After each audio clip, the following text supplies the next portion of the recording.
Hear ye, hear ye. The dishonorable Judge Joleen is reporting for duty. We have to talk about these text messages that Sergeant Yuri Bukhenik read on day 13 of the Karen Read trial, and comment, react to it, have some fun with it. So grab a beverage. Hopefully you're wearing something very comfy. Please smash that like, and let's get this party started.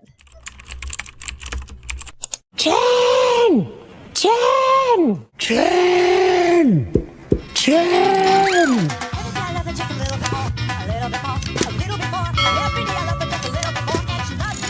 Because I had like bread and maybe peanut butter in my car. Why did you have bread and peanut butter in your car? I had my niece for the week, and I was dragging her like to all my kids' sporting events. So we'd go from like one game to another game to a practice. So sometimes instead of always giving her McDonald's or Dunkin' Donuts, I'd try to throw her a peanut butter sandwich. And they were making fun of you? Yeah. Oh my God, what the hell? Sometimes instead of always giving her McDonald's or Dunkin' Donuts.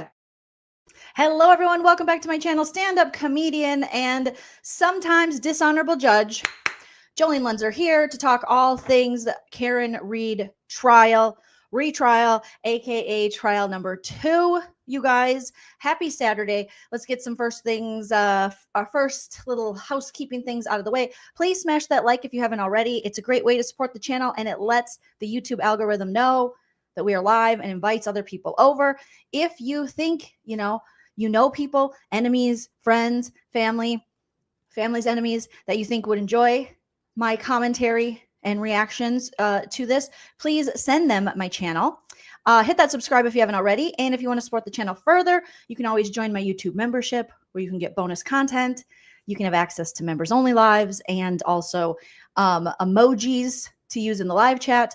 Or you can send a super chat while we're live, or hit me up on the Venmo, PayPal, Cash App. Everything you need to know to get at that information is in the description of this video. It's Saturday, you guys. How is everybody doing? How are you doing? I missed you yesterday. Yesterday, I decided to try Taco Bell again for the first time since 2007. And let's just say, I think, no offense, all offense to Taco Bell, but I think I know why I don't eat Taco Bell. Oh, she thinks I'm too critical. That's another fault of hers. Right. I'm not too critical. So yesterday I kind of took it easy. I don't know. I think I was influenced by social media or Summer House, or I'm not sure, you guys, but thank you for bearing with me. I know I said I was going to go live yesterday, but yeah, I was just, hype. My husband Chell was with his dad and his brother, and I thought, I'm going to get some Taco Bell. I haven't had that since I found a wad of hair in my Nachos Bel Grande circa 2007, 2008. And yeah, I will say the Baja Blast, though, with the strawberry, very good. But I will also say, Joleen, you're 45. So ordering a plethora of Taco Bell items isn't probably what you need to be doing. Well, I ordered a plethora of things. Obviously, I got some soft taco supremes. Obviously, I got some hard tacos. I got a Dorito crunch taco or something. I got some kind of steak quesadilla that I gave to my husband Chell, and he didn't enjoy it. He did not want to eat it, and I said, just try it when he came home. I got the fries. I didn't know that they have fries now at Taco Bell. I've been gone so long.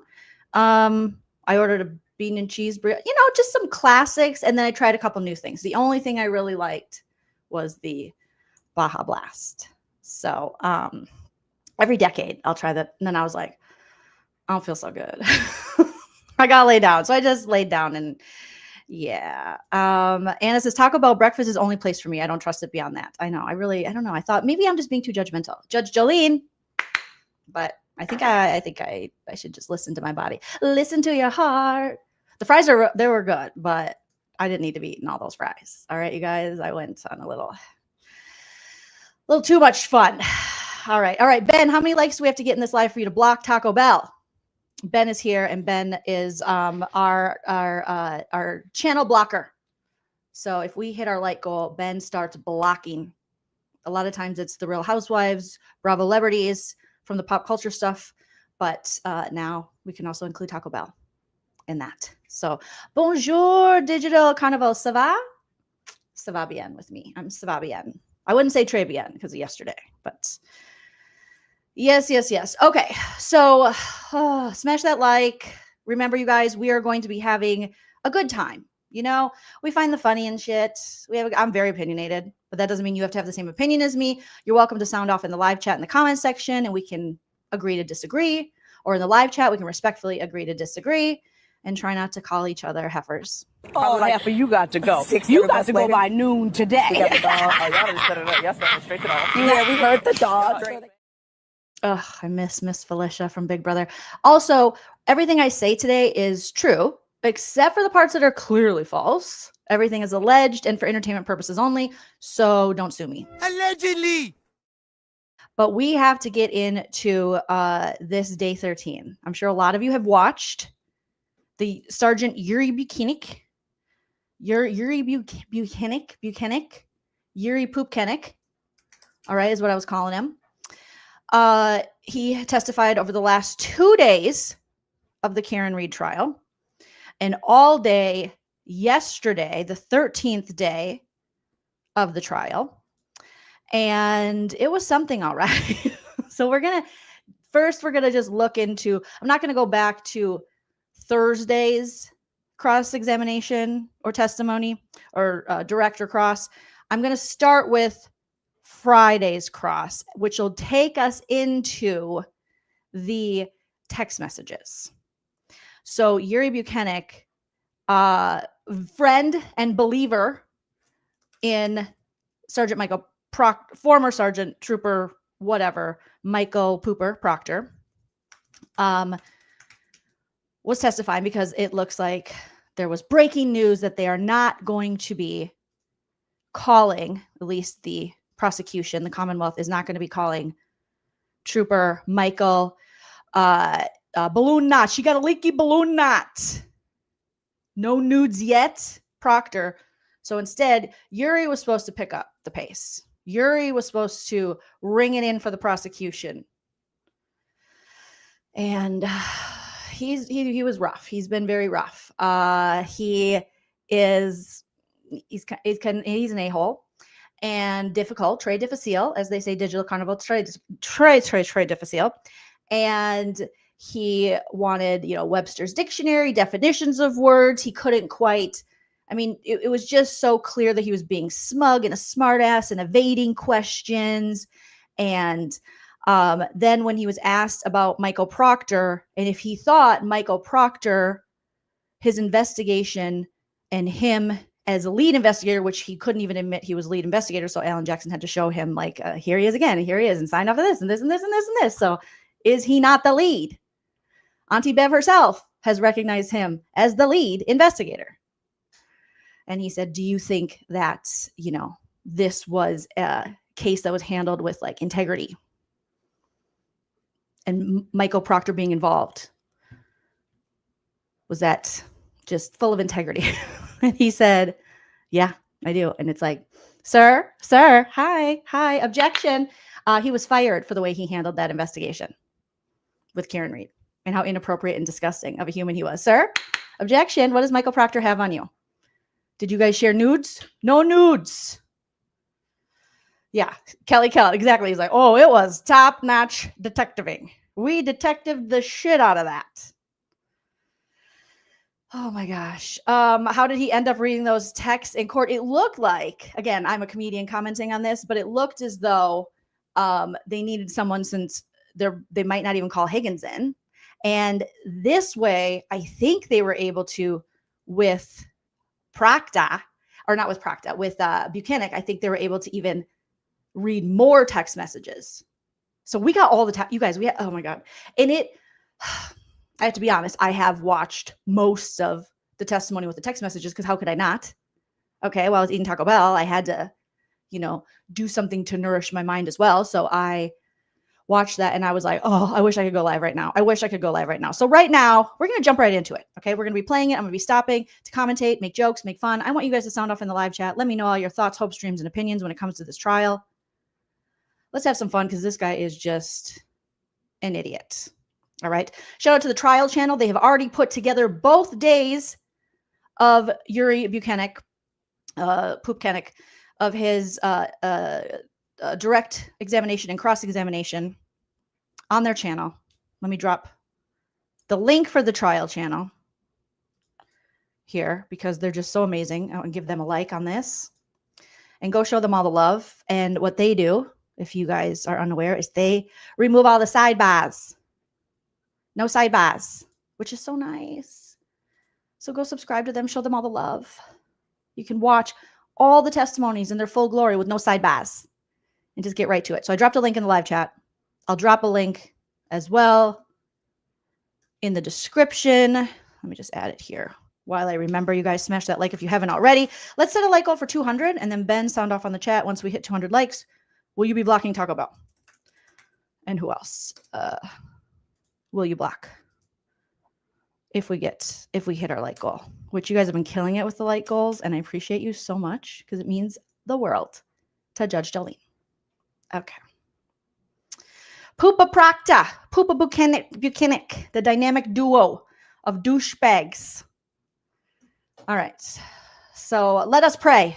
Objection, separation of church and state, and other things, and all the things overruled. Judge Joleen can do what she wants because she has bodacious bangs like Auntie Bev. All right. Give me a thumbs up in the chat as soon as you hear the audio. I will speed it up a little bit and we'll skip around just a little probably, but let's hear it. Sergeant Bukhenik, do you have the document in front of you that's been marked as Exhibit 115? I do. If you could, starting at the beginning, do those purport to be text? Okay, I love the trial channel because I thought we were going to have to do get a little bit into the cross-examination before this, but they got us right to the cringy text exchange between Karen Read and Brian Higgins. So if this is your first time watching this and being, paying attention to the Karen Read trial, this is a text exchange between Brian Higgins and Karen Read. Brian Higgins, obviously not Karen Read's boyfriend. That was John O'Keefe, who was tragically murdered and found in the front yard of Brian Albert, a retired sergeant. And then Brian Higgins was at the after party after they went to the bar that night. And he was a ATF, I think. And he had an office at Canton Police Station. So it's a whole mess. All right. So let's see. Evelyn says, smash the like. 62 likes, 106 in the room. Thumbs up as soon as you can hear the audio, please, in the live chat. Text messages between Brian Higgins and Karen Read. Yes, they are. Does that printout accurately reflect what you received in electronic form from Brian Higgins during your interview? Yes. If you could start at the beginning and read the text string indicating the date of the text, if it's dated, who it's from, who it's to, and the content. Yes, sir. The text messages begin Wednesday, January 12th at 8:27 p.m. Incoming text message to Brian Higgins' phone from Karen Read. Hey, Brian, it's the weed whacker. The response is a question mark, followed by a picture of a six-pack of Smirnoff Ice screwdriver in appears to be a package store cooler, followed by a YO response. And that is it for January 12th, Wednesday. Do you want me to continue, sir? Yes. May I have just a moment, Your Honor? Going back to the Smirnoff container, that was from whom and to whom? For the picture of the Smirnoff. All right, you guys. This stream, just so you know, is sponsored by Smirnoff Ice. Okay, this court, this day in court, day 13, sponsored by Smirnoff. Just so you know, we're getting all that good Smirnoff money. I didn't even know people still drink Smirnoff Ice, but apparently they do. God bless. It appears it was from Brian Higgins to Karen Read. Okay. If you could make sure to delineate from whom and to whom each text is every time. Okay, thank you. Okay. Yes, and go ahead and proceed. Thursday, January 13th, 9:24 a.m. From Hey, Boozy. Karen Read to Brian Higgins. Did you try those Smirnoff? There is a haha acknowledgement response to that text message by Brian Higgins. The next page, it's the same bubble, but continue on the next page. I will repeat. Did you try those Smirnoff screwdrivers? ? I stopped at the Hilly for one last night. A Bitmoji showing teeth. That is sent from Karen Read to Brian Higgins. If you could, and I hate to ask this of you, but if you could tell us who it's from before the content. This has to be like such great, I don't want to say revenge, but just so good for Alan Jackson and his team to watch, as Yuri Bukhenik has been such a difficult witness on cross-examination. And he's been such an asshole, and he's been so smug, and he's smiling and laughing while he's on the stand testifying about a botched, shitty investigation he and, his fellow dumbasses like Trooper Proctor did on a fellow cop being John O'Keefe. And he's like, and he's just so cocky, even the way he puts his arm up, like he's driving an SUV, he's just like his arm out the window. So it must be just like sweet revenge to have to make him read all of these things and look at him be so annoyed with it. For instance, from Karen Read to Brian Higgins content. That would just be a little easier, I think, in flow. The last one was from Karen Read. She stated, did you try those Smirnoff? And that she stopped by at the Hilly last night for one. From Brian Higgins to Karen Read, haha, followed by same person. How did you get my digits? ? Karen Read to Brian Higgins, the Melissa and Lito show. Brian Higgins to Karen Read, ha ha. Brian Higgins to Karen Read, I thought you creeped John's phone. Brian Higgins to Karen Read, ha ha. Karen Read to Brian Higgins, no way, with an emoji, X person holding an X in front of them. I was the last person in Greeter, Canton, who didn't have your pound sign, number sign. I think even Carrie has it. I'm going to see counsel at Sidebar for just a minute, please. All right. So we do get a sidebar, because imagine if now eventually what's going to happen is they're going to put the text message up on the screen for the rest of the, and thankfully, because with my ADHD, I need to hear it, see it. It just helps me so much. But think if we had to listen to Yuri Bukhenik go, ha, ha, Karen Read to Brian Higgins to Karen Read, with the emoji that goes like this. It's got the cross, with the emoji that's got the poop with the smelly, with the emoji where the face is like this, with the emoji with the money eyes and the tongue out money sign, like with the emoji that's like a vampire. I think it's a lady vampire. I didn't know there were lady vampires. Can you imagine if we had to watch that whole thing? But soon Auntie Bev is like, we're gonna put it up on the screen. Okay, my bangs can't take this today. It's Friday. Got to get down on Friday. We're trying to make this. Now she does keep saying, we're trying to make this go fast for you jurors. And I heard one of the lawyers, I don't know if it was the lawyer or maybe it was the Young Jerks. I don't know. You guys put me onto so many channels that I've been checking out. But they made an interesting point that by Bev, maybe it was the cops too. I watched Duty Ron too. And then there were some guys in Vegas. There's so many people. Shout out to them. But they were mentioning that this actually, Bev doing this, Judge Bev doing this, makes it appear as though it's kind of wrong or an inconvenience or unnecessary. Like when we didn't see it with this video, but before this, I think is when Bev asks Alan Jackson, you don't expect him to read all of these texts, do you?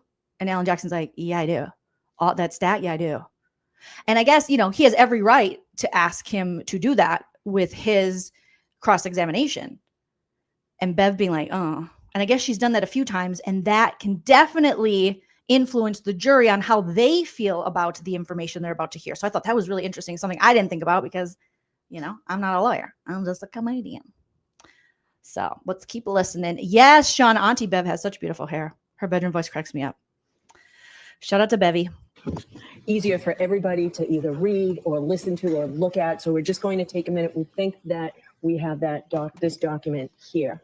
And Also, to make it a little bit easier for everybody, Sergeant Bukhenik, you do not have to describe the emojis. You don't have to say anything about what the pictures are, and you don't have to say the punctuation now that we'll be able to have it. But you are being asked to read which text is from whom. Maybe if we agree upon the color, you won't have to say that. Can there be an agreement with that, counsel? We can do that. I'll say like the blue bubbles appear to be Mr. Higgins. And the gray. Appear to be Mr. Text response. Okay, so we're going to see when it's up on the screen, the gray bubbles of text that are in, the gray is Karen Read's text. The blue is Brian Higgins, and you have Yuri Bukhenik reading it. And I liked this side of Bev, who's like, okay, you don't have to explain all the emojis. As fun as that was, let's not. So Bev's having a little fun with this today. A little bit of fun. Okay. All right, I appreciate that. So you can just read the screen or read what you have in front of you. Do you want me to start at the beginning or? No. Let's just start with. Please no, please God, no. Don't start at the beginning. Ha ha. And then he said, Brian Higgins to Karen Read said, "What's up, hot tits?" And then Karen Read to Brian Higgins says, "You have bigger tits than me, so I don't know what you're trying to say." That's the dumbest thing I ever heard. Okay, Judy, calm down. Is it the dumbest thing we've ever heard? Possibly. John's boyfriend, Karen Read, killed him. All right, let's get to it. Start where you ended, if you could, please. Or it's going to be a half Can day. you turn the lights down? Can you see it, Sergeant, with the lights off? Yes, Your Honor. Bev wants it to get sexy. She's like, let's turn the lights down. I should have some music behind, like, ba-doo-doo, doo-doo, ooh, ba-doo-doo. Okay, the very first time that I I saw just don't you give my around personal eyes. number to anyone. How would Carrie have my number? Melissa had it. I actually don't know if Carrie does. Felt like everyone had it. Haha. I knew she did. Sorry you felt neglected. Haha. So no dice on the Smirnoff? I have not tried it. Saw it in the store the other day and thought of you. I laughed out loud. Don't give Carrie my digits. Thought of me and everyone's grandfather. I won't give you your digits to anyone. You don't like Carrie? I have no issues with Carrie. Just don't want her having my jack. Saving you as Karen, What's his screwdriver, or weed whacker. Need to think about it a little. I'd prefer weed whacker. That's to think about nicknames. We were tossing around the idea of a short vacay with the current show. Wanted to see if you were game. You don't have a say? Vacation? Where? I know. They need to happen organically. I'm the queen of nicknames. Was just going to rent a beach house in Fort Laud. Something quick and easy. I'm queen of vacays too. Always a good time. I'm going to Nashville next month, 19th through the 21st, for a benefit. One of our guys got shot in the head. You guys should come. I'm sorry. That one really threw me off. He's like, they're like going on a vacay. Again, Karen's are in gray. I put it at the bottom here. And Brian Higgins are in blue. Text messages. It's like, going to a benefit. One of our guys got shot in the head. Anyways, you should come. Should be a good time. It's like, I'm sorry. What? That is, wow. What a boner killer. What a way to say that. Okay. It's like, yeah, someone got shot in the head. Anyways, back to me flirting with you via text. So you claim. Advertisement. Jesus. Is he alive? Was he from Massachusetts? Yes, he is alive. Not from MA. We were thinking late March. I guess a guy in his group is friends with Old Dominion band. Kid Rock's supposed to be there too. Not Kid Rock. I have a tough time with country. I was a Kid Rock fan back in the day. I agree. Of course you were. From Brockton. LOL. That's how I got my street cred. Funny. I did know you had any. LOL. Carrie said you tag along. No one would say that about me. How would I know? We all frequent the same watering hole. I don't know Carrie well. She talks about herself a lot, but I guess so does everyone. Carrie reading these texts like, oh my God, they are shit talking. Now, this isn't Carrie Roberts, I don't think. I think they explained this on maybe Emily D. Baker's or something, that this is a different Carrie. But poor Carrie, it's like, I don't know Carrie very well. This is Karen Read talking. She talks about herself a lot, but I guess so does everyone. So then she comes around to it. But Carrie, I mean, there's so many people that get dragged in this text exchange. There is a guy, I think Bob. Oh, Bob's dragon is coming. And oh my God. Oh my God. I don't ask questions, just make observations, assess, and decide. I am quiet. That's a good policy. You can read most people in a few minutes. Excuse me, mins. Yep. Excuse me, mins. Also, Brian Higgins trying to set himself up in these text messages like, I'm a gentle giant. I'm quiet. Sure. You go out with last night? Myself. I only had a drink and a half. Sadly, I know everyone at this point. Lame. Why is that bad? BC. That's how much I go in there. What do you do for work? I've never had a problem going to bar/restaurant solo. I go there a little. I'm a college professor. Solo is cool. I was an adjunct previously. Oh, really? Did you mention that? Anna Maria, Quincy College, and BHCC. I teach afternoons and work downtown during the day. What is BHCC? University of Southern Charleston, a.k.a. Bunker Hill Community College. Oh, nice. Trust is life. Line from Good Will Hunting in the classroom at BHCC. Funny. A savant from Brockton. So Goodwill Hunting reference makes her a savant from Brockton. So Karen's like, yeah, I teach. I'm a professor. And then we find out that Brian Higgins is like, I was an adjunct professor too. Yeah. And I was like, what? I'm not making fun of BHCC. My parents met at community college. I mean, this is not very fun and flirty. This is pretty boring, except for the part where they're dragging their friend Carrie. Fall River writes, you're very random. How so? Brian Higgins, you're very random. I like random chicks. You never know where they're going to show up, what position you're going to get when you're banging. You just are. I don't think so. What's random? Haha. Also, you're over 50 if you're texting haha. You just are. And as a 45-year-old woman, I say that with love. A little bit of love. No offense, all offense. But you're not doing haha, haha. And he does a lot of ha-has. Haha. He's just always laughing at himself. I had no idea who this was last night. For a few minutes anyways. I mean, what's random about me? I think I'm pretty predictable. So this is where it looks like Karen Read is kind of fishing for more information. They both are fishing for like compliments. They're feeling each other out. Because again, I think this text exchange is 2 weeks before. Yeah, because they don't start texting until January. John O'Keefe died in January. So this is 2 weeks before his death that they were texting. How so? You must go around beeping at a lot of weed whacker then. I do not understand the weed whacker reference. If anyone in the chat does, please let me know. But their obsession with talking about weed whackers, interesting. Weed whackers, excuse me. Nope, never. It was my one-time thing. It sounds like I'm scattered and all over the place. I learned my lesson. You have your shit together. That was more of a question. I wish Yuri would read it like, you have your shit together? It's like, I learned my lesson. You have your shit together. That was mortifying. I am still really sorry. Not completely, but for the most part, yes. Sure you are. One thing I don't think you was sensitive. So this is when Brian Higgins starts. I think he's a little bit onto that. He probably watched one of those like pickup artist videos. So he's a little into negging, like saying negative shit towards chicks. Trying to flirt with them by putting them down or trying to trigger them, rile them up. Be like, I didn't know you were so sensitive. Ha ha.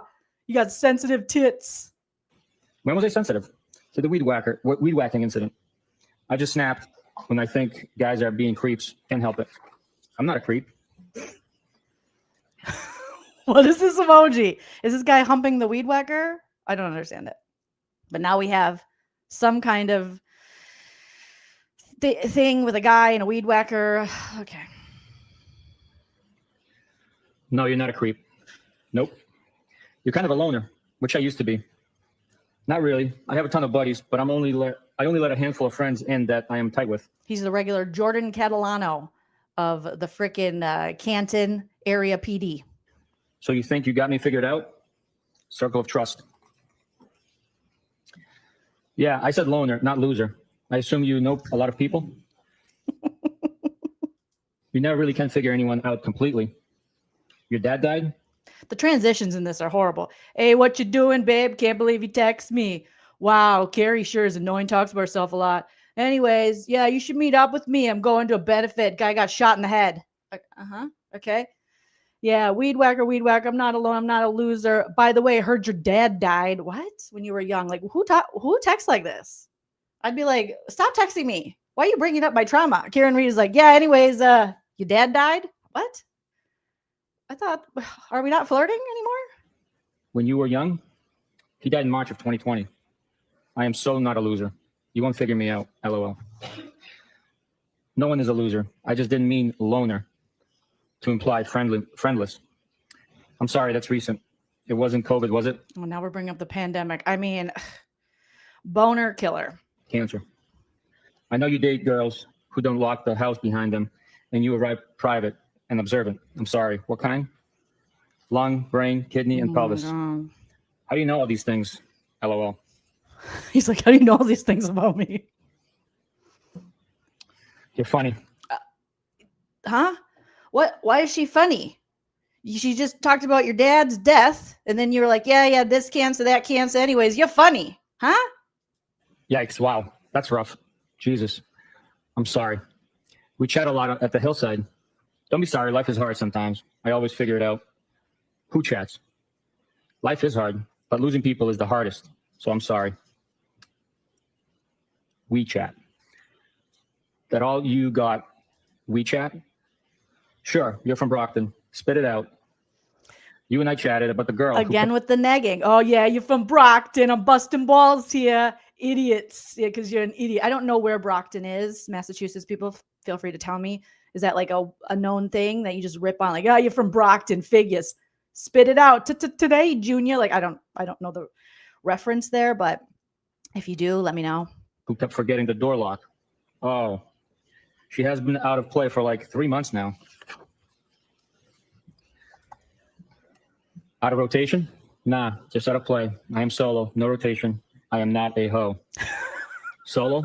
Brian Higgins, let me assure you, sir, nobody ever looked at Brian Higgins and was like, that motherfucker's a hoe. Like, nobody is like, wow, he is getting all the ladies. Hey, ladies. You're never going to be mistaken for a hoe. No one's ever going to be slut shaming you, sir. No offense, all offense. Objection. You never know. He could be getting it overruled. I know. Judge Joleen always knows.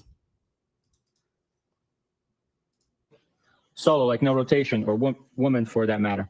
Not locked down. Haha. Good for you. That's the best way to be. Yep. Has its benefits for sure. Are you working? Remotely. Oh, tough life. Live like a queen. Again with the negging. Oh, tough life. I didn't even recognize this the first time I was watching it, but this second time it's kind of like, oh, remotely. That's some pussy shit. Yeah, you working remotely, probably doing nothing, but you can go. You're probably at the bar. Oh, tough life. Live like a queen. A queen. I just got a Saturday invite. Did you say yes? Not yet, but did respond. What did you say, Mr. Elusive? No, I just don't want to intrude on your couple's night. Haha. I am shy. We prefer to hang out with Yes, I am the shy ATF agent. I'm so shy. Couples. Bob Gallery is probably coming too, solo. We'll probably do cards or something at some point. Some PT, excuse me. PT. I'm inviting you. Haha. John said, quote, Brian is being wishy-washy now, end quote. Haha. Did you tell him to text me? No. No, he read that incorrectly. He said, haha, did you tell him you texted me? So right away, Brian's like, oh, John O'Keefe is talking about me? Said I'm being wishy-washy. Did you tell him you texted me? And she's like, no. So this is where we find out these are texts on the DL. John don't know. You cranky now? Why would she be cranky? Because she didn't text you? He's like, oh, you cranky now? We got your period or something? Is your uterine lining shedding all over the place? You just a mess over there? Call me after the murder scene in your pants. What? Brian? I guarantee Brian Higgins explains a period as a murder scene in your pants. Haha, no. Just stop being so anti-couples. Most couples don't even like each other. Name a few. He wants names. Name them. Name them. Name them. He's like Sutton from the Real Housewives of Beverly Hills. Name them. Name a few. I don't know. All of them? Jen McCabe and Matt McCabe. Okay, I'm just going to put it out there. I'm going to put it out there. Jen McCabe, Matt McCabe. Brian Albert, Nicole Albert. Just put it out there. They all want to hang out with single people? I need a drink. Right away. Well, of course you need a drink. Higgins, you're an alcoholic. He's like, I need a drink. It's been like 5 minutes. And then she says she has a blueberry beer. Oh, okay. I had a blueberry beer. I'm jealous. Hey, I'm trying to menu plan for Saturday, Mr. Elusive. She's like, you coming over, Mr. Elusive? I'm trying to menu plan. Okay, Jen McCabe's going to be that. Jen! Don't count on me. Boo. Haha. I am sure you will get over it. Just got my first drink. Yeah, he's like 50 something, I think. And she's 42 or something at the time. And they're just texting about booze. I'm drinking. Me too. Where? Brick house. You tied one on last night? I'm sorry. I'm just going to keep stopping because it's so ridiculous. Like, this is the exchange between these individuals. You get wasted, forget where you are, and possibly cover up a murder last night? What's going on, huh? So this is January 14th. Okay? The night they went out, January 28th. So this is so close to the night where John O'Keefe was found dead in Brian Albert's front yard. I was just thinking about you. Haha. I was just thinking about you. Ha ha. Ha ha ha ha. Ha ha. Yes, ha. 4:30 a.m. came early this morning. Eek, that's early. You out So late he's hungover, working and hungover maybe. with the Commodores? He hangs out with the Commodores? Oh my God, wait till I tell Nana. Solo? Yeah, but you're always lining up your after party. Nope, not me. Selective. I am not a hoe. Sir, we know. We've seen you. We got it. I am not a hoe. Okay. Okay. Hey, no judgment. Haha, you make me laugh. I know. Haha, you make me laugh because she said no judgment. Haha, you make me laugh. You are funny. Haha, that is a good one for a lady. I did not know women could be funny. That's crazy. I just thought they came with vaginas and titties. The fact that you can be witty, that's funny. Haha, haha. I'm fine. Haha, haha, Haha. haha. What's on your mind? What's on your mind? Not you. Nada. Just about to start cooking. Okay. What's on yours? Your vagina. I mean, your wittiness as a woman to be funny. Ha ha ha ha. I'm going to a Hillside Regulars 60th tomorrow. This could be a new low for me. Oh, damn. I don't want to go to this 60th party. This could be a new low. I'm hanging out with townies and who I'm sure she perceives to be old ass townies. Who? Detective, if I could interrupt one I thought they said Bill Clinton at first. I was like, damn, Bill. Yeah, I'd boo Bill Clinton too. second. When there is a date that's delineated, could you just state the date out loud so the jurors follow the date progression? Next, Starting with the next one. I'm saying the next text message date or Yes, sir. date within. Where the Yes, above or below absolutely. the bubbles. Yep. So this screen here is Friday, January 13th at 3:33 p.m. Thank you. I don't know. I think that Bukhenik might be illiterate because it's January 14th. He's already gotten a few of the texts wrong as he's reading them. January 14th, 3:33 p.m. I believe I stopped before Bob Clinton. Everybody can't stand him. I detest him. His breath smells like ass. I'm sorry. I'm sorry. Poor, justice for Bob Clinton. Oh, that poor man. That poor. Maybe he eats ass. We don't know. But Bob, nobody likes Bob, but they're still going to his party. And Brian Higgins says, I detest him. His breath smells like ass. Smells like ass. Bob Clinton, you should probably kick his ass or something. Poor Bob. Justice for Bob. Justice and Orbit's gum for Bob. Get him some breath mints for his 60th. Okay. Maybe he's got halitosis. You don't know. He could be from Brockton and have halitosis. Have a little compassion, Brian Higgins. OMG, always. I got to hear it again. January I laughed too 13th hard. at 3:30. I laughed too hard. Thank you. Poor Bob. Put your hearts in the chat for Bob. You don't deserve this, Bob. Stopped before Bob Clinton. Bob Everybody can't slander. stand him. I detest him. His breath smells like ass. OMG, always. his daughter and I have mutual friends. I actually don't mind him when he's socially distant. I think he's friendly. Why detest? Oh, so Karen Read, she's like, I like a little guy with the ass smell. Makes me think he's, he's busy. He's doing something. At least he's not sitting home alone, just drinking Smirnoffs. Poor Bob. Justice for Bob. Justice for Bob and Bob's breath. Karen's like, I like him. He's a loner. I believe I One more stopped time. before One more Bob time for Clinton. fun. Everybody can't stand him. I detest him. His breath smells like ass. OMG, always. His daughter and I have mutual friends. I actually don't mind him when he's socially distant. I think he's friendly. So she said, I don't mind him when he's socially distant. So when he stays far away, I don't mind him when he stays far away. Okay, me and Jen McCabe sit there and I go, Jen! Why detest? Yeesh. Talks like an ass clown. Maybe I'm being too hard. Talks like an ass clown. Takes one to know one, Higgins. He just says crazy shit. Doesn't know his audience. Sounds like you're talking to the guy in the mirror. I'm starting with the man in the mirror. Higgins, the call's coming from inside the house. It's you. Geez. Is he different from anyone else in there? Haha. His wife and daughter are cooler than Haha. he is. I like his wife. Never met the daughter. A nurse? Yes. Her fiance is a firefighter. By coincidence with people I grew up with. Crazy. Sunday, January 16th, 12:59 I was a.m. like, I thought people liked me. You're nuts. Foul ball. You stink. What? I think I missed this the first time around. You're nuts. And he spells it wrong. It's a contraction. You are Brian Higgins. So right away, he's like, I better get a hold of Karen again. I'll say something. You're nuts. You're nuts. You're nuts. Foul ball. You stink. You suck. And you're double trouble. Again with the Y-O-U-R. And you're double trouble. You stink. You suck.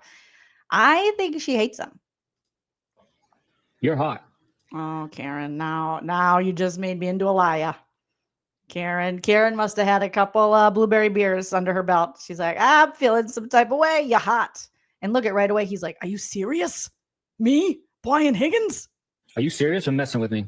No, I'm serious. Feeling is mutual. Is that bad? How long have you thought that? Are you okay driving? You don't want to stay here? I am fine. I have an office at the PD. You didn't answer the question. Was he going to go sleep in his office? Like, I'm fine. I can sleep in my office at the Canton PD. You're hot. Oh, feeling is mutual. Like, he can't even believe it. Are you serious Neither or can messing we. with me? No, we can't at all. Serious. Feeling is mutual. Is that bad? How long have you thought that? Are you okay driving? You don't want to stay here? I am fine. I have an office at the PD. You didn't answer the question. Rather you stay here? So I think this might have been, and maybe it'll come up when he was maybe at their house or something. And she's like, stay here. Stay here. I wish. I think you're messing with me. Why do you think that? Because this is so out of left field. What he meant to say is because you're so out of my league. Okay? Your leaky balloon knot is out of my league. Where did these feelings come from? I just think you're like me. Meaning, do you have your own kids? I have no kids. How am I like you? Hello? Dang, he's one of those people. If you don't get back to him right away, hello, McFly. And you're like, bro, give me a minute. Give me a minute. I'm not just staring at my phone all the time. I have no kids. How am I like you? Hello? Ha ha, ha ha. Are we alike? I think so. So why did you get my number and reach out to me? Shoot straight with me. I told you, I just think we're alike, right? Yes, agree. Now what? Now they're playing with each other. Objection, Your Honor. He's desperate. Overruled. I enjoy his desperation.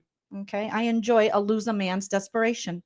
It's one of my kinks. That and good, voluptuous, bodacious bangs. I don't know. Shouldn't you know? Do you like me? Yes. From Jump. From Jump 50. When was Jump? First time I saw you.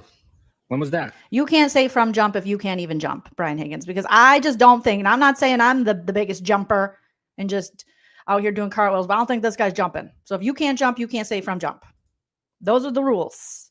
I didn't make them. I just made them. Hillside for sure. So he admits, I've been loving you since the first time I saw you. Since night one from jump, baby. I want to go mocky mock on your ass. When were you interested?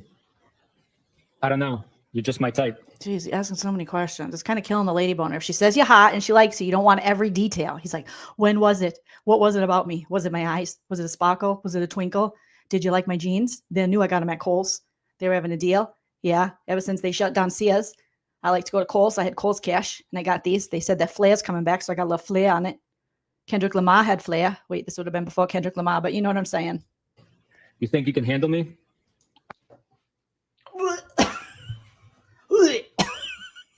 No, I don't think she can handle you. No one wants to. I'm sorry. Some of these parts when I'm just listening to it, doing stuff around the house. But when you see it and hear it, you're like, you think you can handle me? Oh, no. Oh, no. That screams micropene. I don't like this. I thought you were happy. How do you know if I'm happy? I just assumed. Are you to handle? What do you like about me? I just feel like you're from my neighborhood. Oh, yeah. You're from my neighborhood, so you're bangable. But you're from Bridgerton or whatever I said. So you're dumb, too. I like it. Yeah, ditto. And I think you're hot. You really think that? Oh, bro. Seriously? If you tell someone they're attractive, if you tell a guy they're attractive and he keeps going, are you sure? You really think that? Me? Is it me? Hi? Brian Higgins? You think Brian Higgins is hot? Do you remember what I look like? Let me send you a pic. I have always thought that about you. What? Oh. That you're hot, smart, witty. But I didn't think you were interested. Witty. Yeah, meaning quick with a response. I think she knows what witty means. She's a professor. He's like, yeah, witty. Like, let me like Google it really quick. Let me get Yuri Bukhenik. Can you look in the Webster's? Merriam-Webster. Witty, quick, clever. You know what I'm saying? Objection. We don't need all that. Overruled. I like it. I like a little extra. Tell me why you got my number and reached out to me. She just got it because she says you're hot. The answer's in the text, Brian Higgins. No wonder you're not a hoe. Because you are putting ladies' vaginas to sleep. My baby door sewed itself shut. Reading the shit.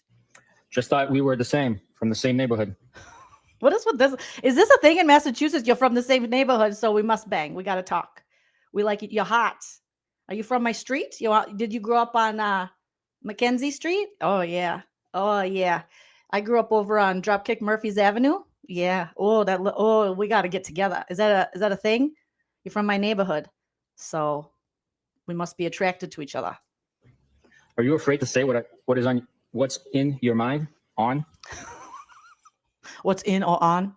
Can I go in your mind? I mean, on. No. Ha, Didn't ha, I? ha, ha. Yeah, they match each other. I am glad I stopped by. I should have come earlier. Do you really live in Mansfield? Yeah, I was basically begging you. You don't have to beg me. Oh my God. My eyes. She's like, I was basically begging you with like an eye roll emoji, like, ugh, bitch. I got to really spell all this shit out for you. And he's like, you don't have to beg me, bed me. Ha, ha, ha, ha, ha, ha, ha, ha, ha. Oh my God, sir. Beg. Huh? I will give you whatever you want. How are you texting right now? You can have whatever you like. Brian Higgins says, you can have whatever you like. Hey. I bet you cannot give her whatever she wants. I know you can't. Ugh. Leaving me hanging. No. Kids? Kinda. How am I texting? Is everyone asleep? I'm just wide awake on my phone. Yes, they are. I should have stayed, LOL. So now what? Yes, you should have. That would have been distracting. So know what? Now what? Ball's in your court. What do you want? Loaded question. What do you want? I asked you. This is just like love and basketball. Just like love and basketball. Ball's in your court. No, it's not in my court. It's in your court. What do you want? What do you want? Am I hot? Yeah, you're hot. Are you sure? It's me that I'm hot? It's you that's hot. Since when? Since forever. Do you think I'm hot? You're hot. Well, hot. Do you want to go to Dunkin' Donuts? Do you have peanut butter sandwiches in your car for your niece? So no what? Now what? Balls in Oh, Jesus. Now what? Say, do you want to have intercourse with me? Is that why you're texting me? Should I come over and lay the pipe? Brian Higgins. My pipe's probably not that impressive. No offense, all offense. Objection. I don't think you should be shaming anyone's manhood. Overruled. It has not been proven beyond a reasonable doubt that he has manhood. balls in your court. What do you want? Loaded question. What do you want? I asked you. Like a loaded baked potato. I love them. Nope. You initiated this. You started it, Karen. Spit it out. Hey, we're single and we don't have kids. We can do whatever we want. Like what? Like what? Like go to Michael's and use our vouchers? Like what are you talking about? Don't you have a boyfriend? Yeah, his name's John O'Keefe. Where are you? Canton. Where? My office at the PD. Why are you going to Mansfield? Where is that? Canton PD. I have a house there from before I reconnected with John. Oh, I feel like you're not really saying what's on your mind. Do you like me? Yes, clearly. Come over to my house. Check yes and no. They're just like, do you like me? Check here for yes. Check here for no. And check the middle for I'm not sure yet. Okay? I gotta smell your leaky balloon knot. Do you like me? Oh, Karen and Brian, this is painful. When? When works for you? Whoever, whenever. Whenever, wherever we're meant to be together, I'll be there and you'll be here. And that's the deal, my dear. They're literally triggering all the songs from me, all the Shakira. Shakira. Oh, baby, when Brian Higgins talks like that, you make me want to never have sex again. Think about sex at all. When works for you? I asked you first. I think you're messing with me. I'm glad you came over tonight. Me too. Ball's in your court. What do you want, Karen? You look great. The way Yuri's reading that. What do you want, Karen? Karen, you looked great tonight. Me too. My balls are in the court, but my balls are on fire. But I'm not a hoe. But I got something on my balls. Can you help me get it off? Over to my house. When? When works for you? Whoever, whenever. Not whoever. When works for you? I asked you first. I think you're messing with me. I'm glad you came over tonight. Me too. Balls in your court. What kind? Hype Man Husband got in the chat. He's like, I don't want this guy to sew up my wife's baby door with his cringe. Thank you, Hype Man Husband. Ciao. Love you, miss you. Hope you're having a wonderful day at work. What do you want, Karen? This is getting us all, warning. If anyone's getting hot and bothered, take a break. Okay. Go, rinse off in some bleach. Do something. You look great tonight. Oof. Of course she did. I don't know. What do you want? Oh, God. You always do. Yeesh, really? Why? I look great? You're full of it. I think you're hot. I always have thought that. Just have not revealed my thoughts. Oh, my God. Really? It's a constant back and forth. You're hot. No, I'm not. You're hot. No, I'm not. Huh? Always have. I love you. Always have. I'm hot for the hillside. Low comps. Okay, the hillside. That's kind of funny. I don't understand the low comps. Is that like low competition at that towny hillside? Is that what they're saying? Is that the joke? He's like, knock it off. You're hot, period. And you're hot on your period. Are you glad you walked me out? Knock it off. You're hot, period. Are you glad you walked me out? Yes. Are you? Deaf. Boozy. Boozy said, this sounds like a conversation between Siri and I'll say Alexis, so I don't trigger people's Alexises. Oh, it really does. You're hot. No, you are hot. I am a sentient being. What is your birthday? Technically, I was born when Seattle was born, during the grunge movement, and also during the tech boom in somewhere, maybe San Francisco. Can't remember. My favorite movie is The Matrix. when the machines take over. Me too. I'm getting a machine boner. Me too. It's called machine head. Ha ha ha ha. Ha ha ha ha. I like Bush too. Ha ha ha ha. Multiple meaning words. Ha ha ha ha. Yes. Are you going home tonight or tomorrow a.m.? We kissed, right? Oh no. Oh. Karen, no. Karen, no. It's like Parker, no. No. Piper, no. Not Parker. Piper, no. I gotta get a Piper now. We kissed, right? Piper, no. Tsunami. Piper, no. Tsunami. Piper, no. Tsunami. Piper, no. Tsunami. Buddhism. No. Piper, no. Okay. Oh, why do I have a different background? Oh, hey. Did I have this before? Was I just not paying attention? What the heck? I think this is an old. Oh, this is my old Judge Jolene, I think. No. What is this? You guys, they're throwing me off. All the cringe is throwing me off. Was this what was up before and I just didn't realize it? No, this is the Judge Jolene. I don't know how I got to that one. That was weird. Okay. Piper, no. So he's like, we kissed, right? So I think if you're asking in the chat, I think he went over to their house to watch a game, having people over to John and Karen's house, and she walked him out and they did no like tongue, no open mouth, just a peck. But he definitely got a boner. He definitely pre-ejaculated. Allegedly, you guys, allegedly everything is for jokes. But I think he had babies in his pants. Yes. Are you going home tonight or tomorrow a.m.? We kissed, right?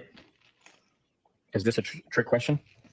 I don't know when I'm going home. I am so. So then he did the question mark on it, like, we kissed, right? Because Karen says, we kissed, right? Like, she couldn't remember. Because he's one of those guys, no offense, all offense, being an alcoholic, you had to get shitty drunk and be like, we kissed, right?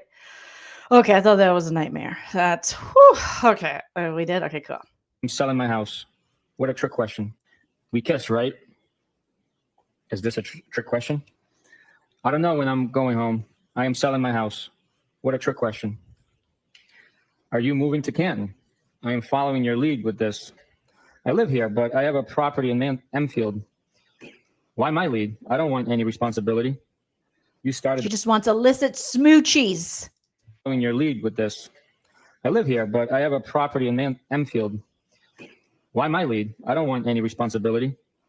You started this, right? Why did you get my number and each out of me and each out to me? And eat out of you? What? You started this, right? Why'd you give my number? And each out to me. I mean, reach out to me. I mean, eat me out. What happened? Still have not told me what's going on. Still have not told me. Karen's playing some games. Karen's like, I'm feeling a little lonely. I'm getting a little drunk. And so I'm going to message you some crazy junk. Me. Sorry, should I not have? I am fine with it. Just don't know why you can't answer. You're mad at me? OMG. OMG. No, not at all. You're being silly. Come on. I'm just drunk. No, not at all. You're being silly. I told you. I just think you're like me, and I am attracted to you a lot. Are you attracted to him geographically? Because he's like, you grew up on the same street near me. Okay, you were by the Dunkin' Donuts, and I was by the Dunkin' Donuts that Jen McCabe went to. Jen! And so it's kind of hot. I don't know if you have like a similar curb to mine. I get a big lady boner, like a Raja and the Caja. So yeah, maybe. Feelings mutual. I just never saw this coming. Brian Higgins can't believe it. Neither can we, sir. Neither can we. He's like, oh, I just never saw this coming. I thought I was going to be touching my own dick for years. I thought I was going to be in bed lonely for years, but turns out you're there. Being silly. I told you. I just think you're like me, and I am attracted to you a lot. Feelings mutual. I just never saw this coming. Why? Because I just assumed you were happy with your situation. I was, but things have deteriorated. Oh, so that's where they start talking about the relationship between John O'Keefe and Karen Read. I just thought you were happy. You know, John's a good looking guy. What is he, like 6'1", 217, 18, something like that?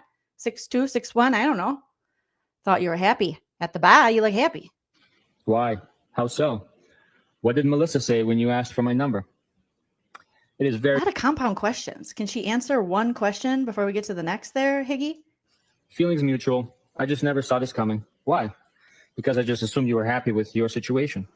I was, but things have deteriorated. Why? How so? What did Melissa say when you asked for my number?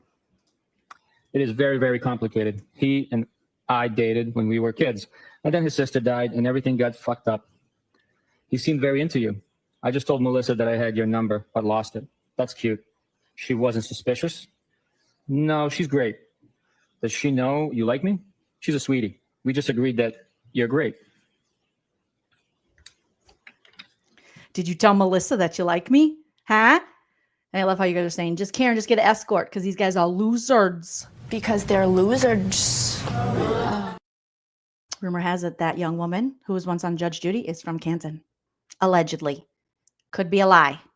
I don't know. What does that mean? I was jealous that she had your number. Oh, so Karen was jealous that Melissa had his number. No, she's great. Does she know you like me? She's a sweetie. We just agreed that you're great.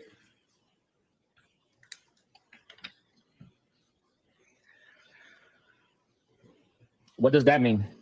I was jealous that she had your number. Look, like you're either all in or you're out. Why would you be jealous? I am not attracted to her at all. I have always been attracted to you. Really? Sir, Yeah. you just found out that she thought you were hot like a couple days ago. I've always loved you. Always have. Always will. I love you. Oh my God. Calm down, Braveheart. Calm down. Since the first time I saw you, we would have fun. Where are you? I told you, Ken PD, my office. So are you selling your place and moving to Meadows? Yeah, but where is that? I have had all my shit here for a couple of years, and my house has been vacant, but I'd like to get closer to the water. Are you breaking up or staying together? I don't know. He hooked up with another girl on vacation. I am very close to his niece. It is a very fucked up situation. When was that? And how did you find out he hooked up? I don't want to complicate your situation. We went away for New Year's, the four of us. I put the kids to bed and found him in the lobby of our hotel, all over one of our friends. Whatever. It doesn't matter. Oh, so this is the friend. I think, where did they go? They went somewhere in like Mexico or something. They went on a trip with their mutual friends, but mostly John O'Keefe's friends. And they we've heard from that lady, I think, who's his friend, who's like, we weren't even doing nothing. Ken just came up to me and she was like, Jen, you know, she was hysterical. I wasn't even touching him or nothing. But Karen's like, he was a cheater. They went to, thank you, Kylie, Aruba, Jamaica. Ooh, I want to take you. Okay. So we went away for New Year's, the four of us. I put the kids to bed and found him in the lobby of our hotel over our friend. I don't know why I say friend. Friend. I think it was a friend. Was it a friend of his sister or something? It was a sister. Sister loving. It does matter.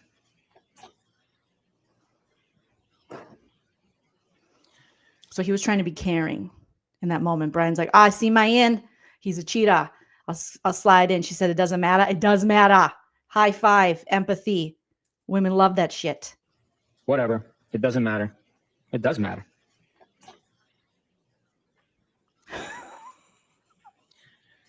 Did they bang?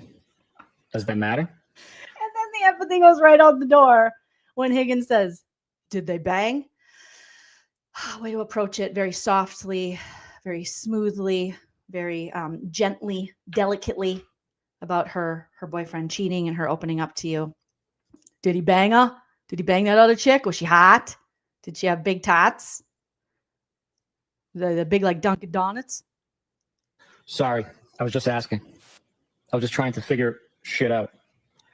It doesn't really matter. Okay, I won't ask again. I don't care. He's trying to get some head fantasies or something. Oh, I'm so sorry. It doesn't matter. You got cheated on? Did he bang her?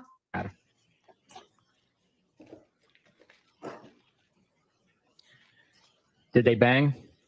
Does that matter? Sorry, I was just asking. I was just trying to figure shit out. It doesn't really matter. Okay, I won't ask again. I don't care. It doesn't matter. Okay, hear you loud and clear, Karen. Oh, okay. When he starts using her name like that, it's like, now she's in trouble. You know, okay, hear you loud and clear, Karen. Cindy says Lolly was slick, not showing. Yeah, all of these texts last trial, seeing them, I don't see an angry woman. Just someone at the point of ending a relationship. Yep, possibly wanting to make her significant other, John O'Keefe, jealous, looking for some attention. And then you see Brian Higgins like, I've always loved you. I loved you. Always have. Are we going to be together? Are we going to plan a life together? You ready to do it? Oh, I can't wait. I'm not a hoe. I'm clean. I just got back. I got STD tests for you. My swimmers are still good. If you ever want to have kids, if you don't, that's fine. I don't want kids either. Whatever you want. I can give you whatever you like. Why are you getting your thing all twisted up over simple questions? Can you imagine being with this guy? First of all, also the way he talks. Why you getting your thing all twisted up? Why you having feelings and being upset? Only I can do that. You're the most sensitive man, like, and not like sensitive in a good sense, but like overly sensitive, like fragile in these texts. But you're gonna tell her it's all projection. You know, what's wrong with you? It's like, what's wrong with you? You're the one crying and texting her at the same time. That's why you keep making the errors, because the tears are getting on your keyboard. Have you ever gotten water on your phone and then it doesn't do what you want it to do? So he's crying with his wiener out, you know. Come on, Brian. We see what you're doing. We women, we see. You're negging her. You're projecting. You're fragile. You're letting all your fragile masculinity show. Just asking. I was just trying to figure shit out. It doesn't really matter. Okay, I won't ask again. I don't care. It doesn't matter. Okay, hear you loud and clear, Karen. She gave you a smiley face. That's the international global sign that everything's okay. That I don't mean any harm. She's like, doesn't matter. Smiley face. Doesn't matter. Don't worry. Doesn't matter. Doesn't matter. And he's like, okay, Karen. Oh, okay. Why are you getting your thing all twisted? You're the one that used her name. If I text my husband and I'm like, don't forget to pick that up, Chell, he'll be like, whoa. Is this like some resentment you have because I forgot to pick this thing up before that you asked me to pick up? If he was like, okay, Jolene, I'd be like, why are you saying my name like that? Why are you saying my name like that? What do you read my driver's license? Like, what's going on? Twisted up over simple questions. So you started this, Brian Higgins. You started this. Doesn't matter. Okay. Hear you loud and clear, Karen. Oh, okay. Why are you getting your thing all twisted up over simple questions? Thong. Your thing? I'm not. Am I? Not your thong. How do you know she even wears a thong? Sir? He's like, why are you getting, he just wants to imagine that. He's getting a thong all twisted up. Why are you getting your thong all twisted up? It's like, sir, you're getting your thong all twisted up. You're getting your G-string. Your G-string is up your ass, now up your nose. Like it's hitting what's left of your brain. Well, you're getting your thong. No wonder she quickly, you can tell as we go along in the messages, she's like, that's enough. I think I made a mistake here. I just thought this could be a little fun, but you're real fragile. You're a real bitch, if you know what I mean. Okay there, buddy? Like, why are you getting your thong all twisted up, huh? What? Do you even know how thongs work? It's kind of hard to get one twisted once you're wearing it. Now, if you have like, you know, more of a bikini cut, that can get like twisted and go up. But the thongs, the purpose of it is to just slide up there nicely. You know, that sounded bad. You know what I mean? You're kind of getting defensive. No, that's you. Do we have to go back and show him? Brian Higgins, if you're watching this, I know you are. Hey, I know Jen McCabe's watching because she's been commenting my videos. Allegedly, she hasn't. But there's just one person where I'm like, tell my husband, I'm like, I think that's Jen McCabe. And I think someone in the comments says, okay, Jen McCabe. Jen. You started this. We're going, Karen. You showed a little bit of vulnerability by saying it does matter. And then she was like, it doesn't matter. It's okay. Smiley face. And then he's like, oh. Then you felt rejected and you immediately went into this defensive mode. They need a woman to look into this for real. Because this is so self-explanatory. I watch enough of the Bravo reality TV Toxic Men to know what he's doing here. So then he threw out a little bit of vulnerability. Now he's like, oh, I feel rejected. What's wrong with your thong? It's all twisted up. You're getting kind of defensive. No, you are. No, you are Brian Higgins, you weirdo. Why are you getting your thing all twisted up over simple questions, Dawn? I'm not, am I? You're kind of getting defensive. How? Not at all. Oh my God. This is when I would have blocked him and called the police. I would have called my own boyfriend to be like, I'm sorry, baby. I was sending texts to this guy, but he's a psycho. I just wanted to get back at you. Because in Aruba, you were all up on that girl. Can we just go to Dunkin' Donuts? I'd like a TPO on this guy. ASAP, PIMP. Thank you. What is the question? Do you feel guilty texting me? No. Okay. What do you want from me? Nothing. She wants to have flirty texts with you. And possibly like a slight hookup on the side. Like, what don't you understand about that? She's not asking you to get married. She's not ready to wake up with her boyfriend. Do you want anything from me? I would hang out. Oh, gee, thanks. OMG. What am I supposed to say? You're being tough on me. None of us is married. You're being tough on me. Not at all. Yes, Ben. What is the question? Do you feel guilty texting me? No. Okay. What do you want from me? Nothing. Do you want anything from me? I would hang out. Oh, gee, thanks. OMG. What am I supposed to say? You're being tough on me. None of us is married. True. So game on. We can say whatever we want. Oh, I think she wants to sext, bro. Yeah. So like write something sexy. I don't think Brian Higgins knows the definition of sexy, but she's like, we can say whatever we want. Say. Because I don't think she wants to like, she did give you that little peck, but I don't think she wants to like, touch. She doesn't want to get to know little Brian. You know what I'm saying? She just want to get to know little Higgins, who lives in your pants, who lives in a pineapple under the sea, little Brian Higgins. But she wants some sexy talk. She wants to feel like a woman again. You make me feel like a natural woman. And then he's like, you send mixed messages. I wish I stayed. He's such a boner killer.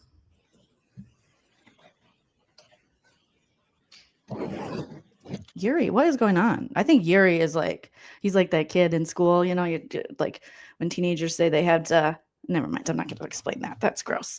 But he's trying to hide his boner currently. I think he's adjusting. He's like, this is, these text messages are getting Yuri hot in my pantalones.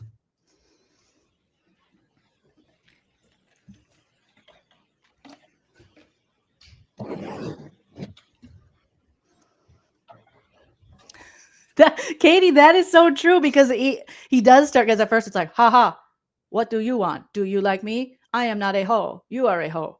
We are hoes. Am I hot? Are you hot? Is anyone hot? Does hot exist? This is a philosophical crisis. Easy for me to say. I am Brian Higgins. Ha ha ha ha ha ha ha ha. You're negative. Oh no, you're getting sensitive. Oh ha ha. Do you have your period? Oh ha ha. Are you moving to Mansfield? Are you moving to Womansfield? Where are you moving? Have you ever got with a chick? And then around this time, is when Yuri starts having some conversational inflections. He's like, ooh, this story's getting good. A lot of emotion going on. Higgins is probably wearing a thong. He's probably wearing a thong he stole from a crime scene. Allegedly. Don't sue me. Thank you, Liz, for the super chat. Liz says, thanks for all the laughs. You look gorgeous. Thank you so much. Appreciate that. Liz, our Irish beauty. All right, let's keep going. I want to go. Did you guys ever think, real quick, my ADHD, this is like The Departed? If like Leonardo DiCaprio and Matt Damon were like not attractive, but it's a little bit Departed going on here with the love triangle, how they're both in love with the therapist and it's Matt Damon's girlfriend. It might be like The Departed inverted. That's what this is like. This love triangle is like The Departed inverted, because Brian Higgins is not the Leo character. John O'Keefe would then be the Leo character, which is okay. You get it. Game on? You send mixed messages. I wish I stayed. Okay, game on then. Kinda. Can you hang? Sure. I hope you toss and turn tonight. I always do. Why? Why'd you say that? I just do. Why? Because you're fresh. No, you're fresh. That's a ain't nobody. I'm dressed so fresh and so clean. Like, what is he using? Like, oh, you're fresh. That's an older term. He's showing his age in these. Fresh. Mentos fresh goes better with Mentos fresh and full of life. Mentos, the fresh maker. No, I'm not. Okay. Do you always get what you want? Be sweet to me, please. I could be so sweet. I could be so sweet, but I don't want to. I've been very sick. I had colon cancer and 10 She's got to pull out the colon cancer and be like, can you be nice to me? I'm a cancer survivor. Which is crazy. She said colon cancer, 10 surgeries in 18 months. Like, that is insane. And then to think about how Procta talked about her and her, things that were going on, saying leaky balloon knots. Yeah, I feel like a girl who shits herself. I mean, that is, all the love to Karen for having to endure all of that. That's too much. That's way, way, way too much. And how they talk just so disgustingly about her, her cancer and surgeries in 18 months. I'm a wreck. I had no idea. Are you okay now? I never get what I want, just what I need. I am okay. What do you need? What need to be content? What can I do to make you happy? Haha, don't worry. Go away. I've always been very happy. You're talking riddles. Just tell me why you contacted me, huh? What's the big deal? I told you. Just think you're like me. What does that mean? Like you want to hang with me? You asked why I contacted you. Yes. Excuse me. Yeah, I did ask. We are attracted to each other. Like 7 text messages ago, Brian, she said that she thought you were hot. Okay. I think she's lying or her brain has been taken over by some kind of virus or something. But yeah, like keep up. How many times you got, like, how insecure are you? She said, you're hot. You both said you're from the same area. We're from the same block and you're hot. When do you start like sexy texting? Maybe he doesn't know what sexting is. Each other, right? Reasonable question. Yes, 100%. Okay. She's had too much. Too much for one person to endure. We did kiss earlier. No? I think you initiated that. No? Yep. Do I owe you an apology? OMG. No. Why are you being sensitive? Where is she being sensitive, you big lugging dork? Like, where? Why are you being that's you. You're crying on the keyboard again. You're crying with your wiener out. Oh my God, I got to hear this again. Why are you being sensitive? He's one of those guys that women are so hysterical and sensitive. Do you really think I'm hot? Do you really think I'm cute? I am Brian Higgins and I need to know, what was it about me? Are you sure? Are you sure you're not lying to me? Like, who's the sensitive one? Oh my gosh. Ugh. Each other, right? Reasonable question. Yes, 100%. Okay. Because it's amazing, Ben. That's why he's reading it. We did kiss earlier. No? I think you initiated that. No? Yep. Yes. Do I owe you an apology? OMG. No. OMG. Haha. Why are you being sensitive? I am not. Kinda. No. Excuse me. Never. What do you want from me? What's on the table? What do you want ideally? Oh, he wants a menu. Like, what are you offering? Huh? What do you got? Is it going to be below the waist or above the waist? Are you keeping the bra on or off? Is this going to be t-shirt sex or half naked sex or full naked sex? I have never had full naked sex with a woman before with the lights on. It has always been in the dark with a blanket between us and a hole like the Amish do. Is it the Amish that do that? I think it is. And then one of their friends jumps on the bed. That might be a little part of Mormon. Apologies if Brian Higgins here is offending the Mormon. Objection, Your Honor. Why is he talking about Mormons? Sustained. Brian Higgins, stop talking about the Mormons. All right. The real deal. Sunday, January 16th, 7:37 a.m. He wants the real deal. Table. What do you want ideally? The real deal. Oh, he was like, yeah, baby, I like it raw. Yeah, baby, I like it raw. I think he wants the raw dog. It was just really gross. I want the real deal. The real deal, Holyfield. He's like, I want all of you because all of me wants all of you. Sunday, January 16th, 7:37 a.m. Doesn't exist. Haha. Sunday, January 16th, 5:53 p.m. So she's telling him, like, it doesn't exist. You're not going to get the real deal. This isn't the real deal, Holyfield. You're not going to get on this. I'm not going to break up with my boyfriend. We're not going to ride happily ever after into the sunset. That doesn't exist. The whole real deal. Like Hennessy XO, Sunday, January How 6th. the frick did they talk about Hennessy XO? Went for ha ha ha ha. Ha ha ha ha. So then the next day he says, I want the real deal. And she says, doesn't exist. And then he said, Sunday, January 16th, 7:37 a.m. Doesn't exist. Haha. haha. Sunday, January 16th, 5:53 p.m. So you like Hennessy XO? Sunday, January 16th, 7:15 p.m. I am hurting so bad. Yeah, me too. The Kerns went after it again at noon today. No way. This was about 2 hours before you came over.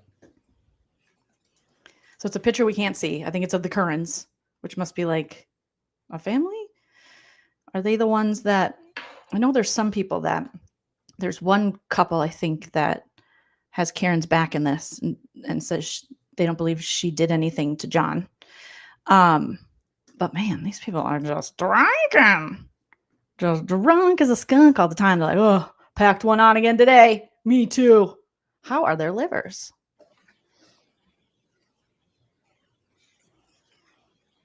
So he's like, oh, I am struggling. I am hurt. Big Brian is taking a big fall today. And then all of a sudden he's like, I am heading for drinks. Haha. I am heading for drinks soon. Really? Yeah. Tuesday, January 18th, 5:09 p.m.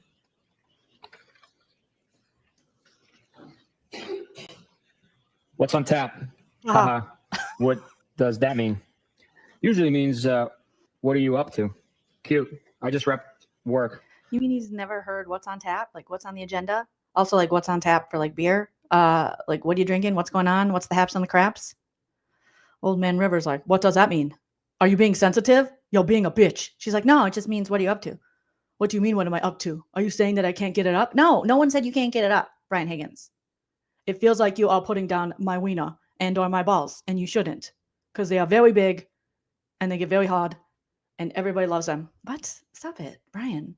Nobody asked that. Objection, too graphic, sustained, too graphic. He's like, cute. That is a cute term you must have just made up. Oh my God. Very insecure Cindy, like such an insecure man. Like, oh, the lady boner is just, it goes away. I don't know how she can even still talk to him. Yeah. Haha. What does that mean? Usually means, what are you up to? Cute. I just wrapped work. Unpacking some groceries. You? What's on tap? Also unpacking crap for my car. Anything good? Nothing on tap. Shame. You were ghost yesterday. I can't be the cruise director every day. Shame. Julie McCoy. Wish I was at my cave house in front of the fire sipping a drink. I'm sorry, what? Julie McCoy. He's like, you were ghost. Where you been? I miss you. And he's like, wish I was at my cave house in front of the fire sipping a drink. Okay, bragger. Okay, bragger. Jeez. Yeah, I got a cave house with a drink. Wish I knew how to use my fireplace. And she's like, ooh, wish I knew how to use my fireplace. Why don't you come over here and light my fire? From Love Boat. From Love Boat. Oh, Jesus How old Christ. is your- You are ruining the boners with these Love Boat references. Okay? Like we get it, the Love Boat, but Bad self. how old is your best self? Julie McCoy was on the Love Boat. How old is you? Don't you get my reference? Bro, she just said, I wish I knew how to use my fireplace. You should have been like, I can come over and light that fire. The fire sipping a drink. Wish I knew how to use my fireplace. I think honestly, you guys, this whole text exchange is just her trying to get someone over to fix her fireplace, to teach her how to use it. Because John he was busy. He didn't have time. So she's like, let me get a guy in the DMs. Let me text. This guy looks like he has no life. Okay, Brian Higgins. Hey, what's up? You hot? I'd like to be hot. If I could use my fireplace, I would be warm again. I am very cold.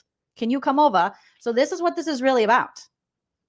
At the end of the day, if I was the lawyer, if I was the defense, I'd be like, this text exchange was just Karen Read trying to get someone to help her with their fireplace. He took this in a whole different way. She said, you're hot. Like, hey, you're warm. Your fireplace works clearly. Can you make me hot? And he couldn't. He was not able to make a woman hot, which isn't the first time Brian Higgins has heard that. From Love Boat. How old is your bad self? Haha, that was my guess. 42 next month. I know the Love Boat. I was more Brady Bunch. Haha. What day? 226. Ha ha ha ha ha ha ha. Is Karen Read? She's not an Aquarius. I'm 217. Was she a Pisces? Nice. You're just a tad poke. Tad poke. He has a lot of Freudian slips. My bed, I mean bad. You're a tad poke, I mean Paul. And then he did poke twice. You're a tad poke. Poke. Paul. Gotcha. Oh, goodness, Brian. 6. Nice. You're just a tad poke. Pole. Got ya. When is the next party? Pole. Oops. It's all relative. What pole and poke? I'd have a party every weekend if it were up to me. No. 42 equals Tedpole. Oh. I keep reminding myself that aging is a privilege. The better parties are at my house. No kids. Why are they better? Well, first, BC, there's no kids. Karen says there's no kids. We can't get shitty drunk and drive around Canton when the kids are around. Well, technically they could, because the Albert family had kids around. You were ghost yesterday. He's mentioned twice now that she's ghost. So I think she's trying to ghost him. But I heard the last of you. Phones work both ways. I don't want to disturb you, or you could be otherwise engaged. Engaged? Like doing it with someone else? With John O'Keefe, with her boyfriend? Or engaged, like did you get engaged? Are you going to get married to John O'Keefe? What's going on here? Why are they better? Well, first, BC, there's no kids. You were ghost yesterday. Thought I heard the last of you. Phones work both ways. I don't want to disturb you, or you could be otherwise engaged. I don't know your routine. I didn't use the word engaged, did I? Huh? Engaged? As like doing something with someone? Yes, that's what I thought you meant. Brian, that is not what you meant. Or you could be engaged. Like, are you getting more serious with your boyfriend? Are you going to leave him for me and marry me and become Mrs. Brian Higgins? I didn't use the word engaged, did I? Huh? Engaged? As like doing something with someone? Yes, that's what I thought you meant. Are you being fresh today? No. Now that you sobered up. Haha. I felt sober next to everyone else on Saturday. Haha. Good point. Uh-huh. You're still T trouble. Haha. Why am I? Who sent a picture of the drink? Oh no, they're sending pictures of drinks to each other. Like, I remember my first beer. So good point, Elizabeth. She does mention kids a lot. It seems like her problems, what they've described or what Karen has described, is getting in fights over the kids that, you know, he adopted his sister's kids when she tragically passed. So it seems like she's looking for a situation without the kids. Good point. Like, you don't have kids, Higgins. I don't want kids. So we keep fighting over these kids. Because I think, wasn't it that John thought she spoiled him and then she thought he did, or I don't know. Or she thought John was like ill-equipped. Who knows? Still T trouble. Haha. Why am I?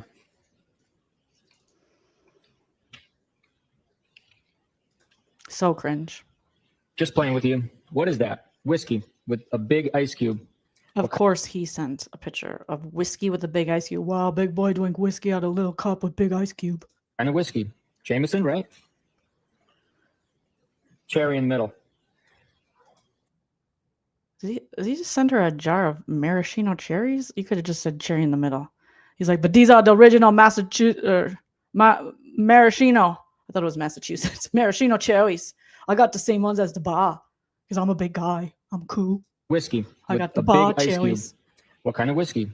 Jameson, right? Cherry in the middle.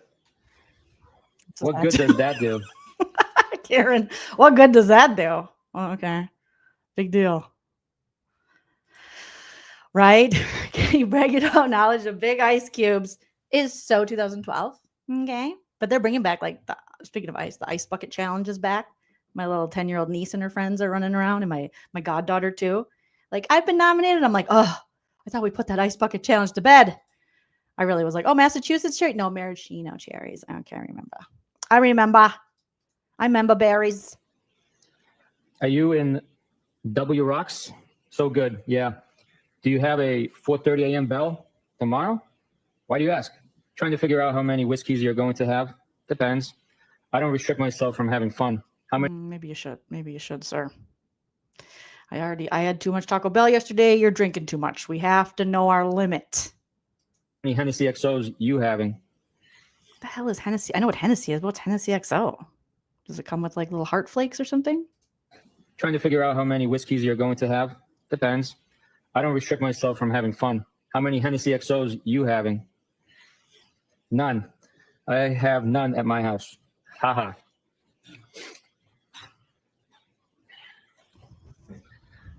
I am not really trouble. Want me to pick you up next time I go to the base? Usually cheaper and tax-free. Whoa, the same base where you destroyed your cell phone? The same cell phone that's, and then Brian Alberts destroyed his? That probably had a lot of evidence on it for this trial, and you just happened to destroy it at the military base? It's like, you want me to pick you up? They got cheap liquor. Just a little based on your conduct. The base, military base. I go through the Henny fast. Karen says I go through the Henny fast. I shop there a lot. I can as a veteran. My conduct, I'm not married. I'm the only one who does everything right. What kind of veteran? Where is the base? Dude, chillax. Teasing you. These compound questions. Dude, chillax. You're trying to get a reaction out of her. And then you're like, dude, chillax. You said she was trouble with a capital T. Serious? Veteran from Iraq. Are you sensitive? Teasing you. Are you No, you're sensitive, Brian. You're crying on your keyboard again. I can as a veteran. My conduct, I'm not married. I'm the only one who does everything right. Everything, Karen? Right. What kind of veteran? Where is the base? Dude, chillax. Teasing you. Are you serious? Veteran from Iraq. I can go to any base, but usually... I bet the people at the base see him coming. They're like, oh, here comes fucking Brian Higgins. He's probably going to destroy a cell phone or something, some kind of evidence. Hey, Brian, what's up? He's always here for the cheap booze. Hi, good to see you. Are you guys doing anything today? Do you want to? No, we actually have plans. I looked at the calendar here on the military base, said it was a free day. Oh, must not have been updated. It said it was updated with today's date. Oh, something came up. Why are you so sensitive? Why are you mad? What's going on? You don't want to hang out with me? You guys are weird. And then he probably hits somebody and runs off. So he can go to any base, but usually Hanscom, apologies if I'm not saying that right, in Bedford or down the Cape. I love my house on the Cape. But usually Hanscom in Bedford or down the Cape. Which base down the Cape?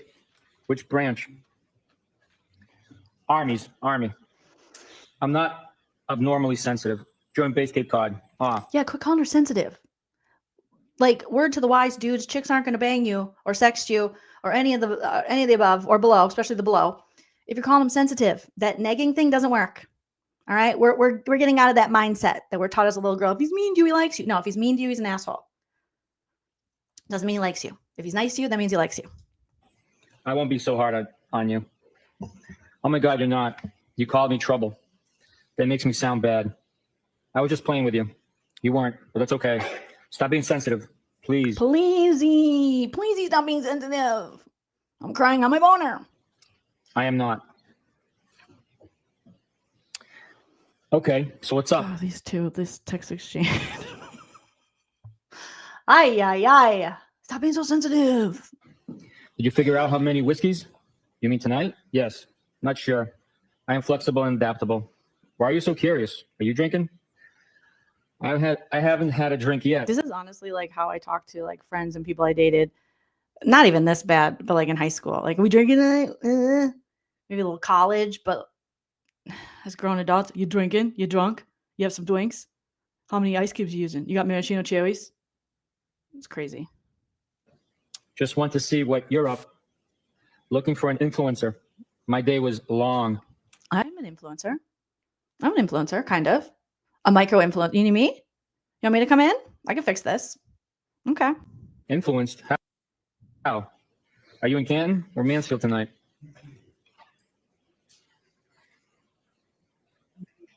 Influenced to have a drink, even though it's Tuesday, in Mansfield.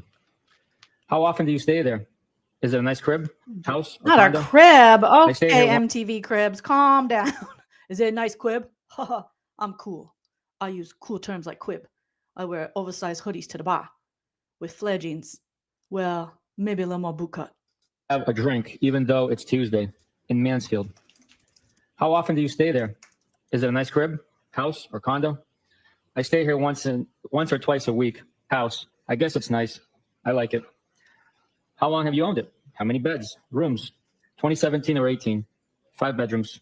What? Why so big?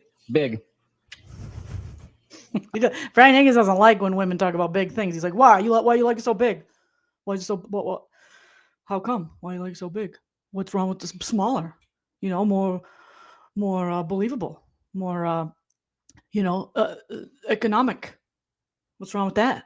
Not everything has to be real big, Karen. You're so sensitive, Karen. You're such a bitch. I don't know. It's an old colonial. I stay here once or twice a week. House. I guess it's nice. I like it. How long have you owned it? How many beds? Rooms? 2017 or 18? 5 bedrooms. What? Why so big? I don't know. It's an old colonial. It has a lot of bedrooms. More than you clearly need. Are you moving to Canton? More than you clearly need. They say more than a pinch is a waist. Is that what they say? Yeah, something like that. If you can't fit it in between your pointer and your thumb, it's kind of a, if it doesn't sit nice in the middle of your palm, if it sticks out of your hand, what are you gonna do with all that? That's how the saying goes, I think. Ay, Higgins. Right, Alex? Men love to call women sensitive when they feel they're losing control of the convo. Ugh. This guy's, the meat pause, like he texts like this, and then the cry on it as well, and the pre-ejaculation. It's just like it's all over. Allegedly. Oh goodness. I don't know. It's an old colonial. It has a lot of bedrooms. More than you clearly need. Are you moving to Canton? I know, seriously. Some rooms I only go into dusk. Not anytime soon. I'm there for most of the time, but sometimes it's a lot. A lot. Why? Do you even know what you want or who? Because I went from being solo to trying to give attention to kids. What? Because do you even know what you want or who? Sounds like since you have a big house, you don't know what you want. What's this man talking about? What you talking about? They ain't talking about nothing. Well, he just comes out. Do you even know what you want or who? You're such an indecisive, sensitive, ridiculous, mean woman who only wants big things, which is very ableist or one of the isms. A lot. Why? Do you even know what you want or who? What if she just wants to live in multiple places and multiple houses? Why does she have to, she just started texting with you a week ago, bro? Maybe 2 weeks. You haven't been texting that long. You're like, do you even know what you want? Do you know where you want to live? What do you want to do for the rest of your life? Don't you have it figured out? What? Those big ice cubes are going to his brain. Not anytime soon. I'm there for most of the time, Ryan but sometimes it's a lot. Stage 5 A lot. finger. Why? Do you even know what you want or who? Because I went from being solo to trying to give attention to kids who aren't mine. And I never wanted kids. I thought you were in this happy relationship. She never said she was happy. Everyone is happy at Hillside. Oh, God. You avoid things. It's just a very, very complicated dynamic with the 4 of us. Oh, God, you avoid. Do you want me or not? Do you love me? Do you want to be my friend, Brian Higgins? And if you do, then don't be afraid to take me by the hand if you want to. I think this is how love goes. Check yes for Brian Higgins or no. He isn't cut out for what he's doing, and the kids present constant issues. Ooh. I think he believes he is doing the right thing. Well, of course he is, but his heart isn't in it. Well, can anyone's heart be in anything the amount that you all drink? I mean, honestly, I feel bad for all the children involved. No offense, all offense, but there's going to be some neglect and some things that happen when the adults are partying and drinking this much. It's only because he was very, very close to his sister.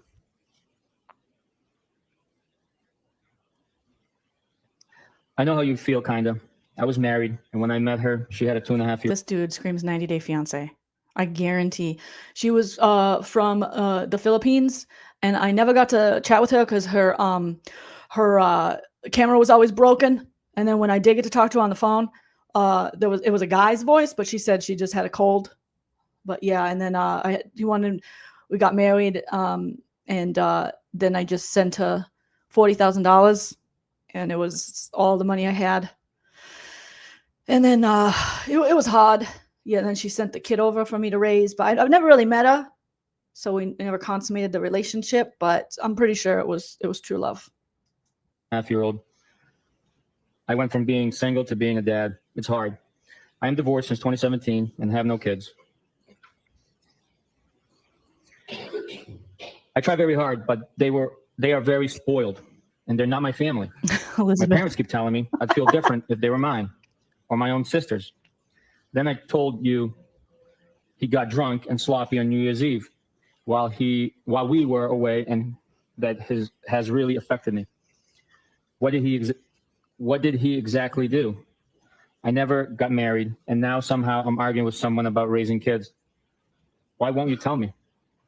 He was a puddle all day and then disappeared. Then I found him all over friend's sister in the lobby of our hotel, and she's gross, which I think may actually be worse. Not sure. Oh no, the friend's sister is just catching strays. She's gross, disgusting. He's like, oh god. And then again with the did they bang, Brian Higgins? Did they bang? I think he is just putting this in a spank bank, asking all these, did they bang? I like to think about people banging. Then I got married, and now somehow I'm arguing with someone about raising kids. Why won't you tell me? He was a puddle all day and then disappeared. Then I found him all over friend's sister in the lobby of our hotel, and she's gross, which I think may actually be worse. Not sure. Oh God, did they bang? Oh my God, you idiot. She's like, what? Why would So I was the kids celebrating New Year's without him. So it kind of feels like, from Karen's description, it kind of feels like she probably felt at times like a single mom, like they're both big partiers, but she's kind of taking care of these kids when he's like out partying. Remember, she said, we had to let John get, blow off some steam. It was beneficial for everyone if John could blow off some steam. And if you know anything about, alcoholics or parents who are alcoholics and things, or if you've been in a situation like that, this sounds kind of classic of, he's out there and she feels kind of like then stuck at home because one person, usually gets stuck picking up the slack. Sometimes both of them will just, be drunk and absentee to the kids. But this sounds a little bit like we have a, alcoholic parenting situation happening. Which shouldn't be my role. No, I doubt it. I mean, and it shouldn't. That's you're, John's girlfriend, and you probably care about the kids, but you're not married. They're not your kids. And yeah. And maybe, just maybe, I don't know. I'm just speculating. He wanted someone to step in, a woman that would come and do the woman stuff. Like, you can party a little with me, but then when it comes to taking care of the kids, then I party and you stay home. Because what always struck me about John O'Keefe and Karen's relationship is that they were in a relationship previously, then they broke up. Then during the pandemic, the way his friends described, the way Karen described it is he messaged her on Facebook or something, and then she replied. But remember when his friends described it, they're like, John messaged a bunch of women he used to date, and she was the first one to get back to him. And I always have remembered that, like, oh, what really was he looking? So he was just going to take any of them? That to me seemed like trouble from the start. Because if my husband was like, yeah, I was just messaging all these girls on Facebook, Jolene was the first one to respond. So I took her. Nobody else responded. If someone else responded, I might have taken them. I'd be like, oh, ow. So did you just were you just really lonely like people were during the Panakuchen? Did you just want, like, I don't know. I can't, the guy is unfortunately deceased. So we don't know. We just know what his friends have described that. Yeah, he messaged all these girls he used to talk to and she was the only one that got back to him. It's like, Irene says he didn't want a partner. He wanted a maid, not a maid mattress, a mule. P said, and based on that dynamic, I'm sure Karen Read felt put upon and wants her to be there for him, but then not have a say when it comes to how the kids are raised. Yeah. And according to Karen, she felt as though he was cheating. So that's why, it always struck me when I first heard about this case and first watched, I think a Dateline about it. And she was like, you fucking pivot. Those voicemails, me and my husband always say that to each other. You fucking pivot. I'm here with your kids, John. And at first when I saw it, I thought, why is she calling him a pervert? Like, what did he do?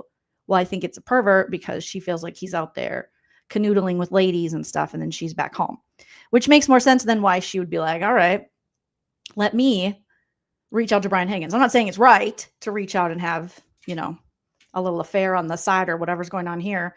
Obviously, these messages are inappropriate if you're in a relationship. Highly inappropriate. I'd be pissed. But it seems like maybe she was doing this as a response to what she thought he was doing. It's just a mess. It's a mess. Mm-hmm.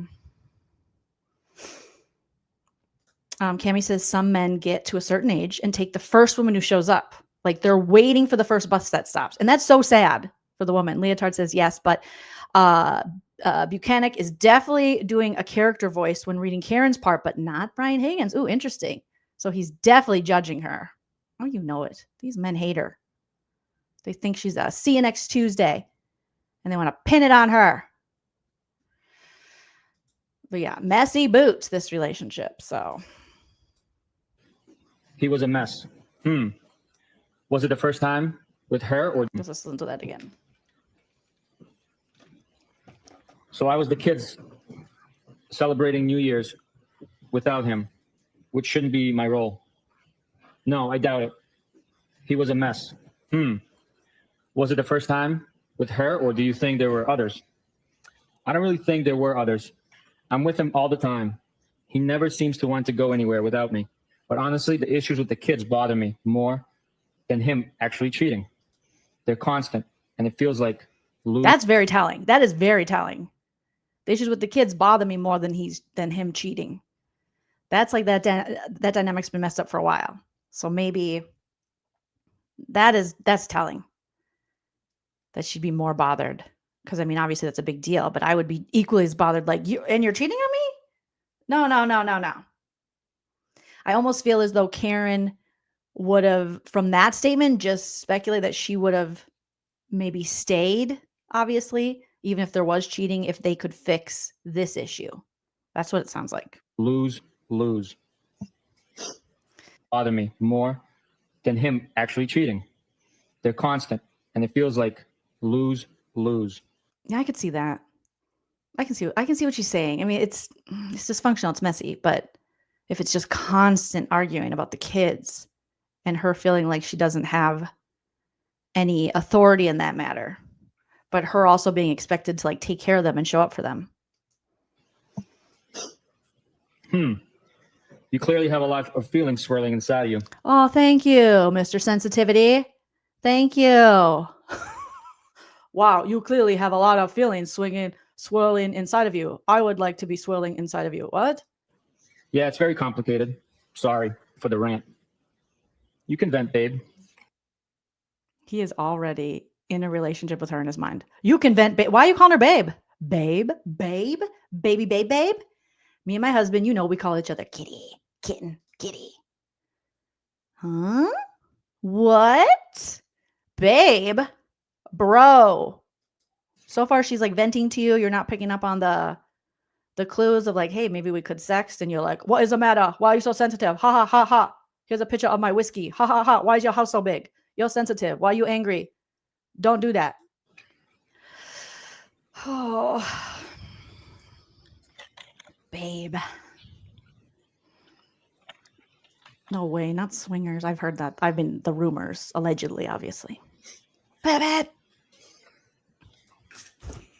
I just feel like I could honestly see Jen McCabe I know. inside of you. I could see Jen McCabe as a swinger. I could see her like in the Sister Wife show when they had their swinger stuff, that the Secret Lives of Sister Wives, which the new season is starting in I think 5 days. I could see Jen McCabe getting involved in that, because if I've seen Matt McCabe, I'd be swinging on him too. Yeah, it's very complicated. Horrible. Sorry for the Objection.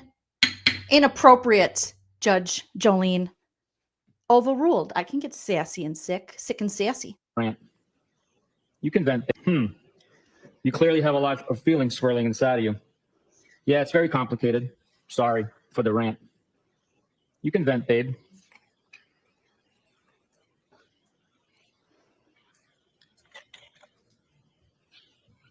They called her babe again.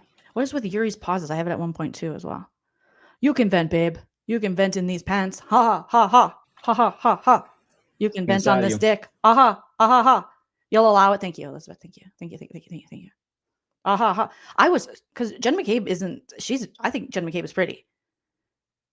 And not that you have to, whatever. But Matt McCabe was. Well, he wasn't only like unattractive. He was unattractive because he was like, ho ho ho. And just like a dick, and just like another smug weirdo was like, and I'm like, what's he doing? What's going on? That's why Jen's in everyone's business, because she doesn't want to be in his business. Allegedly. Yeah, it's very complicated. Sorry for the rant. You can vent, babe. You can vent, babe. Me too, kitty. I love that show.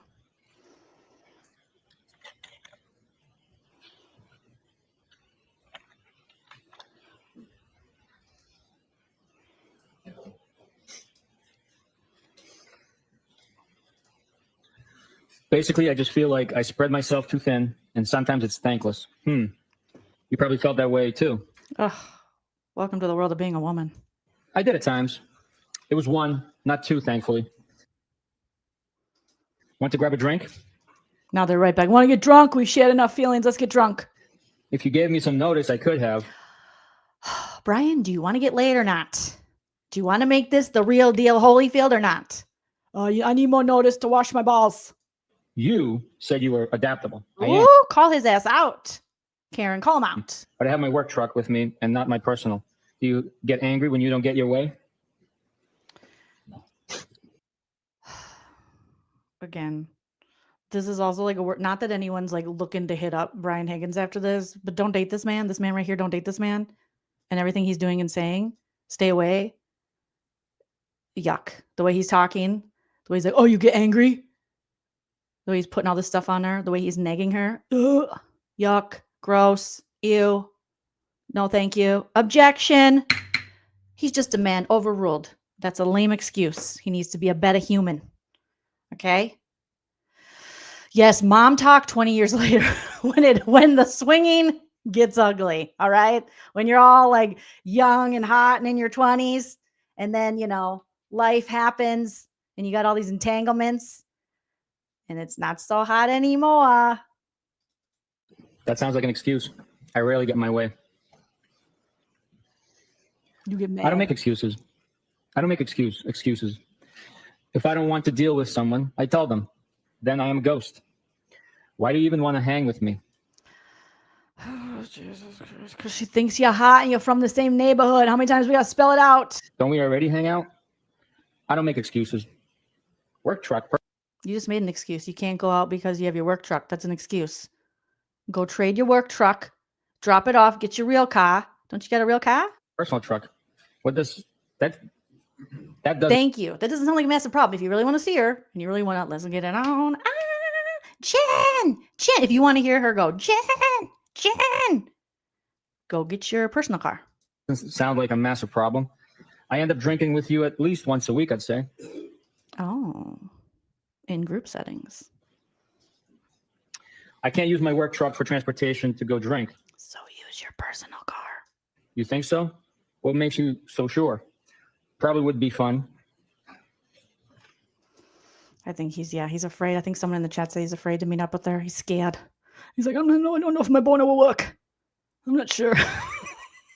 Yeah, says Did they pass out barf bags to the jury before reading this? They should have. Or like Dramamine or whatever that medication is that starts with a Z. That's like an anti-pukey medicine, anti-nausea. I think I see you about once a week at a bar. No? Not lately, but yes. Okay. So you asked why I want to hang out. I'm just saying that I already hang out with you. Yeah, but we have never one-on-one. Does going to a friend's house qualify as transportation to drink? Yeah, because I can't just have one.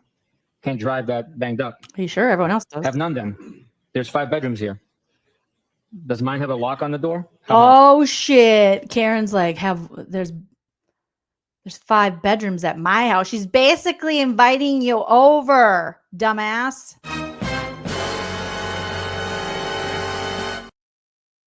This guy, you're right. Casey, he has 0 game.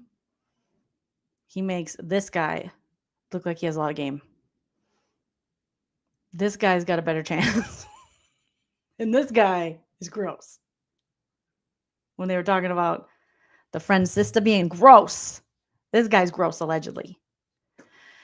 Ay. LOL. I don't even know. I think so. You probably have a spare key. I don't know if I ever shut and locked a door here. Funny. Trust me, I am tempted. Grab the Hennessy. Thanks, doll. Funny. I am confused. You don't feel guilty in inviting me over? Oh my God. Do you feel guilty or do you want to have a fling with your friend's girlfriend? Like, figure it out. Going back and forth here. He's pissing me off. I'm advocating for the cheating at this point because he's so lame. And I hate cheating. But God, sir, if you're worried she feels so bad and you feel so bad, then quit texting her. Say, this is inappropriate. I know John O'Keefe and I don't like this. But you're just like, I don't know. I feel nervous. I'm confused. You don't feel guilty? Clearly she doesn't feel guilty. She said that many times. Should I? And this guy's like, he looks into things. And these guys are all horrible investigators. They can't investigate their way out of their stale-ass boxers. Yet they're going to solve cases? Okay. I don't know. Hennessy. Thanks, doll. Funny. I am confused. You don't feel guilty in inviting me over? You picked the wrong guy to try to have an affair with. I mean, this is like you hit the affair, the opposite of the lottery. You hit the affair grave. This is where affairs go to die. Funny. Trust me, I am tempted. Grab the Hennessy. Thanks, doll. Funny. I am confused. You don't feel guilty in inviting me over? Should I? I don't know. Who knows what you feel? Only know what you said when you were drinking Hennessy. Haha. Jeez, I just Yes, sir. That's how like half of the world hooks up and gets together under the influence. Half of the babies are made. I don't know the statistics on this, but I'm pretty sure I'm right. All right. And half of the marriages end in divorce, all because of liquor. It's what makes the love and the love end go round. He's like, that's just what you say on the Hennessy. Yeah. Surely this isn't the first time a lady needed to be drunk to do the hookup with you. Surely this can't be the first time, sir. Explained everything, I thought. Who knows what you feel? Only know what you said when you were drinking Hennessy. A fair bankruptcy, yes. Jeez, I just explained everything, I thought. Wow. You get angry easy. You know, it's like I have a magnet on my fridge that I think it says something like, I wasn't angry until you told me to calm down, or it's something like that. This guy. Oh, he's like, you get angry easy. No, you do. And you're being like little baby balls over here. Either man up and go have this affair, do this thing so she can regret it in the morning, or just stop the text exchange. This is the most emo wannabe sexting I've ever heard in my life. Jeez, I just explained everything, I thought. She did explain everything. She says, Jesus, let's explain everything. Jeez. Because I don't know. Who knows what you feel? Only know what you said when you were drinking Hennessy. Haha. I can't with guys like this. The weird gaslighting bullshit. It's like I'm watching fucking The Valley with Jax Taylor. Wow. You get angry easy.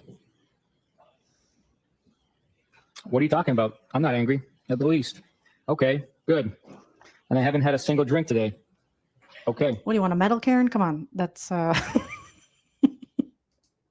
I don't really think I should feel guilty. Why is that? What are you, her conscience? Or the guy she might have a little bone in with? Like, sir, oh my God, you're in the way of your own erection. This is crazy. Listening to it the second time, it's even crazier than the first. At least. Okay, good. You're so boring. And I haven't had a single drink today. Okay. Yes, did you? I don't really think I should feel guilty. Narcissistic red flag. Why should I not? Dude, I am just asking. Don't get your thong all twisted up. Yeah, I just don't know what the question was. Again with the thong? The thong, thong. I like it when the beat goes. Sir, turn the Cisco off and man up here.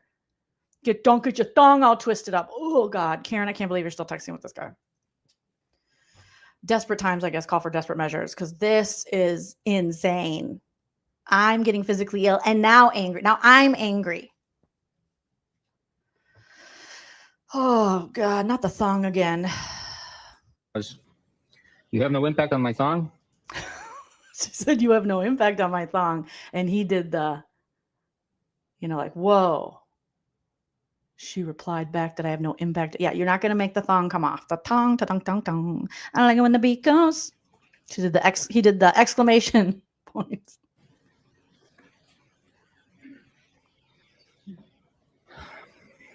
I think Yuri's getting bored. He's like,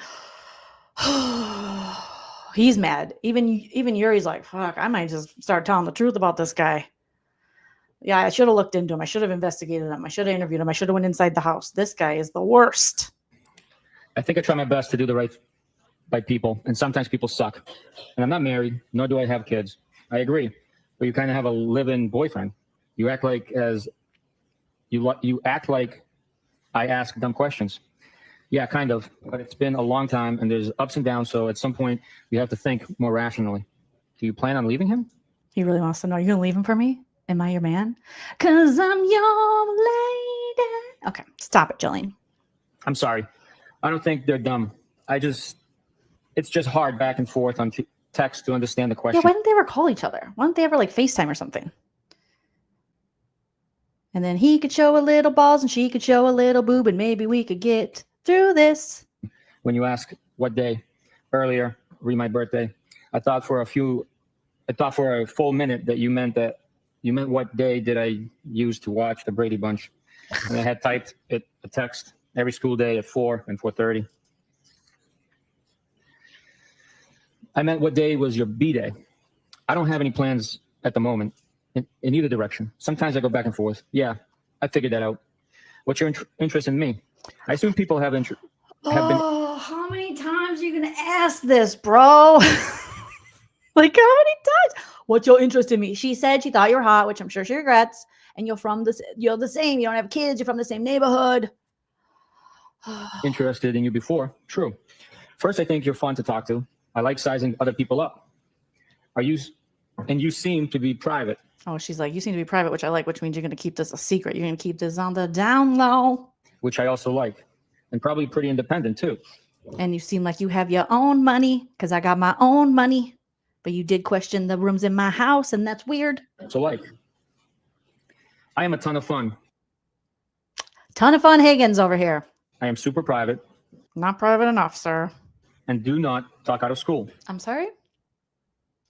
I'm safe. Okay, good night, everybody. Thank you so much. Have a great day. Enjoy yourself. It's later than you think. I'm safe. I'm safe. Wow, first of all, not true. But second of all, like, what? What do you mean you're safe? What are you talking about? Safe? Like safe word? What are you talking about? I'm safe. I'm safe. Like you use protection? Or you're like a safe space? In my safe space. Oh. And anyone who says he's safe isn't safe. You don't gotta say it. Safe from what? Now I'm thinking, what are you gonna do? What are you gonna do? What are you gonna do, serial killer? It's like one time when a guy cornered me at the Tempe Improv after I performed, and he was talking to me, and I was like, And he's like, I'll walk you out to your car. I'm like, no, thank you. And he's like, what? It's not like I'm gonna R and kill you or something. And I'm like, the fact that you said that makes me think you're gonna R and kill me, because who would say that? And then luckily security stepped in. But okay, I'm safe. Does that make sense? No, it doesn't. It makes me vomit. Does that make sense? I am all of that. She's like, what? Like safe light repair, safe light replace. What do you mean by safe? Like Safeway? And more. Said Ted Bundy. Thank you, Safe? kitty. Like I am private. Don't talk out of school with what I do or who Is that a Massachusetts thing? Don't talk out of school. Don't talk out of school. Don't talk out of school. Sorry, you've been out of school for like 80 years. You're about to go to your 100th high school reunion. What are you talking about school? hang with. Do I aggravate you? Like I am private. So is he just saying, no, I'm going to keep this on the down low if we get together? Safe? Like I am private. Don't talk out of school with what I do or who I hang with. Do I aggravate you? No. According to John, you may occasionally talk out of school. He said that about me? But that's none of my business. Oh, is Karen trying to start a little bit of drama? Is she trying to make the already insecure titty boy more of an insecure titty boy? Do I aggravate you? Yeah, you aggravate me. You probably aggravate everyone watching, all 180 people. You're probably aggravating all of us. Aggravate you? No. Haha. Now she's onto the haha. Only she doesn't put a space between ha and ha. According to John, you may occasionally talk out of school. With a winky face. He You said that about me? You talking shit? Said that about me? But that's none of my business. With respect to what exactly? None of my biz. So then why invite me to your house party? Ooh, that's a little messy, Karen. Like, well, John says you might occasionally talk out of school. Yeah. What he said? That's none of my business. But you brought it up. Someone call a sidebar. Now I am aggravated. Oh, now he's aggravated. He's aggravated. What's the date on this? Tonight's party? Excuse me, tonight's house party or last week? OMG, why? Last week. Like, why would he talk shut about me? Because we all like you. Everyone does. Oh, so he's like, why would he talk shit about me? So now he's building a case in his head against John O'Keefe. This is just me. This is what it sounds like. This is just working the messages in my head. He's building a case. What do you mean? He's talking shit about me? And he's with my girl that I've now decided I'm going to be with? Does. Geesh. You just said he talked shit about me. He wasn't talking shit at all. He always says how much he likes you. Just mentioned Brian does all right for himself. He has not said one negative thing about you ever. I just didn't think you were that private. That's all. I am about a lot of things. Don't be so sensitive. Oh, get him, Karen. Karen's throwing it back. Oh, don't be so sensitive, honey. You're being so sensitive. Need a diva cup? I am good. I am good. He's crying. Geez. Are your panties in a Karen. You guys. Okay. I'm just going to say this. We all know that a woman's biggest fear is that she gets cayed by a man. Like, that's our biggest fear. That's why we choose the bear. We're like, that's all the Datelines, all the 2020s, all the things. A man's biggest fear is that a woman will laugh at him.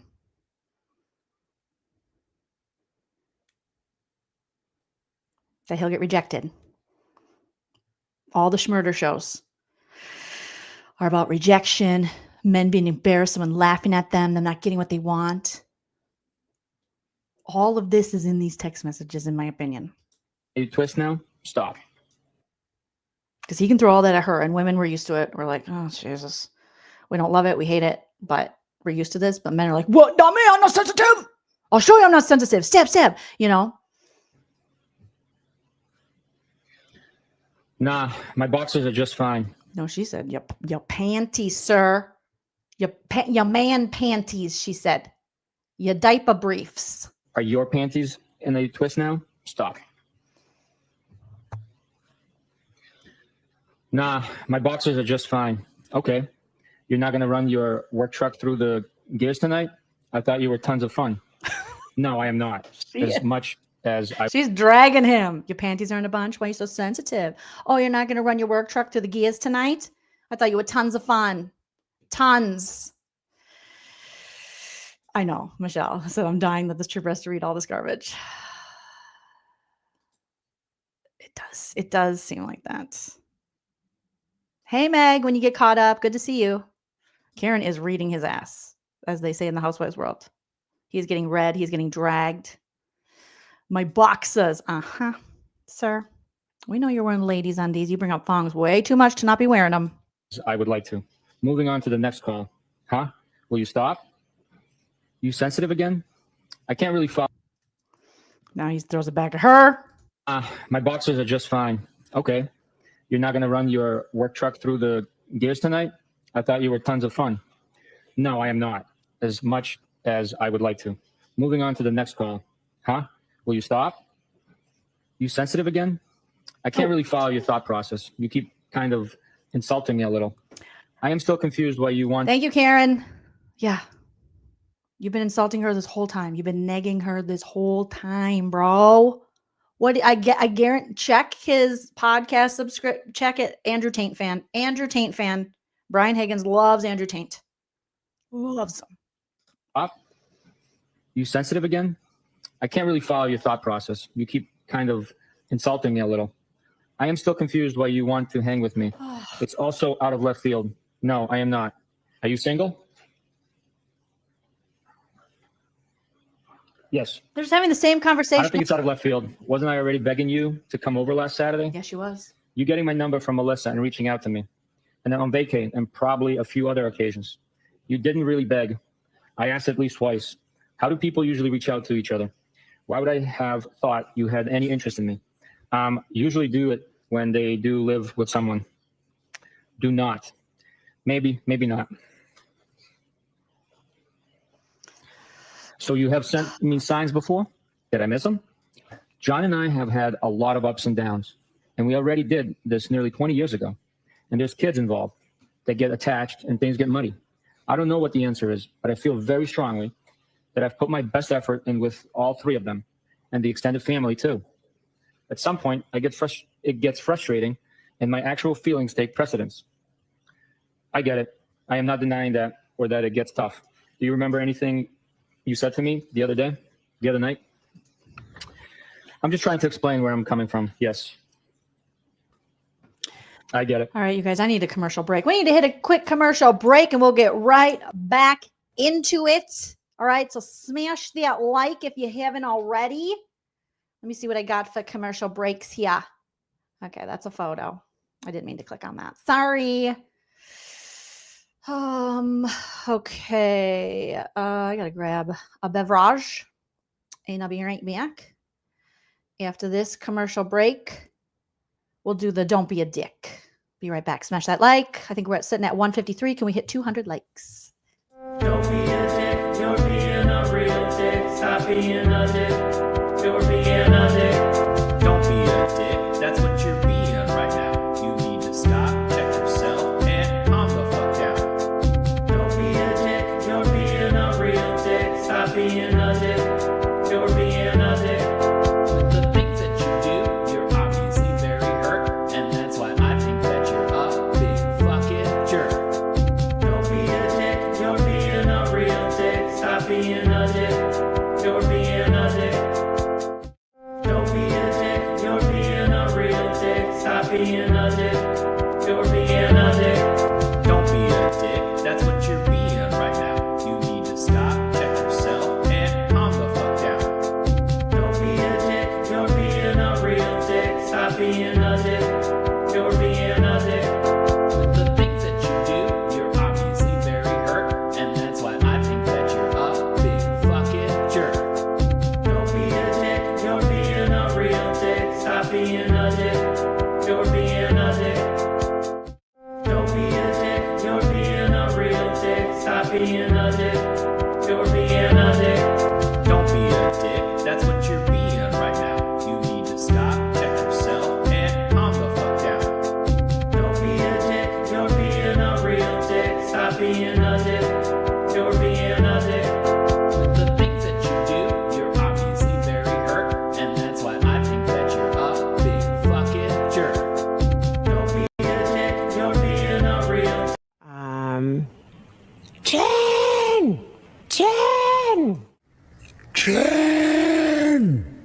Jen! Because I had like bread and maybe peanut butter in my car. Why did you have bread and peanut butter in your car?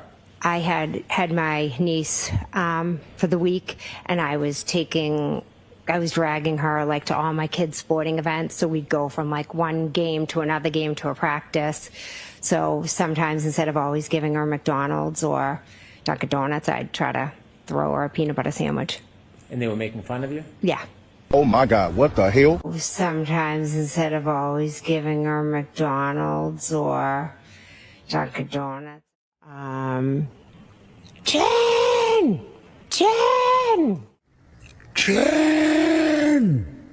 Jen! Because I had like bread and maybe peanut butter in my car. Why did you have bread and peanut butter in your car? I had my niece for the week, and I was dragging her like to all my kids' sporting events. So we'd go from like one game to another game to a practice. So sometimes instead of always giving her McDonald's or Dunkin' Donuts, I'd try to throw her a peanut butter sandwich. And they were making fun of you? Yeah. Oh my God, what the hell? Sometimes instead of always giving her McDonald's or Dunkin' Donuts, Jen! Jen! Jen! Because I had like bread and maybe peanut butter in my car. Why did you have bread and peanut butter in your car? I had my niece for the week, and I was dragging her like to all my kids' sporting events. So we'd go from like one game to another game to a practice. So sometimes instead of always giving her McDonald's or Dunkin' Donuts, I'd try to throw her a peanut butter sandwich. And they were making fun of you? Yeah. Oh my God, what the hell? Sometimes instead of always giving her McDonald's or Dunkin' Donuts, Jen! Jen! Jen! Because I had like bread and maybe peanut butter in my car. Why did you have bread and peanut butter in your car? I had my niece for the week, and I was dragging her like to all my kids' sporting events. So we'd go from like one game to another game to a practice. So sometimes instead of always giving her McDonald's or Dunkin' Donuts, I'd try to throw her a peanut butter sandwich. And they were making fun of you? Yeah. Oh my God, what the hell? Sometimes instead of always giving her McDonald's or... All right, you guys. Thank you so much. I let the doggies out, and I'm running over my mic cord here. Okay. We're back. I got myself a Celsius and a water, and we're ready to get back into it. Thank you, Melissa, for the super chat. I appreciate that for the super sticker. Thank you so much. Melissa Turcott, good to see you. I deleted it because I didn't want to do my own text walk of shame. But I'm pretty sure I remember it. I get it. I deleted it because I didn't want to do my own text walk of shame. But or that it gets tough. Do you remember anything you said to me the other night? I'm just trying to explain where I'm coming from. Yes. I get it. I deleted it because I didn't want to do my own text walk of shame. But I'm pretty sure I remember everything. Okay. So don't you think it would complicate and confuse your situation if we hang out? Fair question. Probably. Do you only do things with that simplify your life? Nope. I complicate my life on the regular. Yeah, so does everyone else. Just so you know, I thought you were extremely hot off the rip. Amazing personality. Just so you know, I thought you were amazingly hot. Extremely hot off the rip. Off the rip. Okay. Okay. Off the rip, Brian Higgins. Okay.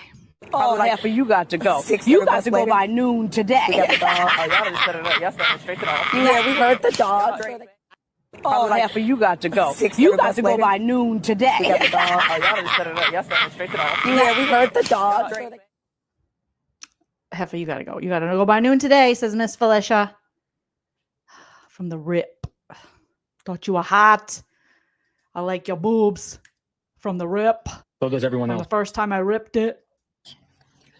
Just so you know, I thought you were extremely hot off the rip. Amazing personality. I could go on and on. but I do not. Want to pump your shut up too much. Huh? Thanks for saying that. Oh, I don't want to pump. This is classic negging. This is pickup artist bullshit. I don't want to be too nice to you, too complimentary. Pump your shit up too much. I don't want you feeling too good about yourself. Because then how am I going to get in where I fit in if you got high self-esteem, bitch? But low comms Brian Higgins is gross. at Hillside. Gross. Want to pump your shut up too much. Thanks for saying that. But low comms at Hillside. You know how to ruin something nice. I frequent other places. John has showed me about 5 times the Ring video of me walking you out on Saturday. And my voice and my accent are killing me softly. What? Yeah, he has cameras everywhere. You cops. Jesus. Be like, Christ, are you guys hooking up? OMG, great. I don't need any drama, dude. No, it's fine. What do you mean you don't need no drama? You've been texting with one of your friends and fellow officers, ladies. You totally have participated in this when she reached out to you. I don't need no drama, dude. The drama's here. It's you, huh? You're the drama. It's you. She's like, no, it's fine. He's like, seriously? Oh my God. Seriously? I am serious. You legit planted one on me. I know where the cameras are anyway. Duh. Oh my God, Bruins. What do the Bruins have to do with this? What do the Bruins have? What? It makes you think, did John know? And you see moments in this text exchange where Karen's trying to get in his head with the stuff of, John said this about you. Oh yeah, John said he watched us walking out together when I walked out to the cat. And he's like, oh my God, he see us kiss? I know where the cameras are. Oh my God. LXU, thank you for the super sticker. You guys are so sweet. I appreciate that. So she's trying to get him riled up a little bit. And he's like, oh my God. Oh my God. Sir, what did you think was going to happen when you're texting with a lady in a relationship with a guy that you know and are friends with? Seriously? I am serious. You legit planted one on me. It seems like this is a revenge cheat. This is like, let me look for a sucker. Karen was like, let me look for a sucker in this group. Brian Higgins, he was lonely. Okay, I could possibly smooch him. I could maybe get near his wiener to get back at John. And Brian Higgins took it real far. He thought they were betrothed. He thought they were in love. He was like, I'm in love with this Karen. She got it. She got it. She got it. And then tried to neg her into a relationship via text. I know where the cameras are anyway. Duh. Oh my God, Bruins. So your slick move isn't on there? Of course not. Just trying to scare him. OMG. I almost. You gonna throw up? It was a peck anyway. You that worried about it?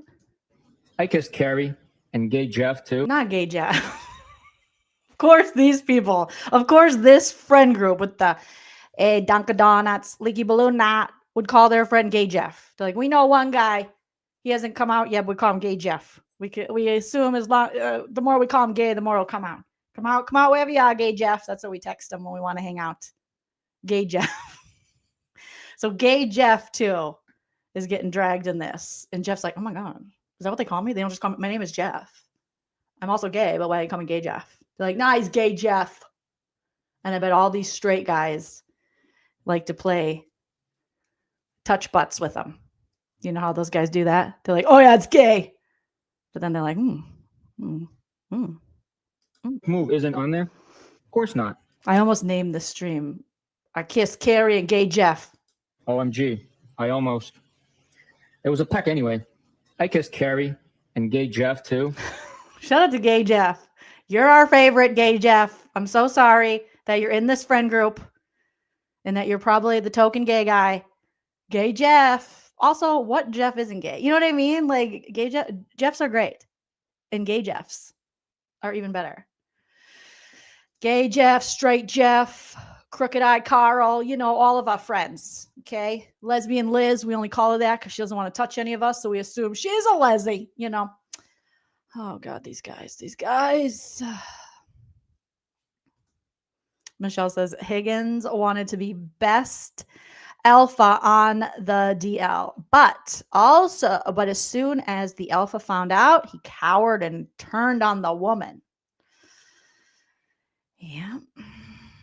Meg says maybe they have multiple Jeffs with different identities, so they wanted to hang with gay Jeff that night and then bi Jeff or pan Jeff and definitely not straight Jeff. There's too many. They're like, we got too many straight Jeffs. Yeah, weak. I agree. I stand him too. I stand gay Jeff. LOL, funny. So now he is jealous of me? No, I told you he likes you a lot, which makes Brian Higgins is hoping. Oh, he jealous of me? this worse.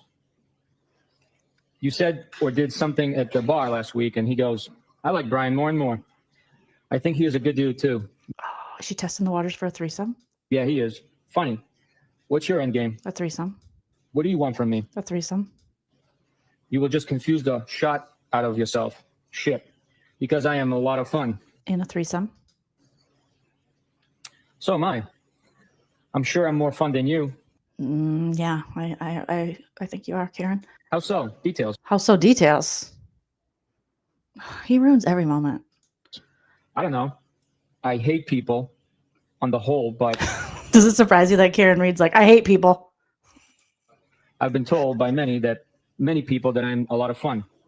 I don't do anything half-ass. Nothing.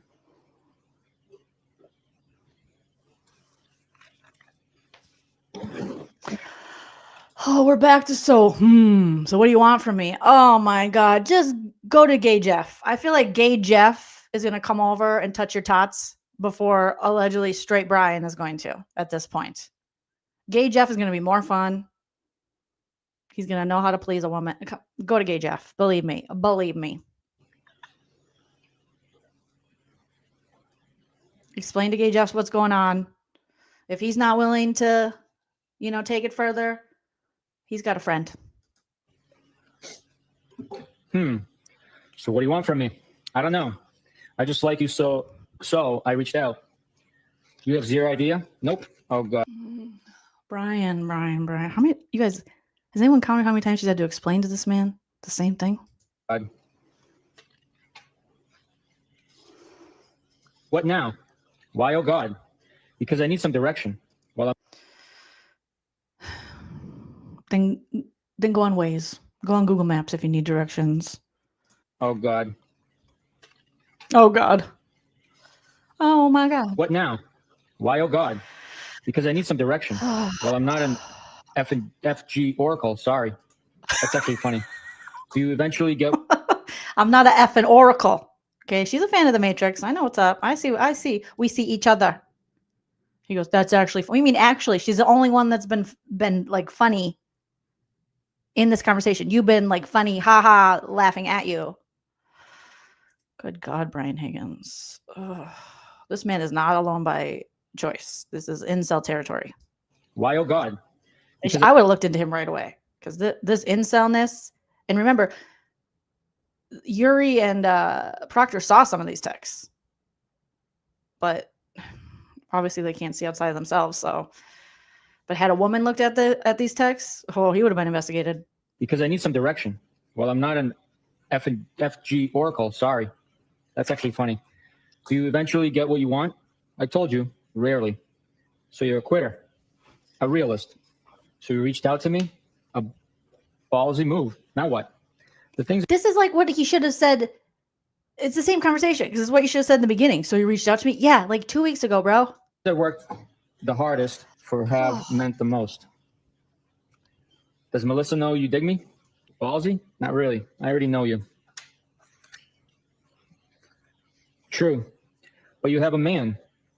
I figured if you text with Melissa, you'd definitely text with me. She isn't trying to hang with me. Of course she is. Plus, I never really texted with her other than to see if they were headed out. I asked you over. Is what? You made excuses. That's fine. But I'm not asking again.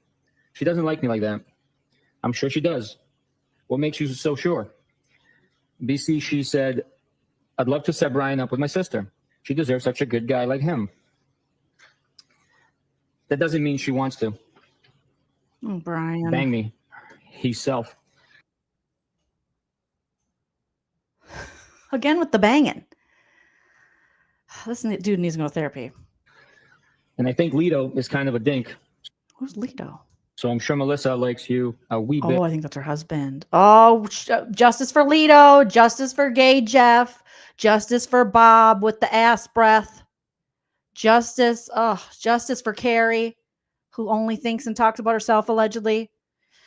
So many people are seeing. Can you imagine these people seeing these read on television? People all over the world interested in this case.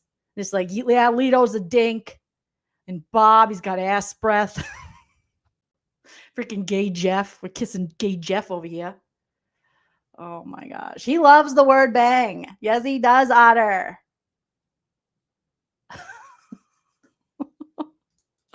Wee bit.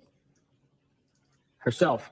Yeah, he is interested. Interesting. Right? Check his hard drives. I'm gonna say this.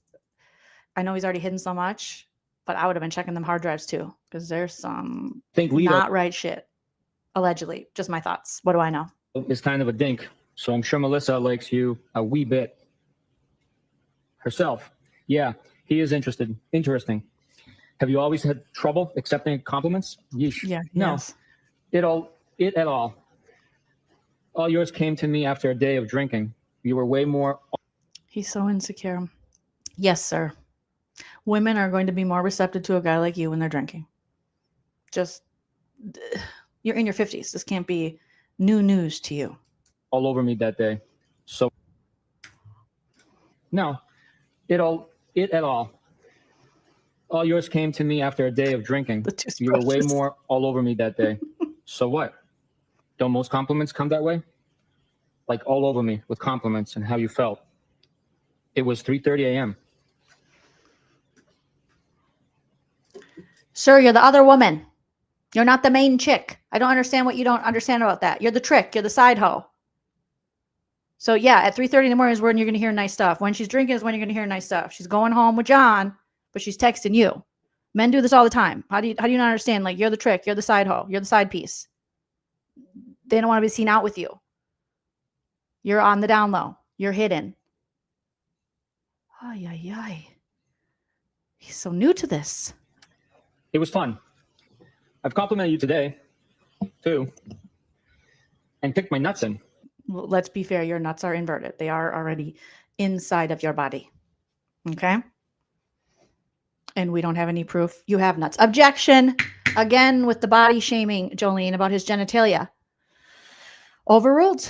Okay? I'm not sure that, he has testicles. And if he does, they might be wee bitty, little cutie, little small testes. Okay? Because he's so testy. That surely he doesn't have enough testes. Oh my God, how? If I had more notice, I would have grabbed a drink somewhere. So I am all set with. That's fine, but I am not asking again. Oh, no, he's not asking again. Karen's like, I asked you. I'm not asking again. Now he's like, I'm not asking again either. Well, at this point, you're never going to get laid, Brian. Oh my God, how? If I had more notice, I would have grabbed a drink somewhere. So I am all set with. That's fine, but I am not asking again. Oh, no, he's quoting her saying, I'm not asking. Well, then ask her. Because she said she already asked you, and you were like, I got my work twerk. 7 p.m. And I'm super cool. So right now, asking again. Excuse me. So right now, asking again. Thank you, S. Evans. Coming to your house would have been bad for the both of us. For starters, you wouldn't have wanted me to leave. Now equals not. That sounds good. You wouldn't have wanted me to leave. Okay? Actually, you wouldn't have been able to get me out of the house. Because I like to get drunk and pass out. That's trouble. Why? Because you wouldn't have made me stay. Lock me in your room. No, I wouldn't have. Haha, you wish. I don't share a bed with anyone ever. I have my own room in Canton. What? Yeah, I think sharing a bed is archaic. Is that the one you wanted me, TK, stay in? You sit like to be spooned? You don't? Not for more than a minute or two. Weird. You would rather sleep alone? Sir, you're talking to perimenopausal women, okay? It's a hard knock life out here with the night sweats and such and the discomfort going on. Just be lucky that your hormones are regulated. You don't got to go through all this shit. You want to be spooned? Not by you. Imagine the sweat. Imagine the heat that this beast ejects. Imagine him. Oh, and just breathing like sleeping. Imagine the sleep apnea that's going to happen. No, sir. No. Feel the heat. Of course, she wants a separate bedroom. God, the whiskey breath, the snores, the heat. No, she can't get her fireplace to work. She doesn't want you coming in, burning up her bed. Oh my God. You don't like to spoon? Sir, she won't be able to find herself in the bed with you there. I've got to make my sleep count. We do, because as we get older as women, we actually have to get more sleep. Isn't that crazy?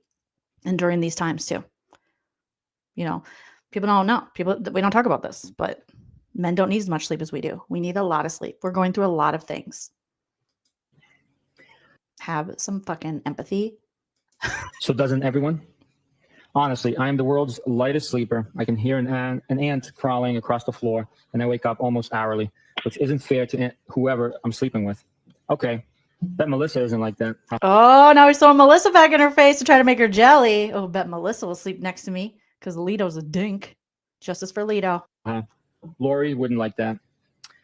I know for a fact Melissa isn't like that. She told me she can't even fall asleep unless they're spooning.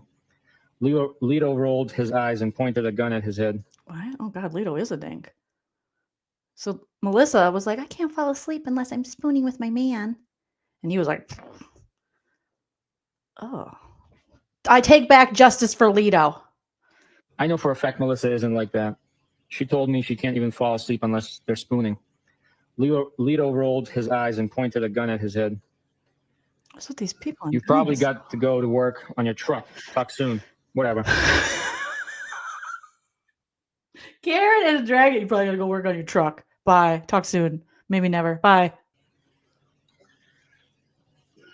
Lighten up, Francis. Not Francis. Not Francis. Why is she calling him Francis? Why is she bringing the saints into this? Let me know when you figured out. Not my confirmation name, Francis. Figured you're shut out. That's a tailor-made joke for an army vet. Oh, okay. That's why I didn't get it. I thought it was for a Catholic. I was like, what's going on? Is that his confirmation name? What's happening? What they talking about? They talking about nothing? What they talking about? They talking about nothing? Let me know when you figure you're shut out. The spell check on his phone. Figure your shit out. No one else has it figured out. Why do I? Combat vet. I didn't say non-combat. This is the worst cyber cheating I've ever seen. I told Sat, I think you're hot. And since told you how cool I think you are. Maybe you're actually a jerk. What do you want me to say? He is. You're figuring it out, Karen. A little late, but here we are. /do. I'm pretty sure you're seeing people too. I am not a jerk. Don't change the narrative to suit yourself. Own your words. Okay, Dad. Okay, Dad. Oh my God. Own your words. This dude, wow. He's very sensitive. He's very fragile. He clearly really likes Karen. He's clearly a big chicken shit when it comes to this, texting cyber affair situation. This could definitely, after drinking, this could set him off. I don't think you're a jerk. I don't have simple answers to your questions. It's actually simple. What do you want from me? What do you desire? Oh, not the desires. To start, I would just like to hang out because I like to talk to you and hear what you have to say. If that's it, I'd be happy. Okay, I will lock you into that statement. That's fine. I suspect you will give up eventually. Just so you know, I will still be your friend. I suspect you will give up eventually. Like he's like, I suspect you'll disappear. You'll stop talking to me. You won't want to hang out, but I'll still be your friend. Clearly, you're trying to give me a Heisman. Oh, she said you're giving me the. Is that what that is? I just watched my first full season of the NFL last season. Go Vikings. Skull. But is that this, guys? Let me know. I can be cringe too. No, Not at all. Why would you say that? Karen's like, I'm a woman. I like sports. Because I've tried and I'm failing. Tried what? Failing what? Hot and personality and what else? What's the I could go on and on part? You see, it feels like a Heisman, sugar-coated with a few compliments. Very few. That's okay. I asked you over on a seemingly uneventful Tuesday. Yeah, with 0 heads up. I have to get up at 4:30 a.m. Didn't hear from you yesterday at all, so I should have been a mind reader. Why is he treating her like they're in a relationship, bro? Again, you're the side piece. You're supposed to be ready and willing when they're ready. Why has this been expected from women forever? But this guy is like, what? I don't know. You got to give me some time. I got to wash my hair. I got to wash my balls. I got to wake up at 4. Okay, we'll call in sick. Didn't hear from you yesterday. Well, you're not in a relationship. That you were going to extend an offer to your crib for a drink? If you want to give up, that's on you. You're being silly, for the record.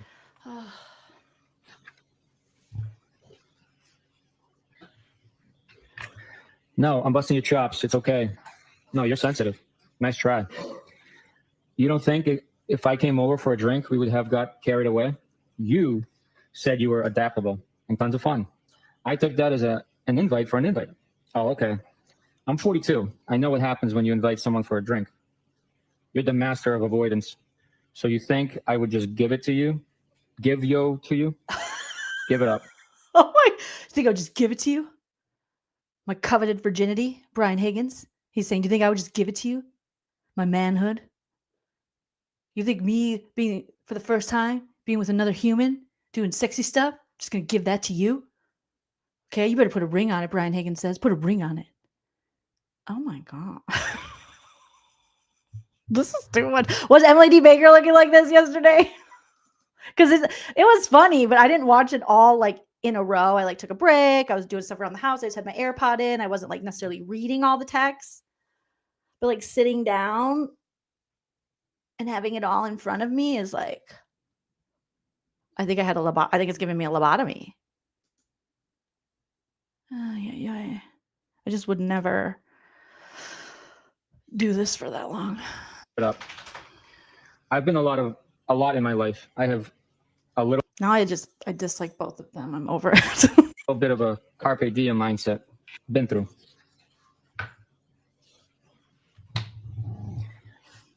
What am I avoiding? I'm not afraid to be direct. Saw my questions. Okay, which? Ask again. Nope. Tricks are not for kids. I'm pretty sure we would have hooked up. Okay, I can't say that. Of course you can. Did I miss any other questions, sir? Probably. Are you having a drink right now? Yeah, on my second. Show me what you got. I went for some wine and downgraded to a mudslide. The taunting in me. Haha. I had to make another one because you got me all worked up. I could have made it for you, weirdo. Sure you could have done a lot.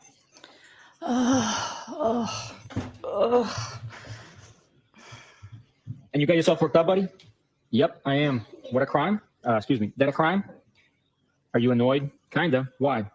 Because you there, this offer on me last minute of through. I could have made 3-round tips by now. Excuse me. I apologize. You could have made 3-round trips by now. Oh, I bet. Crickets. 4-round trips. Bite me. Geez, that's fresh. That's fresh. He throws it back at him. So you only say like one nice thing per day? Tough. Yes. You're impossible. Yes, you can, Kelly. Let me know when you figured this out. You're impossible. I've been pretty straightforward.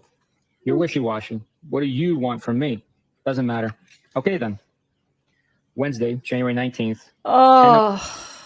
They had like a full, like, why don't you just be in a relationship to fight like this? This isn't supposed to be like your side piece, cool little hookup. You're not supposed to be fighting like this. And they haven't even done anything but peck. 8 a.m. Not worth it. Sup. You tell me, player. Just working remotely. Sweet. Maybe this is their kink. Maybe they both just like being upset and mad. And this gets them going. But then they would have met up. But maybe that's all they like. They don't even want to do the stuff. They just want someone to fight and argue with. From Mansfield? Yep, you. I am in Canton at the moment. I want to drink. Haha. Dude, you always want to drink. Oh my God. AA is calling. 12 steps, Brian Higgins. You need some 12 steps. Possibly 13. He might need 14 steps. He drinks so much. Is that bad? Yeah, it's bad. It's bad. It's bad, Brian. It's bad. Really? Your liver is screaming, help! I need somebody. Help! I can't breathe. He's drowning me. Help! I think day drinking once a week is okay.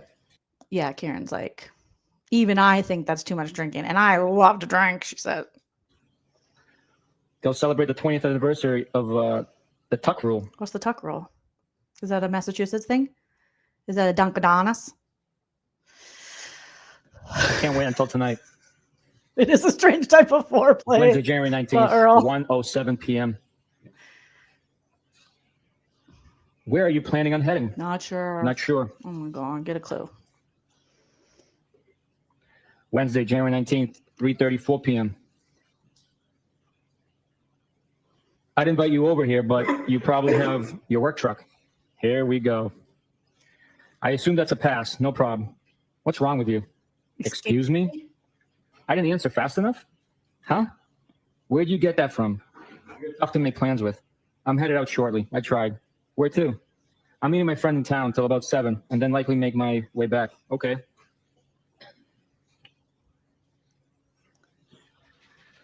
Where are you headed back to, Shady? I assume that means Shady. I'm meeting my gal pal, who's from Canton. Back to Mansfield. Do I know her? Name? I don't think so. Are you going to try to hook up with her? Julia Mellon. Hey, Julia Mellon. Julia Mellon. Oh, not the docks. Lives on Sherman.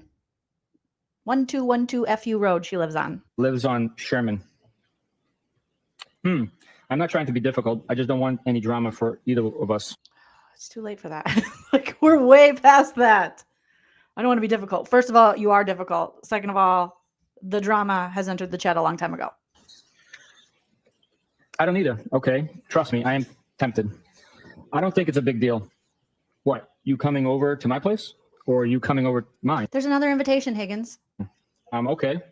You clearly are getting aggravated with me. No, she's like, I don't think it's a big deal. So just come over so we can see if this is even worth it. Because we've been fighting for like 2 weeks. And you've been crying on your keyboard. And my lack of participation. Yeah. No, I'm not aggravated at all. Okay, we're good. I will see you around. She's done. She's like, all right, we're good. See you around. I tried. Clearly, your boner and your brain are both broken. I can't do this. I'm calling Gay Jeff. I knew this is how you would act. What? Of course. I knew this is how you act, stupid bitch. Going right to the, I knew this. All broads are the same. Whatever. You can get most any guy you want, so you're not losing any sleep over this. Oh my God. Insecurity is back. Insecurity. Oh, Higgins, seriously, you need to take one of them self-esteem classes. Like, you're good enough, you're smart enough, gosh darn it, people like you. Even if it's a lie. For this. None of that is true. I'm not talking to any other guys, and I have issues with John, and things are far from perfect. You just happen to know about him because we all hang out at the same bar. Same bar. I'm sure you talk to other girls. That's what single people do. I'm not married, and neither are you. Neither is John. Was that your attempt at a lecture or a deductive reasoning?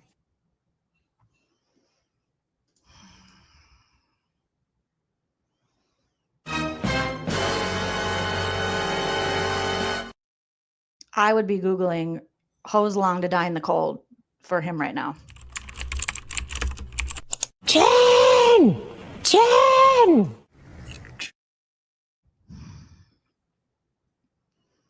Good morning. Good morning. Good morning. Good morning. Not you. You can choke. Sounds like a pretty disgusting party to me. Because they're losers. I didn't think I could dislike Brian Higgins more than I already do. What do you want from me? That's Oh, just not again. Not again. She told you. how I feel. Excuse me. That's just how I think / feel. You don't need to approve. I've already answered that last question a couple of times, I think. I'm not judging you. Yeah, you've been judging her the whole time, Andrew Taint. Yeah, you have. Never have, never will. Always have, always will. You shouldn't. I don't know what your private life is about, nor is it my business. He says it's very private. He's very private. He doesn't You just speak happen to know what I see, that I see someone. I don't have kids and I'm not married. Aren't you afraid you might actually like me? No one likes you. I don't think that's a bad thing. Isn't that the point? Well, it would be complicated because you have a boyfriend. That's funny. You said we are all a lot alike. Because we are. Yeah, life never stays Maybe they're siblings. There's something White Lotus-y about this. the same. Things always change. Okay. Why are we alike? Why are we alike according to you? Because you're from the same area. We're going to go through this again. According to you. Because we go with our gut and how we feel. Isn't that kind of what you told me? Yes, that's true. Oh, so now he remembers stuff. Have a good night. Maybe he needs a conflict boner. And so he just texts her to get in fights so he can get a conflict boner and then go to sleep. I don't. Clearly irritated. Sorry to bother. Check. He said, sorry to bother Young. Check the hard drives. Young. You. Either texting is bad or you're sensitive. I'm not irritated at all. I swear. I had been going out with someone for a few years when I reconnected with John. And John and I got on very well at the same time, so I broke it off the other guy. He was probably starting to see other people if I was completely honest with myself. I don't feel bad about any of that. I think it was meant to work out that way. So what's your point? Are you legitimately interested? Unhappy in your relationship? Mad because you saw him all over another girl? Or a hybrid of all of it? My only PT is that there's a difference between being married or someone and dating someone. And we have no intention of ever getting married. The PT of dating is to not get tied down. Yuri, the PT, the part-time, the point. You guys, this should be shown to kids of like, this is the kind of relationship or conversations. If you find yourself in this, it's a huge red flag. Run, run, run like hell. Run like the wind. Out with someone for a few years when I reconnected with John. And John and I got on very well at the same time, so I broke it off the other guy. He was probably starting to see other people if I was completely honest with myself. I don't feel bad about any of that. I think it was meant to work out that way. So what's your point? Are you legitimately interested? Unhappy in your relationship? Mad because you saw him all over another girl? Or a hybrid of all of it? My only PT is that there's a difference between being married or someone and dating someone. And we have no intention of ever getting married. We're never getting married. The PT of dating is to not get tied down if you're not confident you should be. In my mind, anyways. The first two, but I don't care too much about the other girl. Okay, so he is cool with you dating other people? And I'm not happy per se, just realistic that there's cracks and it's far from perfect. I doubt it. If he is seeing someone else, I wouldn't want to know either way. He probably feels the same. And you probably feel that way about whoever you hook up with. I think that's normal. Oh, so it's like the look the other way? Okay. You don't agree with me? This is so unhealthy.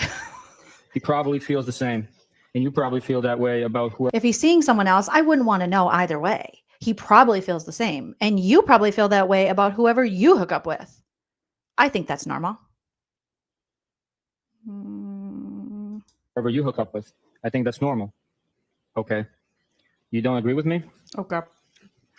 Now he's mad. You make some valid points.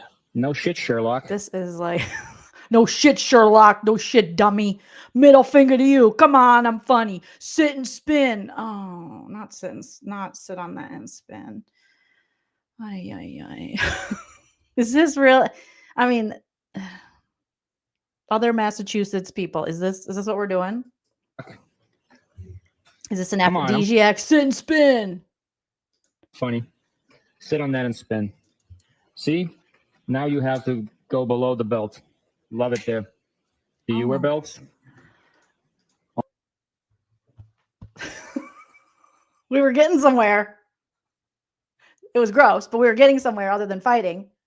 Now you're going below the belt because he's like, sit and spin. So she's like, ooh, that's below. I'm going to sit on it. Uh-huh. On that and spin. See? And he goes, I love it there. And you're like, ooh, gross. Okay. And then he's like, do you wear belts? What are you, Joan Rivers? Like what? Huh? What are you critiquing the Met Gala here?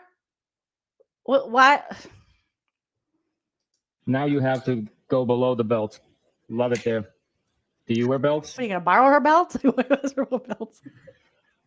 Only once in a while. Okay. When I go in. See, now we're off you were already below the belt. You were talking about the waist. You're talking about below the waist. Getting down by Johnny Town, Boo Boo Town and Johnny Town. And now he's like, do you wear belts? And she's like, once in a while when I'm in the office. He's putting water on his own boner. Go into the office. Okay. Rando. Okay. Uh-huh. Oh, it could be. Was he talking about strap-ons? No. I was teasing you. You getting all dressed up for me. I pretty much wear all black every day. Love it. All right, Beetlejuice. Where you going in town? She's so goth. She's like, you want to go to Hot Topic and pick up my next outfit? Okay. You getting all dressed I'm up? going to get myself a 3 doors down tattoo tattoo and t-shirt. For me. I pretty much wear all black every day. Love it. Where you going in town? Newbury. She works there. Doing? Other men. She works for my friend who's a plastic surgeon. That's how I know her. Coincidence? She lives around the corner. So funny. Around the corner. What's funny about that? From your second home? Haha. That's not funny. There's nothing funny about that. Uh-huh. These are the type of people that go to a stand-up comedy show and sit in the front row like this.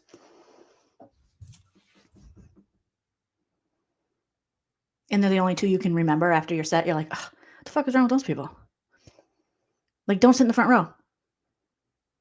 But they laugh at things that, haha, that's so funny. You're like, that's not funny. Oh, haha.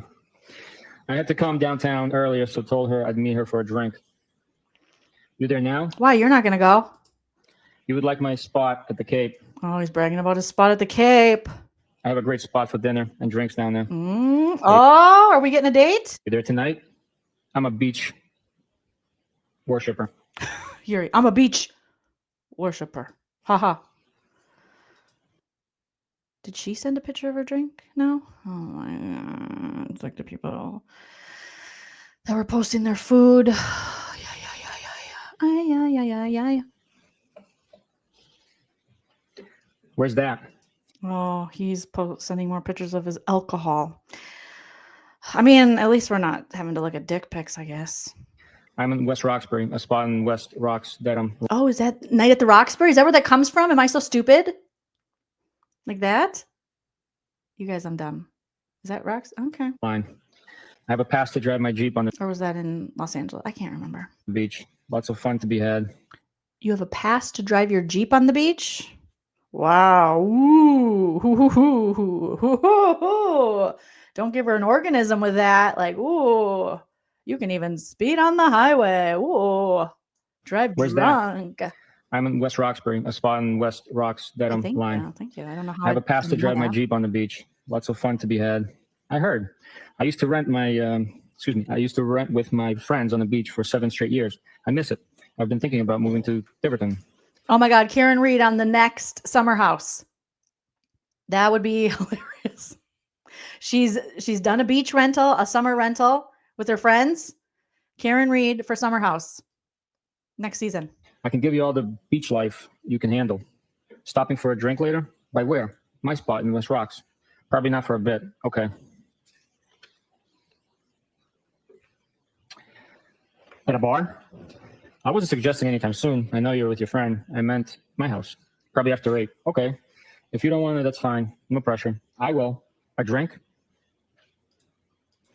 He's like, if you don't want to, that's fine. If you don't have to, he's already like destroying it. He's a self-destroyer. She's like, no, I'll do it. Yeah, we can do that. What do you drink? Are you out now? Sorry. He's so afraid of getting turned down, of rejection. That he's like, this is okay. You probably don't want to do it. I'll drink whiskey if that's what you're having. Haha. Send me a pic of you two. Haha. Oh, don't do it, girl. Oh, it's going in the spank bank. Don't subject your friend to this monster. Send me a pic of you two. That's some serial killer shit. Oh, I figured. My shot is tight. Shit. Did she send it? No, I don't see anything. Sure you can handle this. Please. Bite me. Stop saying fresh things. Why? Excuse me. I'm sorry. What? Are we messed up here? I don't think I got this far in my first watch. There may have been a page that is missing in that document, or it's not comporting with the... Meg, right? Oh, you're right. I did accidentally turn the page. No problem. I apologize. Yeah, don't rope your friend in. I usually drink whatever the person with me is having. Yep. I usually drink whatever the person with me is having. Oh, okay. I don't think... Oh, thank God. She doesn't know how to take a selfie. Her friend really dodged a bullet with that one. Selfies either. I don't really even know how. Whatever. I wanted to see your smile. Oh, I hate having my photo taken. Weak. Sorry. I'm a very particular person. What's that mean? Okay, never mind. Go enjoy your friend. Go clean your house, will you? My shit is spotless. She's like, I'm coming over. Clean your house. Thank you, Adam. Adam says, do you like me? Circle yes or no. Oh, I'm going to circle no on this whole text exchange. He's like, I got to clean up my pubes from the floor. You imagine. He's one of those guys. You go to the bath. You're like, what is all these hairs on? What's going on here? What's happening? There's an overabundance of pubers. What's happening? What's going on? Haha, I figured. My shot is tight. Shit. Sure you can handle this. Oh, God. I have a Starbucks cheese and fruit plate I want to eat after this, and I don't know if I'm going to be able to. Sure you can handle this?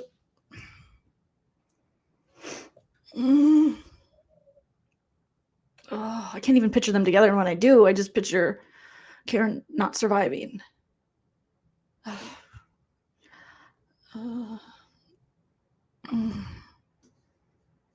Okay, just hit play, Jolene.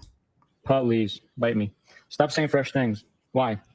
Are those statements tempting? Nope. Oh, which statements? Perhaps you should drive directly to Mansfield. You said bite me like 3 times. Okay. 8:30 is too late? For what? Drink. No, why? Are we not meeting up? You can stop over for a drink. Balls in your court. Are you going to give me the address? Yeah. Why the ball with the parentheses S? Which one is it? A ball or balls? We don't have to meet up if you don't want to.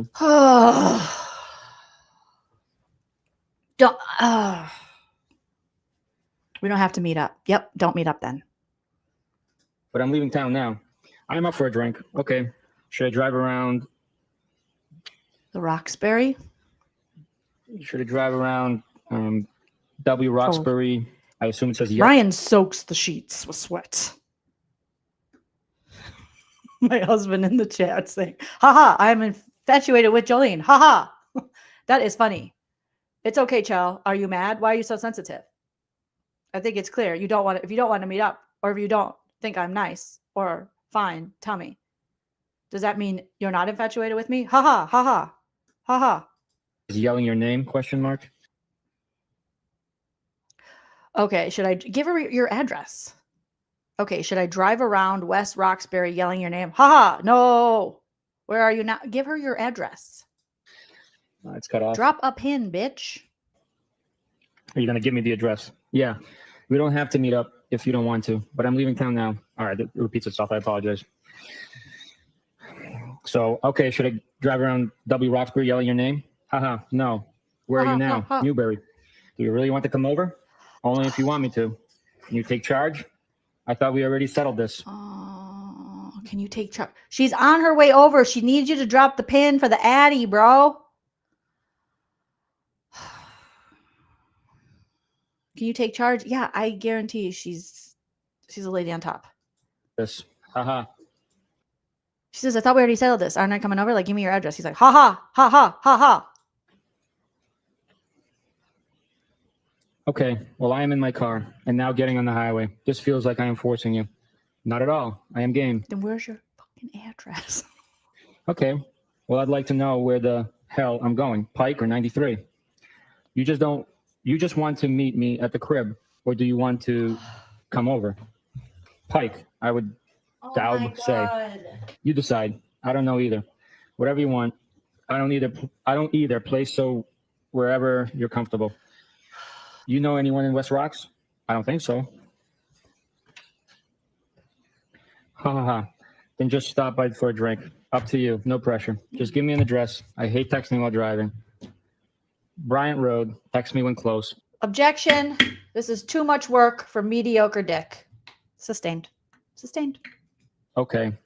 I will show you where to print. Park. That's W Rocks. It's not coming up. Yeah. Then put Boston in. Bryant Drive, West Roxbury Township, New Jersey. Searching for a friend. Then add your phone contact so you can search for their address on maps. It's a screenshot sent through. First one. What app do you use? Turn around on the street. Park at the top of the street across from the red minivan. LMK when you're here. Here. Thank you, P. Wednesday, January 19th, 11:13 p.m. I did not get this far on my watch, so I'm just like, what? So she went over there? I've lost interest. I lost interest a long time ago. Turn around on the street. Park at the top of the street across from the red minivan. Where do you live? Like, what part of the top of the street next to the red minivan? First of all, van, scary, candy, weirdo, van guy, serial killer. LMK when you're here. She said he. Here. Wednesday, January 19th, 11:13 p.m. So did they did they bang? Home. Alive? Cool. Thoughts? I didn't think they ever like met up outside of a group setting. Maybes. You? What? You asked my thoughts. You didn't answer. I don't know my thoughts. Okay, I think I get it. So did they like hook up and then she's like, I'm done. That was horrible. He just cried the whole time. I never even saw if he had a wiener. Like he literally was just like, you don't like me, do you?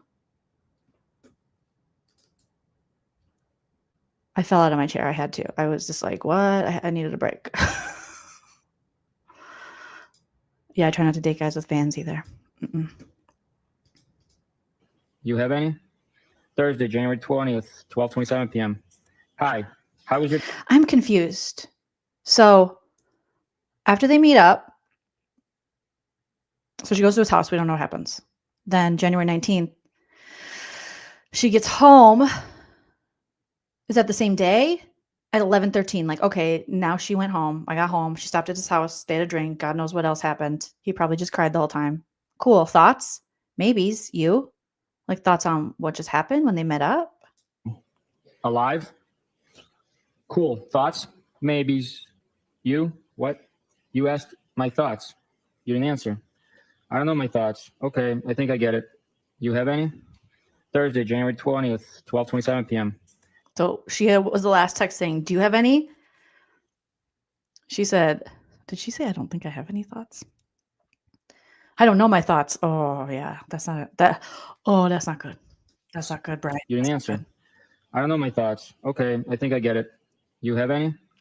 Thursday, January 20th, 12:27 And he's back for more. He's a glutton for punishment. p.m. Hi, how was your day? Good, yours? I'm exhausted. From what? Yeah, that makes two of us. But I want to drink. Oh, again with the drinking. Again with the drinking. Really? I'll give you Hardy's digits. Who? Hardy. Hardy from 98.5 Midday Show. He hangs out at the Current sometime. He's a spokesperson for... Oh, damn, Karen's calling you a drunk.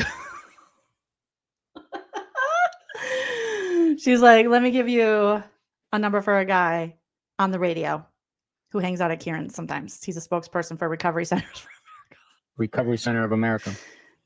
Haha. The first step is admitting you have a problem. I don't have a problem. Yeah, you do. I don't have a problem. Kidding. I know. Then 3 days later, Good riddance. Haha, stranger. Hey, I was at Haley all weekend. Have not heard from you. I apologize. Sunday, January 23rd, 9:40 p.m. Phone works. Thought you were all set. With talking? No. You sure? I wish he was. Friday, 11:32 p.m. Well. Well. Saturday, 11:54 a.m. Oh my God, this took a turn. So then Saturday, she texts John died. John died. Lights, please. That was disturbing. That was not a happy ending. Oh my God. Holy shit. You guys, let me go to your comments, see what you guys are saying. Let me stop sharing my screen. He got ghosted. They could have met up. She could have went to his house, I guess. John, that's it. Literally 5 or 6 hours after they found him. But he already knew that, right?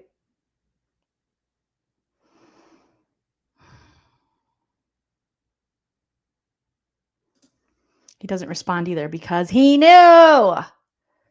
Chera City says, yep. Chera City, yes. He doesn't respond. I would like to know what he said after that too. But I think he only shared a certain amount of the text and then got rid of his phone. I think it's just so, I mean, this adds so much reasonable doubt, and they didn't look into this. I'm going to look for a little more of this because I want to see what, I imagine Alan had some questions after this. Ay. Oh my God. Right? All right, let's see if the trial channel has some more. Okay, so we have the tax part. Yuri Bukhenik. Maybe this has his full part 2. Okay, let's see.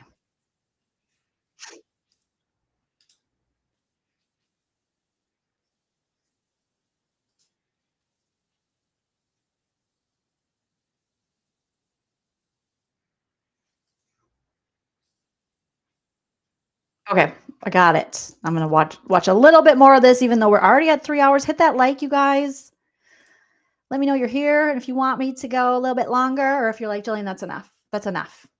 Come back another day. That's enough. But again, shout out to the trial channel.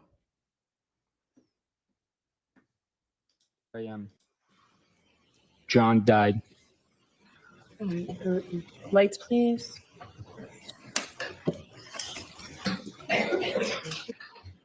Sergeant, you had an opportunity, obviously, you read them, so now you familiarize yourself with that series of text messages that you received from Brian Higgins, correct? So this is after Yuri read all this. He's like, so now you're familiar, right? Reading all 900 pages of those insufferable texts. All right.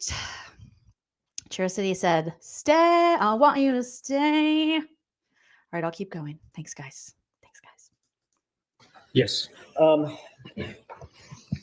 Would you, I'm going to ask you the same question again. Would you consider those text messages as you reviewed them when you received them from Brian Higgins as being flirtatious or romantic in nature? I would not categorize them to that extent. Certain parts of it might be, but the total conversation, if you want my opinion, I can provide you with it. Was there some flirtation in the text messages that you noted? There are terms that I used. Sir, this guy can't. You just read 900 pages of two people. Will they, won't they? fighting like an old married couple, very dysfunctional, and meeting up and saying the hat, but they're not. Okay. But he's like, oh, I don't know. You're hot. You're hot. I've said that to my wife once. You're hot. Witty, stuff like that. You know, talking about banging and hooking up. What word would you use to describe them if not flirtatious? The totality of the conversation? Sure. Let's start there. My opinion is that it's a angry girlfriend trying to set up a hookup to her John. To her jump? To her John. To her John. Yeah. Would you consider the responses from Brian Higgins to be flirtatious in nature? There are conversation parts that are enticing, maybe a little of... Sure. He's in love with her. He basically proposed every text and negged her. Like what? Kelly Cal, thank you so much. That's so generous of you. Kelly Cal gifted 5 memberships to the channel, which will be selected randomly by YouTube. So congratulations to those of you. Put your hearts in the chat for Kelly Cal. That was so kind of you. This guy is ridiculous. Advances, but the totality of, to put a label on the whole thing, my opinion is that she's trying to get revenge. Get revenge? Yes, get revenge. On John? Yeah. For what happened on New Year's Eve? Yes. Okay. When you say revenge, you don't mean physical revenge. Well, emotional revenge. She's trying to hook up with Higgins and then hurt John by cheating on him. And in fact... so how is that not flirting and what? You did know that John O'Keefe was not privy to these transactions, right? Okay. I'll allow that. Do you know that? I do not. Your That is a good observation, Jewel. Immediately, these guys are like, Karen, it's Karen. You know, at any point, if Brian Higgins was a bigger person, he could have been like, I'm not doing that to my friend John. I'll see you at the bar, but I am not going to do this. I'm keeping my leaky balloon knot to myself, but he didn't. So they're both to blame. I don't know. He's not on the text. And then hurt John by cheating on him. And in fact, you did know that John O'Keefe was not privy. Thank you, Felicity. Right? Okay. Thank you so much. I'll allow that. Do you know that? I do not. Your Honor, no. He's not on the text. I don't know if their accounts are synced at this point. I don't know if he's seen them. I don't know. He's not. His phone. You know his phone numbers. You guys got his phone, correct? We do have his devices. Do you have any evidence that his account is somehow suddenly know that he's synced with Jeremy's account? Not from his device, no, but he could have seen the text message. Okay, so there's no evidence that he was synced. His account was synced with anything, correct? I'm sorry, can you repeat? There's no evidence. You were facing the other way. I didn't hear. There's no evidence that his account was synced with anything. Not his device that we have, no. And you don't have, as you sit here, you don't have any evidence whatsoever that he saw any of those text messages, correct? We don't have that, but I do not know. Okay. So as you sit here, my question is very simple. Do you have evidence, affirmative evidence, that John O'Keefe ever saw these text messages? I do not have evidence that he saw them, no. So would you agree that the text messages show a romantic interest, for whatever motivation, a romantic interest from Brian Higgins toward Ms. Read? You have to ask that differently. Duh. In your mind, as you read the text messages, did you determine in your head that there was a romantic interest by Brian Higgins toward Karen Read? In my mind, I saw the text messages for what they were, initiated by Karen Read, and began a text message conversation with Brian Higgins. And Brian Higgins was responsive to those text messages, correct? Yep. They did communicate back and forth. He was responsive to the overtures that Ms. Read made toward him, correct? Suggestions. Let's get together for a drink. Come over to my house. I'll come over to your. This guy, if I was in the jury, I'd be like, I can't trust anything because he's lying. He's lying about the stupidest shit. Like, you just read 7,000 pages of them going back and forth, him being like, I think you're hot. I really like you. Oh, and then like negging her and then being like, do you really like me? Do you want to be my friend? And he's like, I don't know. I don't know if Brian liked her. Brian loved her. Brian fell in love. He was writing Karen Read plus Brian Higgins all over his journals that are empty of his feelings. He was crying onto his keyboard. He was doing the sad self-pleasuring. Come on now. This guy just can't. He has to dance around and evade everything. You lie about the dumbest shit. Of your house, things of that nature. Those went back and forth between the two, correct? Yes, they went back and forth. And did you determine that there was an interest by Brian Higgins in Karen Read?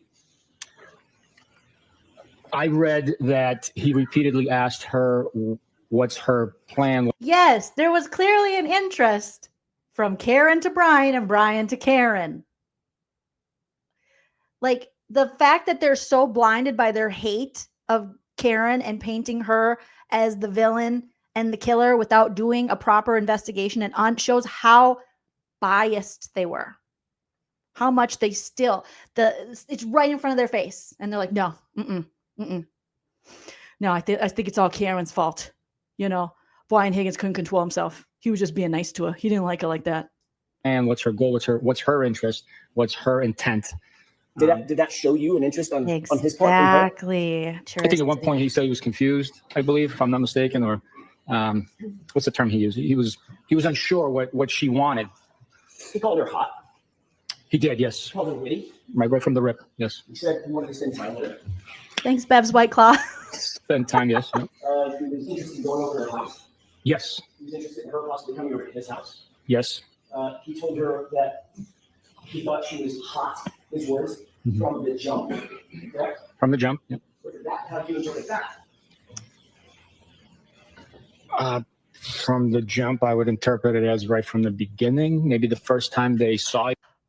You know, that's not what he's asking. How do you interpret him being like, I've liked you. I've thought you were hot from the jump. I never thought you'd like me. Like, he was clearly interested. And he's like, oh, from the jump, I would interpret, And he was like going underwater for a second, plugging his nose. Sir, stop. You're wasting our time. Saw each other, laid eyes on each other. I mean, as a matter of fact, I always love at first sight for Brian Higgins. Okay. He basically said that, didn't he? In the text message from the first time I saw you, I thought you were hot. Yes. He constantly was using phrases to use your words, phrases interested exactly, in knowing how she felt about it. Correct? Okay. What's the stage? To ask it differently. Otter. Did you interpret any of his text messages as Brian Higgins being interested in knowing how she felt, what she was thinking about him? Objection. Ask it again. When you first saw these text messages and you reviewed them, did you interpret those text messages in your mind? That's what I'm interested in your mind, as Brian Higgins being interested in knowing how Karen Read felt about it.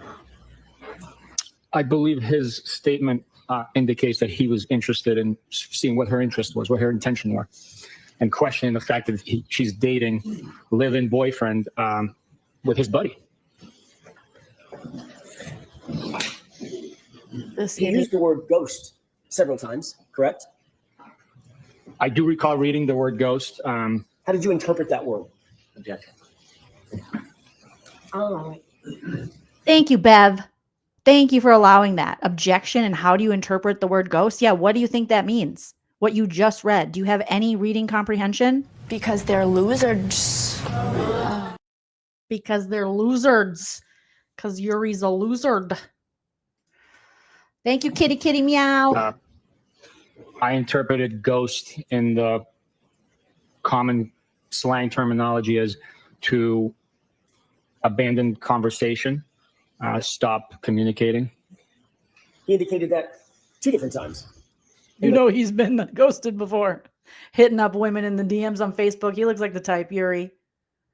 How are you? How are your tits? And women block. Kitty, kitty, meow. Thank you so much. Says, feeding my townie gossip addiction made my day. Right? It is townie gossip. In the text string, correct? I know I read the text messages, but reading them out loud to a room full of people, I might not have remembered how many times the term ghost came through. Fair I was concentrating more on the reading, not of the comprehension of each word. Cute. Don't try to be cute. But you did note that he used that term in his text messages to her, right? I think I recall at least once that the term ghost was present in the communication. Did you interpret that? I'm looking for what was in your mind. Did you interpret that, the use of that word by Brian Higgins, as showing some level of frustration at her abandonment of the conversation? No, I did not. No. Not at all? No. You can't trust anything this guy says. Have you ever heard the phrase, "you ghosted me"? Yes. How do you interpret that phrase, just in general?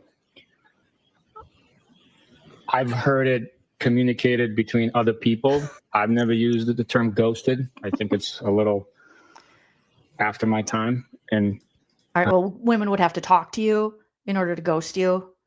Come on, and let's not pretend you haven't sent unsolicited things and people have blocked you. And I guess that's not a ghost. That's a never was. I never existed. Communicating with others, but I take it as you stopped responding to my text messages. Do you take that, do you interpret that, or did you interpret that as a positive or a negative comment? You ghosted me. I interpret it as a matter of fact, like you stopped talking to me. I never thought about it in a positive or negative connotation. I never gave it any thought. As you sit here now. Oh my God. How did Alan Jackson, even anyone in the court, I feel bad for the jury, put up with this guy? He can't just answer the damn question. Everything. He's trying to be cute. He's trying to talk around it. Play dumb. If you do give it thought, would you put a positive or a negative connotation on the phrase, you ghosted me? Objection. Negative. Why is that? You're aware that based on the text messages that we just saw, there was a series of text messages that went back and forth starting in mid-January and basically ending around January 23rd, correct? This chain of text messages began on January 12th and ended January 29th. Right. I'm going to get to So that's how long they were texting. And January 29th was only to tell him John is dead. But I think he's saying she ghosted him and they stopped their main exchange on the 23rd. the 29th. But the back and forth ended on January 23rd. Thank you, Alan. You said it. Did it not? I don't recall a specific. I can leaf through it and tell you what it is. I know I read the dates out loud, and again, I was concentrating on reading. Do you have the document in front of you? I do. Could you turn to the last page? Yes, sir. I believe it's the last page. It may be the second to the last page or something. It's just a waste of everyone's time. Yes, you're killing me, Smalls. Oh, you're killing me, Shrunken Applehead. Yeah, he's like, I think it's after my time. No, sir. It's in the common vernacular now. Do you see an entry on January 23rd, 2022, a text message from Brian Higgins, thought you were all set? Yes. And Ms. Read responded with talking, ? No, period. Correct? That is her response. Mr. Higgins then responds, with 4 N's behind the H, correct? That's correct. And then he responds again. By the way, did Ms. Read respond to the No, she did not. And then he follows up with, you sure, with no punctuation, correct? That's correct.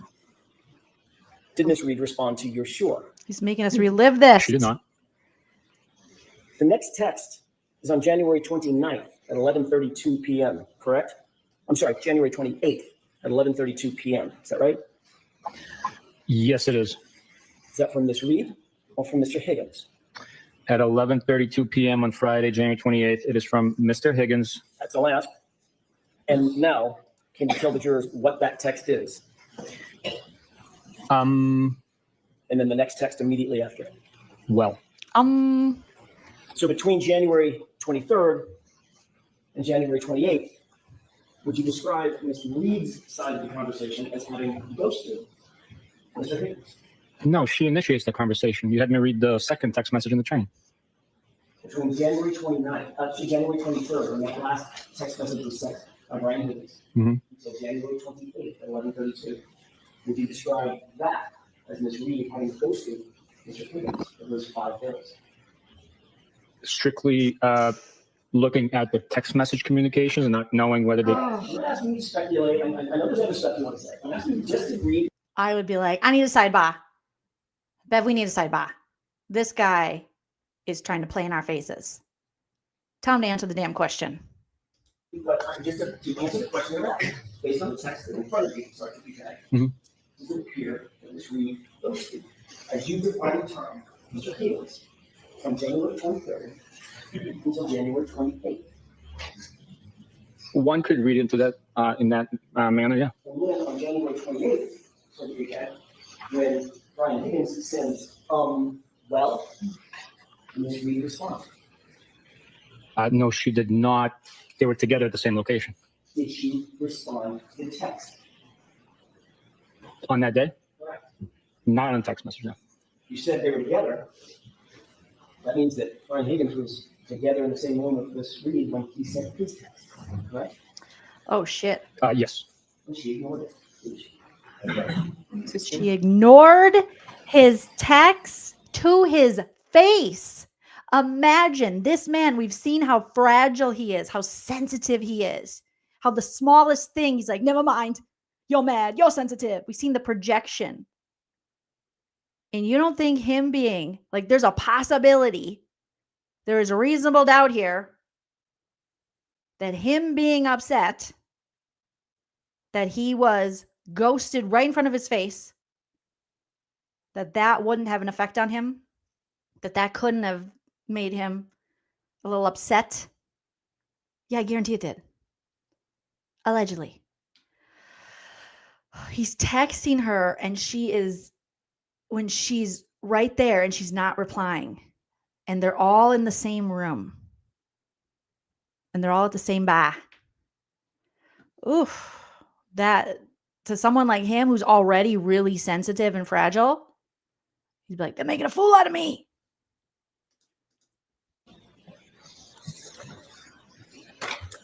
You also received from Mr. Higgins certain text messages between him, Mr. Higgins, and John O'Keefe himself, correct? Yes, we did. And one of those text messages, one of the last text messages that they exchanged was, as a matter of fact, the last text message that was exchanged was Brian Higgins at 12:20 a.m. on January 29th, 2022, texting Mr. O'Keefe, "You coming here?" with 3 question marks, correct? I would have to take a look at the document. Why the F would a guy, Brian Higgins, who has been texting on the down low with John O'Keefe's girlfriend, Karen, they're in the same place. She's not replying to his text while he's texting her, while they're all out. Why would he then text John O'Keefe, the boyfriend, and be like, you coming over? He wanted some drama. He wanted some messiness. That's so sus. Document. I don't have a memory of it specifically. I know I reviewed it, but I don't have a memory of the time and content. His ego couldn't take it. He's highly insecure and he has a very fragile ego. Like, this is a very probable scenario.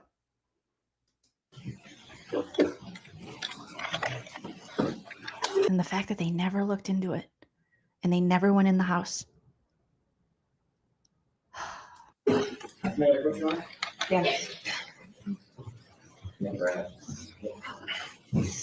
Like right afterwards, after finding John. Thank you, sir. No, no.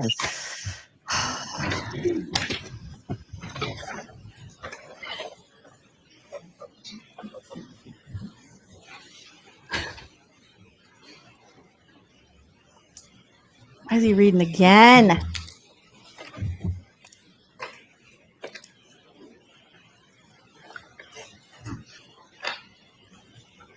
I think you're right, witness. I think it's so probable and to assume that that is another scenario that could have happened.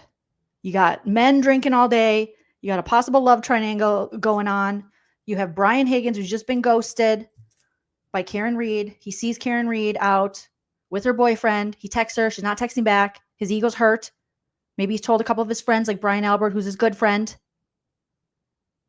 And ultimately, you know, I don't think it's something that's like necessarily premeditated, that they're like, yeah, we're going to end his life. But you've been drinking all day. You're drunk. You get the after party. John goes in. Words are exchanged. Things get out of control. There's a dog there that attacks people too. I mean, the scenarios are endless. And the fact that they never looked into this shit is criminal. It's crazy. But I think that is probably most likely what happened. It's definitely probable. It's just sad that you'll probably never get justice for John O'Keefe because they didn't do their job. And now the house is gone and the dog is gone and the phones are gone and they never were able to go in and see what happened right after finding John on the lawn. They were just like, nope, clearly solved it. What?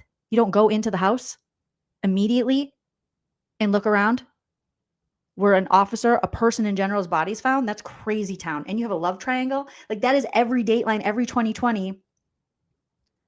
So many of them are about these situations. A love triangle. A man who feels scorned. You know, well, a woman scorned, but a man who feels rejected. A man who feels humiliated. You pick John over me ultimately?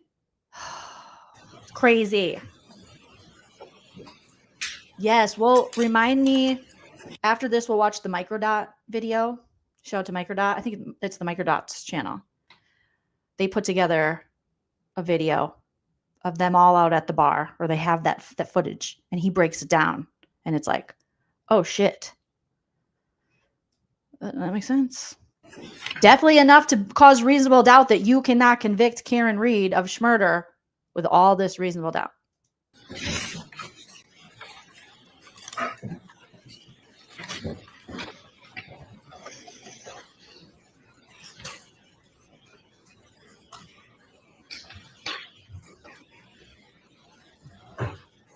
Oh my God, sir. Is he just learning to read? Say that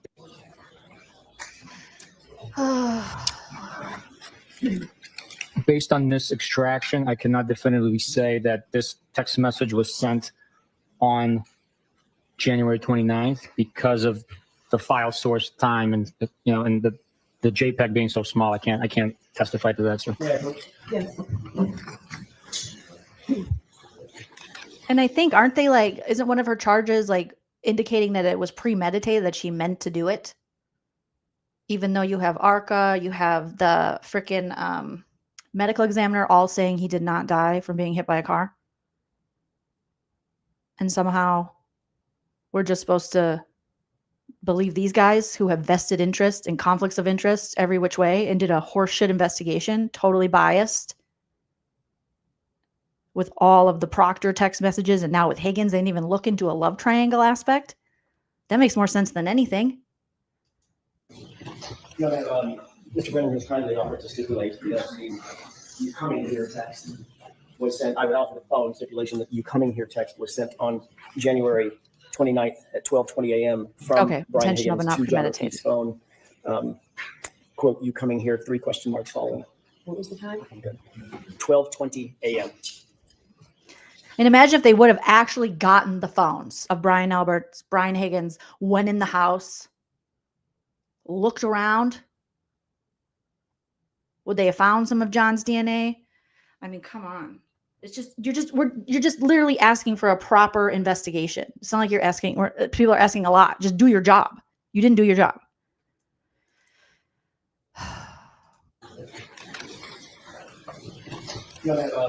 Mr. Brennan has kindly offered to stipulate that the "you coming here" text was sent. I would offer the following stipulation: that "you coming here" text was sent on January 29th at 12:20 a.m. from Brian Higgins to John O'Keefe's phone. Quote, "You coming here?" 3 question marks following. What was the time? 12:20 a.m. Exactly, Nicole. Sir, do you agree 1 + 1 = 2? I suppose some people could think that, but are you talking about like the numbers? May we enter that stipulation with the court's permission? Sure. So, jurors, you've heard that the lawyers agree that that fact is true. Thank you. Thank you, Sergeant. So you were. So they had. So he's like, I don't know if I can. No, here you go. Here's Brian Higgins text saying, "Are you coming?" Jesus. Yeah, they looked with their eyes. I forgot S. Evans. May we enter that stipulation with the court's permission? Sure. So, jurors, you've heard that the lawyers agree that that fact is true. Thank you. So even Lolly and Brennan are like, no, that shit's true. Are they saying all the lawyers? Look at him. He's like, But again, this is the same guy that says he feels like this investigation was done with integrity by Michael Proctor, who was fired for how he handled this specific investigation so horribly. Thank you, Sergeant. So you were aware of the timeline on or about January 29th, when, first of all,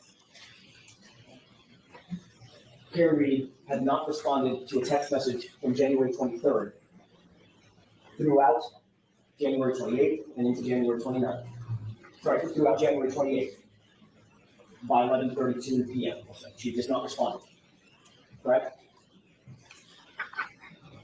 So the text message that she sent to Brian Higgins, the last time she sent a text message was on the 20th. He's saying from the 23rd to the 28th, she didn't text. And then on the 28th at 11 or whenever, sorry, on the 29th or wherever the hell the text was, that she said, John's dead. Third. And he responded with several text messages to which she did not respond on January 23rd. Correct? I believe she sent 2 and he said 3, I believe. So the answer is yes. There was a text message that she sent. I'm sorry, he sent to which she did not respond. Is that right? On the 23rd. He was the last one to send a text message on the 23rd. Because she ghosted him. That was following multiple text messages back and forth between the two of them, spanning a couple of weeks. Right? Yes. Then, on January 28th, 2022, Brian Higgins is at the Waterfall Bar and Grill after 11:30 p.m. Right? He was. Karen Read then walks into that same Waterfall Bar and Grill, accompanied by her boyfriend, John O'Keefe. Correct? They did. Brian Higgins then texted Karen Read, who's standing in the room. Well, correct? Correct. Karen Read ignored that text. Correct? Objection. Sustained. Karen Read did not respond to that text. There's no text. Brian Higgins Just say yes. She did not respond. Jesus. then, no less than an hour later, texts John directly, "You coming here?" I mean, oh Evidence shit. Why did I do determines that? who this- Why? I think it's pretty clear if he's going to text Karen after she has ghosted him for days and days and days and hasn't responded, he sees her and then he texts well and she doesn't respond, that he's upset. Because if he didn't care that he was being ghosted, he wouldn't try to text her when he saw her. That only added like salt to the wound that she ghosted him and she was there with John. And he saw her and he texted her and she still ignored him. We saw the back and forth. We saw how quickly he gets upset, how he gets sensitive, how he gets in his feelings.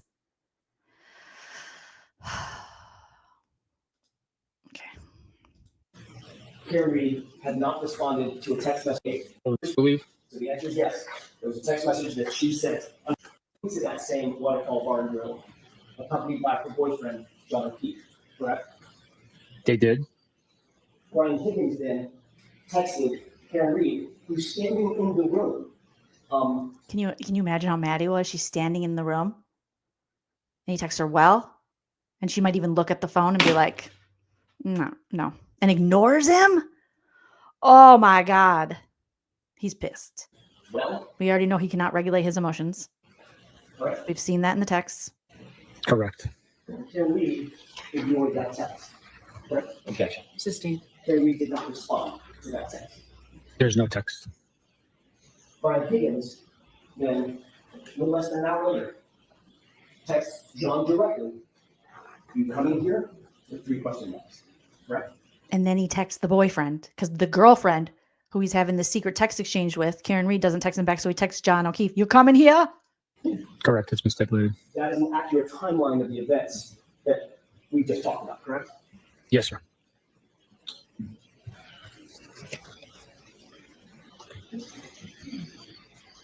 You're also aware of a call, your investigation revealed a call between Brian Higgins and Brian Albert at 2:22 a.m. on the 29th, correct? Objection. Sustained. Did your investigation reveal a call between between Brian Higgins and Brian Albert at 2:22 a.m.? Objection. Sustained. May we approach, Your Honor? Okay. Sergeant Bukhenik, did you become aware during the course of your investigation, then I'll narrow the time frame, during the course of your investigation, that there were calls between Brian Higgins and Brian Albert at approximately 2:22 a.m. on the 29th? That's weird. During the course of my investigation, I was not aware of that. If you have a document that I can see, I can. What a shitty investigation. Well, how would you know? Because you didn't get their phones and you didn't go in the house right away. And then we have the missing phones. We got the dog rehomed. They sold their family home. I know there's one more thing I'm missing, but I forgot. So many things. Tell you if I've ever seen it before. Did you seek to secure Brian Albert's cell phone to determine what calls he did and didn't make on January 29th or January 28th? No, we did not. Okay. In your experience, would a phone extraction, a cell phone extraction of Brian Albert's phone have revealed calls made and received in the time frame that we're talking about, the 28th and the 29th of January 2022?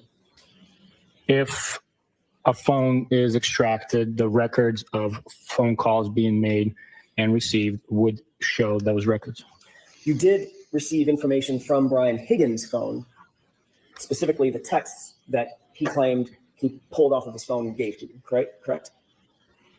We received text messages that I read today that Brian Higgins provided from his phone. Did you seek to secure his actual phone for a forensic download or forensic mirror Oh image my God. to get the actual calls made? There's so many sus things in this case. Thank you, Haliana. I forget.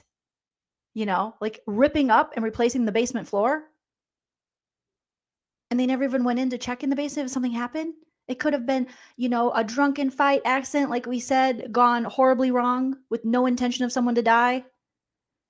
There's so many things, so many sus things. What kind of innocent people go destroy their phones, rehome their family dog, sell the family home that's been in their home forever, remodel their basement soon after? Like, that's weird.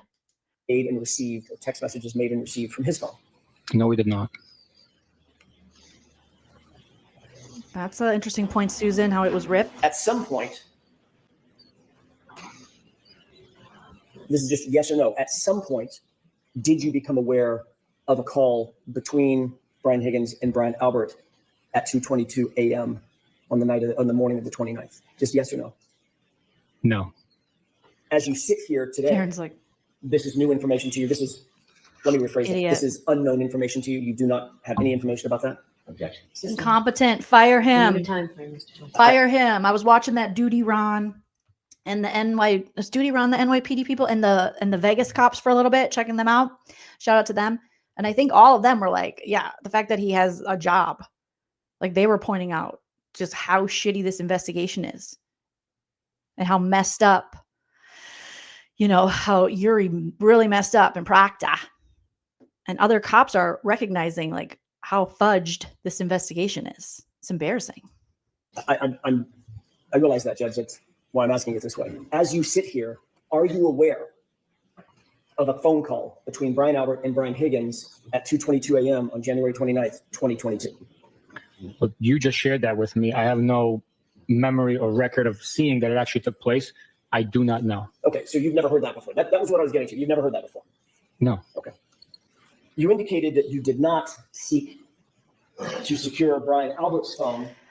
Oh, Michelle, that is such a good point. Michelle says the whole thing is like what Brian Laundries or whatever his name is, parents did, emergency renovations. Ugh. The fact that his parents, yuck. Yes. At any time, correct? We did not try to get Brian Albert's phone for any reason whatsoever. Did you become aware during the course of your investigation that Brian Albert destroyed his phone? Like you see, objection. Jurors disregard that question. Disregard. Sidebar. May I inquire? Yes. Thank you. Did you become aware of a call that was made by Brian Higgins at 1:35 a.m. while at Canton Police Department? I am not aware of that, no. So you did nothing in terms of investigating any phone call that Brian Higgins did or didn't make while at Canton PD on the night or early morning hours of January 29th, 2022. We never sought to get Brian Higgins' phone. He was not looked at as a individual that we would need to get his information for. He was just in the last place where John O'Keefe was found and trying to have a text affair with Karen Read, John O'Keefe's girlfriend. But yeah, no big deal. No big deal. This guy. And all the butt dials. There's just so many things. Just knuckleheads. Knuckleheads is too fun for them. Ball sack heads. For any reason. Sweaty ball sack heads. At that point. Even after you received and read all of those text messages between him and Karen Read. Correct. And even after you became aware of the timeline that you just walked through, starting on January 23rd, Right. going all the way into January 28th and into January 29th. You did nothing to investigate that. We had the information that we had. We did not need to get his phone. And the information that you had came from Brian Higgins himself, not from a forensic extraction, correct? The extraction that Brian Higgins provided was Brian Higgins himself, who has an office in Canton PD, who's friends with the Canton PD. Brian Higgins himself. Forensic extraction of his communications with Mr. O'Keefe and Karen Read. We had Mr. O'Keefe's phone and we had Karen Read's phone, so we can verify. You already decided that Karen was the culprit, and you took her SUV and you didn't find any tail lights until you had possession of her SUV, and then miraculously all the tail lights were there. They were like, oh my God, there's 7,000 pieces of tail light. That's so weird. But the tail light that was supposed to scrape up his arm and cause all those little scrapes, they have none of John O'Keefe's DNA on them, right?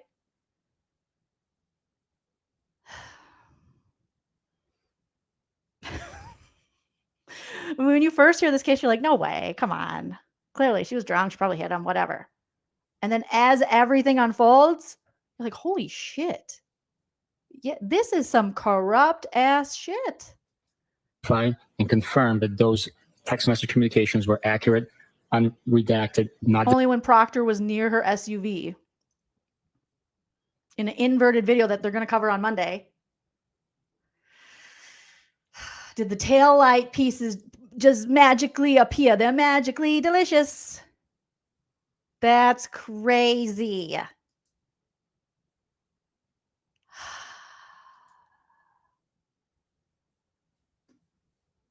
Oh my God. That's going to be good. The inverted video. not deleted, and were true representation of what their communications consisted of. And that was a representation made by whom? The totality of it. Didn't they say that John's DNA and then two other men's DNA are on the actual like broken taillight that's still on the car, but the pieces had none of his DNA. The pieces that were supposed to allegedly have given him all those cuts they couldn't explain. But now it might be a glass. Feel free to correct me if I'm wrong, but that's insane. It was a representation made by whom? A person made that representation to you that it was fair and accurate. Who made that representation? It wasn't a person, it was the extractions between the three devices. Well, an extraction that you were handed on a device by someone, correct? No, I said that we had all three devices. And as I told Mr. Higgins in our interview together, I said, Brian, we have those two devices. If you correct. Okay. If there's anything deleted or altered in any way, we will have proof of it. So please make sure that you understand the magnitude of the situation. We're investigating a homicide. It needs to be accurate, and it was. And you trusted that coming from Brian Higgins rather than simply getting an extraction from someone. Right. Yes. I trusted him, yes, because we trust and verified. And after verifying, the extractions were correct. Oh, you trusted him. You trusted him. And following that verification of the text messages, did that raise any suspicion in your mind about any possible motives Brian Higgins may have relative to John O'Keefe?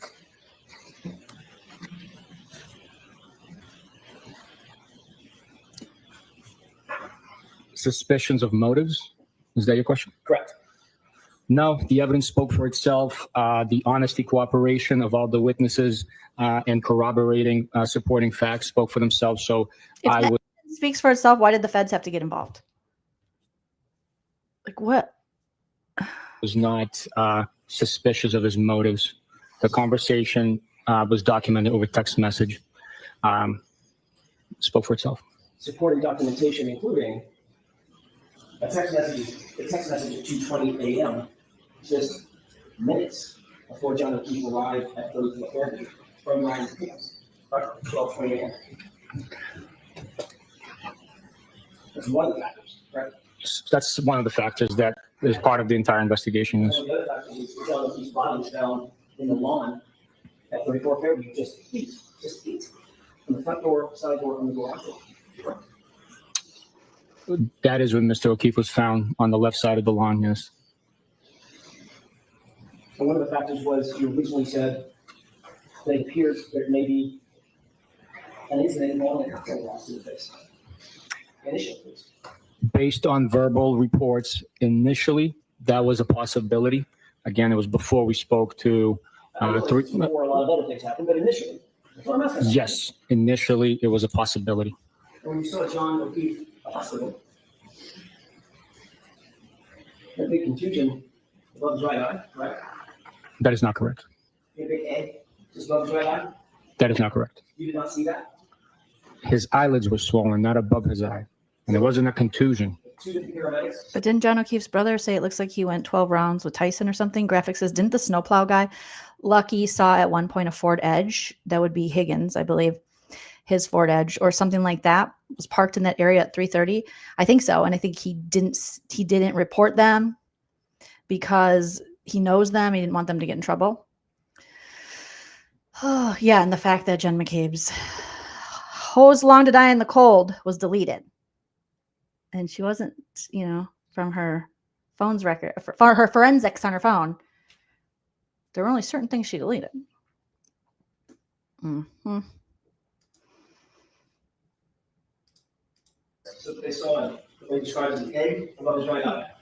Well, let me ask you differently. Did you speak to any paramedics? Yes. Did they describe an egg above his right eye? I'd have to see a report to actually be described as an egg above his right eye. Did you notice a laceration at his right eye? His right eyelid did have a tiny, tiny laceration. Did you see a small laceration? A tiny, tiny laceration, yes. Tiny, tiny. How small is You tiny, noted that tiny? He didn't have any broken bones or fractures other than to his skull? I did not know that. I didn't conduct x-rays or conduct the autopsy. I'm not a medical professional. You didn't ask the doctors at the time you went and visited him and saw him in the hospital whether or not he had broken bones or fractures? I don't believe they reported that. And then another factor that you considered was the fact that in the early morning hours of January 29th, 2022, around 6 a.m., 7 a.m. I don't even know what a Ford Edge is. There were no Never heard of it satellite pieces found by location. Zero. until this trial. Zero. At what point? On January 29th, and say 6 a.m., 7 a.m., 8 a.m., 9 a.m. Thanks for clearing up the Ford Edge, guys. Higgins G. Once we learned that there was damage to the defendant's right rear taillight, I could only consider at that point because I didn't know what I didn't know. We don't know. We don't know. We work with the evidence that's presented, and we. Then why don't you just investigate all avenues so you can truly know you're getting all the information? Why not do what it seems normal, everyday police officers would do in a situation like this? You would go in the house. You wouldn't just immediately go, oh, it's Karen. Oh, she said she might. She doesn't know. Case solved. Like, just no matter what you believe happened, we don't know. Unfortunately, we'll probably never know. But it's hard to look past all the reasonable doubt. And for the jury to find her guilty of this crime, it has to be beyond a reasonable doubt. And with how this investigation has been handled and how these idiots are, I feel like they ruined any justice this man will ever get. It's crazy. It's crazy. Developed the investigation. And the evidence that was presented at that time, Sergeant, was a leaf blower was used to search the area, the exact area. Christy, happy birthday, or Krista, happy birthday to your husband. The area around fire hydrant, flagpole, where that line was, and no taillight material was found at all in the first search. You're aware of that, yes or no? Yes. As a matter of fact, you're also aware that no taillight material was found until after that SUV was in Massachusetts State Police custody and sitting at the center point.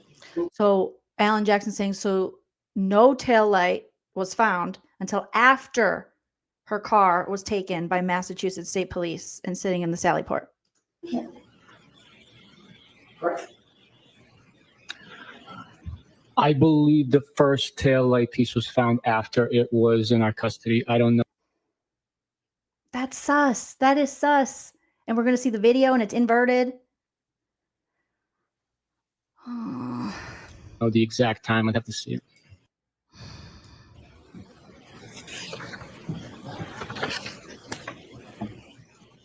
I think that was the When you talked doctor. to Brian Albert, Teeny I'm tiny. sorry, when Tiny you talked tiny. to Brian Higgins, did you ask Brian Higgins about potentially seeing John's body when he left 34 Fairview and headed over to Canton PD? Yes, I did. You knew that at that time, say 1 o'clock, 1:30 in the morning, there was about 0.2 of an inch of dust and snow, right? Very light. At that point in time, there was a coating. I cannot speak to the amount of snow that was on the ground. But Brian Higgins told you in that interview that he didn't see the body because it was hidden on a snowbank. Okay. Did he say that to you? I don't have a memory of that, Your Honor. How convenient. Yes.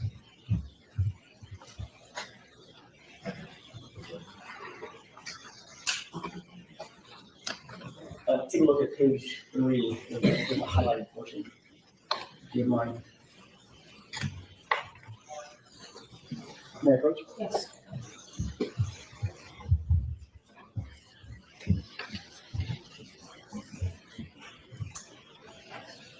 Does that refresh your recollection that Brian Higgins said something about a snowbank at the time when he left 34 Fairview? He stated the reason he did not pay attention to the grass is he was concerned with his snowplow in his vehicle and was not paying attention to anything over the snowbank, just with the plow in front of him as he operated the vehicle. And of course, you knew at the time, as a detective and an investigator, you knew at the time that within dust and snow, there is no snow. He mentioned plowing the driveway for the Alberts before when he arrived. So there might have been coating and he was just plowing it and then creating a line. I cannot speak to how much snow was actually being plowed with the dusting that was on the ground. So there might have been a small snowbank. Again, he was referencing it. He was not paying attention to anything behind the snowbank. So behind it. Snowbank actually said the lawn. Yeah, Sorry, we talked about the snowbank being in the lawn. Not the right. That's what you're saying. he said he was not paying attention anything past the snowbank being the lawn. And did not pay too much attention to the lawn area behind the snowbank. Correct? Right, off of that area. Right. Did that raise any suspicions in your mind that Brian Higgins may have been being less than truthful with you? No. What? Getting back to the Waterfall Bar and Grill, you were also aware that Brian Albert was He at the has Waterfall, been correct? At one point, yes, we learned that. And you knew that Brian Albert and Brian Higgins were friends with each other. Is that right? We learned that as well, yes. You've already indicated that you did not seek Brian Higgins' phone records. I may have asked you this. If I did, I apologize. Did you seek Brian Albert's phone records not. or an extraction from his phone? No, we did not. Did you look at the entirety of the Waterfall video? Did you review the entirety of the Waterfall video when you first obtained it? Or have you looked at it since? I have at one point or another viewed the entire video, yes. Your Honor, with the court's permission, this has already been marked as evidence, but I cannot let it from my head. Exhibit 22. Okay. May we exhibit that for the, or present that for the jurors? Yes. And I'm asked to advance this to runtime 8:30 to about 11:08, so a couple of minutes with the court's permission. Yes. Let's go ahead and play that. Can we pause it briefly, Mr. Wilk? Yes. Thank you, sir. Can you please, if you can, point for the jurors whether or not you see Brian Higgins in that video? I see him. I'll use the screen in front of me for initial indication. I believe that that is Brian Higgins right there. Can you do me a favor, just so everybody has a perspective? Can you also punch in there? Okay. There you go. Right there. I believe that is Brian Higgins. Okay. Do you see Brian Albert in that video? I can't tell you exactly. Maybe if you run it a little bit longer, or zoom it in, I could possibly tell you. Possibly. But from right here, right now, I cannot. Sergeant, why don't we play this for a couple of seconds? And if you don't mind, if you get to a point where you recognize the person that you know is Brian Albert, could you just tell me to stop and I'll pause it? Absolutely. Let's go ahead and play it with your course permission. Sure.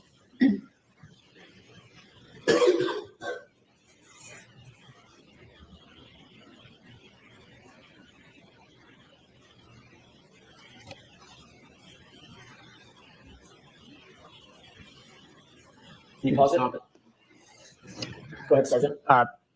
Brian Albert is the individual right there. It's not a good still of Brian Albert. He looks like a turtle. Brian Albert, and by the way, for the record, Your Honor, the witnesses indicated the person toward the left, right under the 2-9 on the chyron on top, the 29. Yes. Can you describe what you see the two individuals, Brian Albert and Brian Higgins, doing in this scene? It looks like they are facing each other, possibly squaring off in the stance. Can we go ahead and play this forward, please? Cuddle, cuddle, cuddle fight. Oh, I love you. Let me grab your tits. He's showing off in front of Karen. Look at Karen. Text me back. Text me back. Can you pause it? Sergeant, did you see either of the two men or both of them squaring off in what you would consider to be a fighting stance? I guess it could be considered that. I would look more like roughhousing, just a couple of buddies messing around. Not suggesting they were actually fighting, but a fighting stance. Yeah, no, they were not fighting, no. But that they were drunk.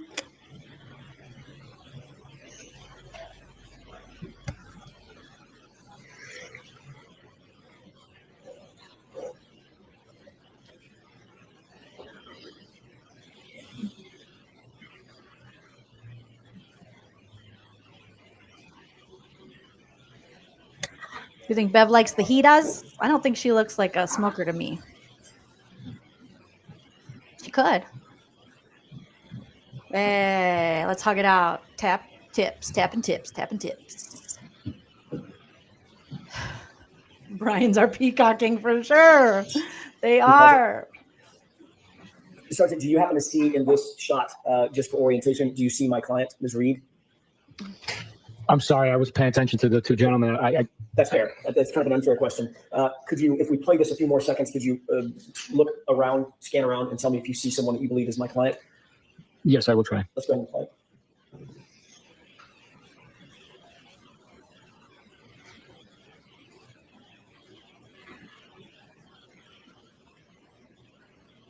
And pause it. Do you see anybody that looks like Ms. Reed? Yes, I believe she's in top right corner of the frame talking to Mr. O'Keefe and I believe two other gentlemen. Long hair? Oh, I see her. Crime? Oh, correct. Yes. Okay. Let's go ahead and play this up to 11:08, please. Definitely trying to get Karen's attention. Look how close he is to her. Like, hey, look at me, I'm a tough guy. Oh, typical incel behavior.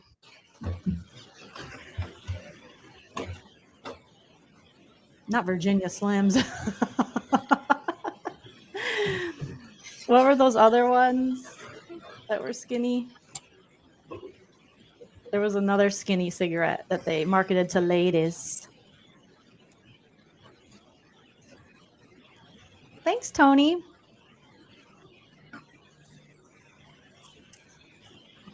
Yeah, number one Brian in the group. Look at me, Karen. Is that up to 11:08? Thank you. We can take that one down Capri. Briefly.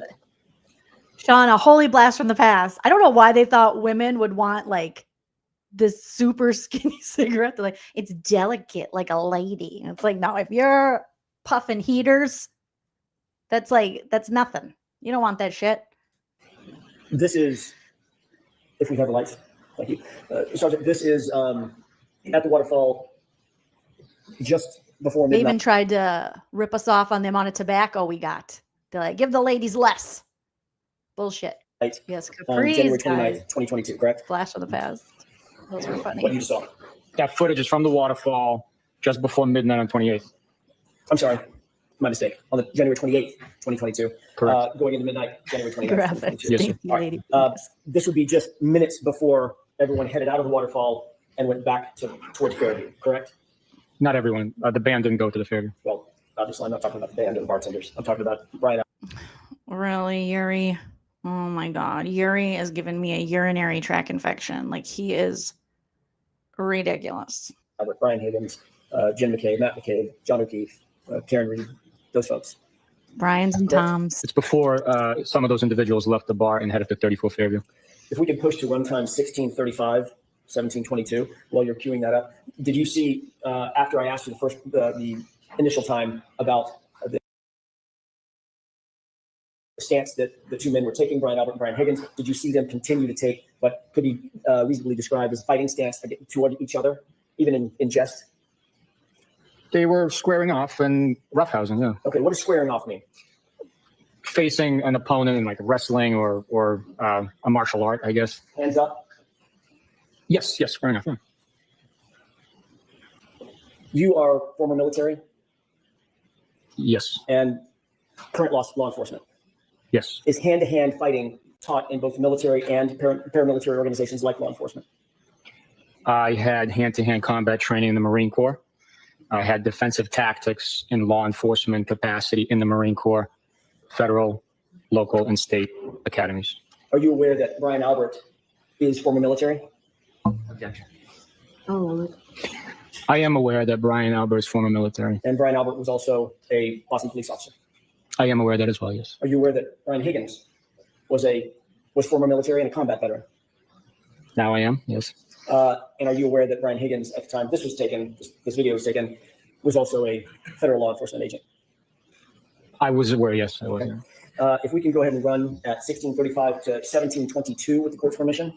Okay.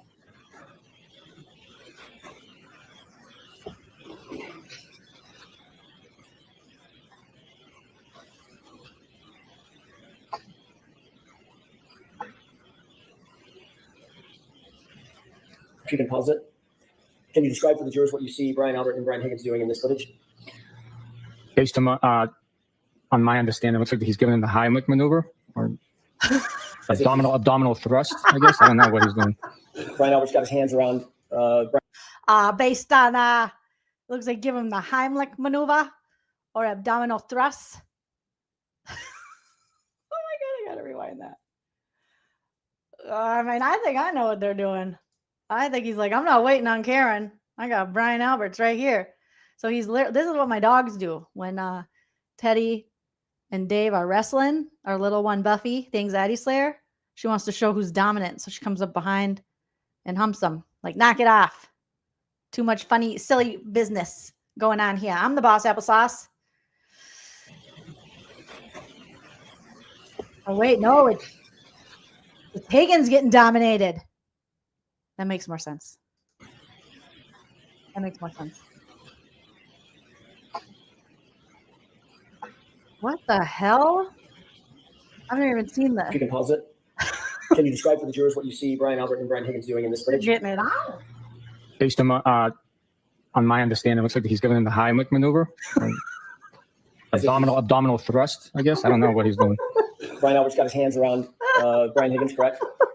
That's what it looks like from here. I have no idea what he's doing. Because they're losers. I guess, yeah. Okay. Let's go ahead and play. Yeah, leave Gay Jeff alone. Gay Jeff don't want any of this. They wish Gay Jeff wanted this. They're just hoping. He's doing. Could it be described as wrestling or grappling? I guess, yeah. It's a reach Let's go ahead around. and play. It's your typical can't reach around. Gotta reach ya. Jack reach ya. Jack reach around. Hey, buddy, love ya. Tip to tip. Oh my God, these guys are hard up. Oh, is Jeff in the chat? I wish. Jeff, if you're out there, reach out. Thank you. Thank Please you, take that Jeff. down. During the course of reviewing this video, or the entirety of the video, not just the clips that you just reviewed, did you see where John O'Keefe was, generally speaking, relative to Brian Higgins and Brian Albert? Throughout the entire time? He wasn't standing still, I understand that, but generally, was he standing with them or was he closer to the bar? I'd be a In horrible the jerk. I'd be back laughing. of the video. I believe after Mr. O'Keefe arrived and embraced a few people with hugs, I think that strap-on theory might be something now from the positioning of their peacocking. When you talk about, you got a belt? Might be something. Hey, no shame, no shame, no shame. I guess I had to estimate, most of the time he was on the other side of the table, which would be closest to the bar area. And after you saw Mr. O'Keefe walk in and greet everybody with salutations, choking. did you ever see him interacting with Brian Higgins and Brian Albert throughout the evening again on this video? 100% Kylie. On this video, I did not know. I'd like to play runtime, one more clip, Your Honor. Runtime 1915 to 1957, about 45 or 50 seconds. Can you pause it? Just to orient the jurors, can you see any individuals that you earlier described, Brian Higgins, Brian Albert, Real. John O'Keefe, Karen Read, any of those individuals in this clip as yet? Or do we need to play it a little further? I would need you to play it a little bit further, please. Is it possible, with the court's permission, to zoom in on the upper portion of the, YouTube of the video? Venmo. You gotta hit up microdots because his You can say version that is just so a little bit clear. to the right, So clear. other way. This looks There we like go. it's a cloud Thank of you. smoke. And if we go ahead and play that from 1915 to about 1957. All the Capris smoke. All the Virginia Slim smoke. Pause it. You recognize the three people center screen now. I really can't make it out. I would have to be assuming, or want you to assume. guessing. Just like you I did can't make it out the to whole identify each individual. If you Let's play it forward if we can. One more time. At this 230 point, likes, go ahead and pause it. guys. At this point, can you That make out like- any individuals? Yes, Okay. at this point, I can say that looks like Brian Higgins in the middle of the three gentlemen. What is he wearing? It looks like a hooded sweatshirt. Okay. And the person to his, sorry, let's do it from your perspective, the juror's perspective. What did Brian Higgins expect? Look what he's wearing, and he's drunk. Of course, Brian Albert was going to try to take advantage of him, give him the same thing they say to women. What'd you expect? Look at you wearing that sexy, oversized hoodie. Of course, Albert wanted to get a piece. The person to the left of Brian Higgins I believe that's Brian Albert. and the person to the right of Brian Higgins. To the right from my perspective. Yes, sir. Yeah. I believe that's Chris Albert, but I'm not positive. I'm not Let's go ahead and positive. play it. Stop. Did you see Brian Higgins just do something? I was not paying attention to his gesture. We have to replay that, please. Does it appear he's looking a particular direction? He is looking in a particular direction based on that frame. Yes, Is that toward the bar area? it's in that direction. I don't know exactly where he's looking. Whether he's looking at the bar, to the right of the bar, I can't tell from this. Okay, okay. And John O'Keefe, you indicated earlier that John O'Keefe, that's where you saw him most of the video, toward the bar area or to the right of the bar. If you scroll to push the screen to the right, I can tell you where Mr. O'Keefe is. With court permission. Yes. John O'Keefe is staying far Do you see Mr. away from the grab assies. O'Keefe in that group of people? I cannot make him out.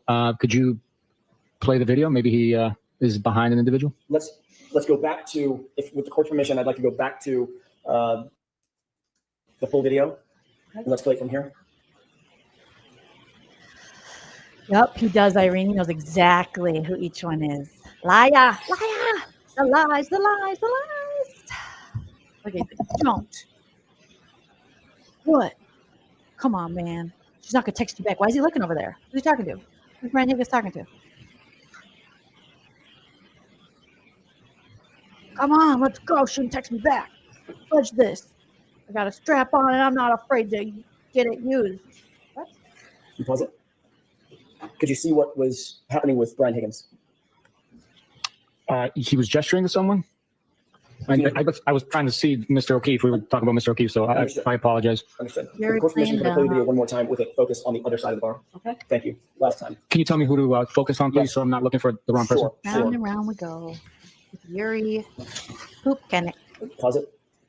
Do you see John O'Keefe there? Yes, I do. Okay. Can you point to where he is for the jurors, please, on both televisions? I see him. Mr. O'Keefe is right there wearing the sweatshirt, Use your point that. tone gray sweatshirt with the hood on it and his hat. Use your point And that. the other TV. Right there. He's appears to be at the bar paying the bill. Okay. Being With this perspective, could you just go responsible ahead and play that? somewhat. The 30 or 45 seconds one more time. And then please focus on Mr. O'Keefe.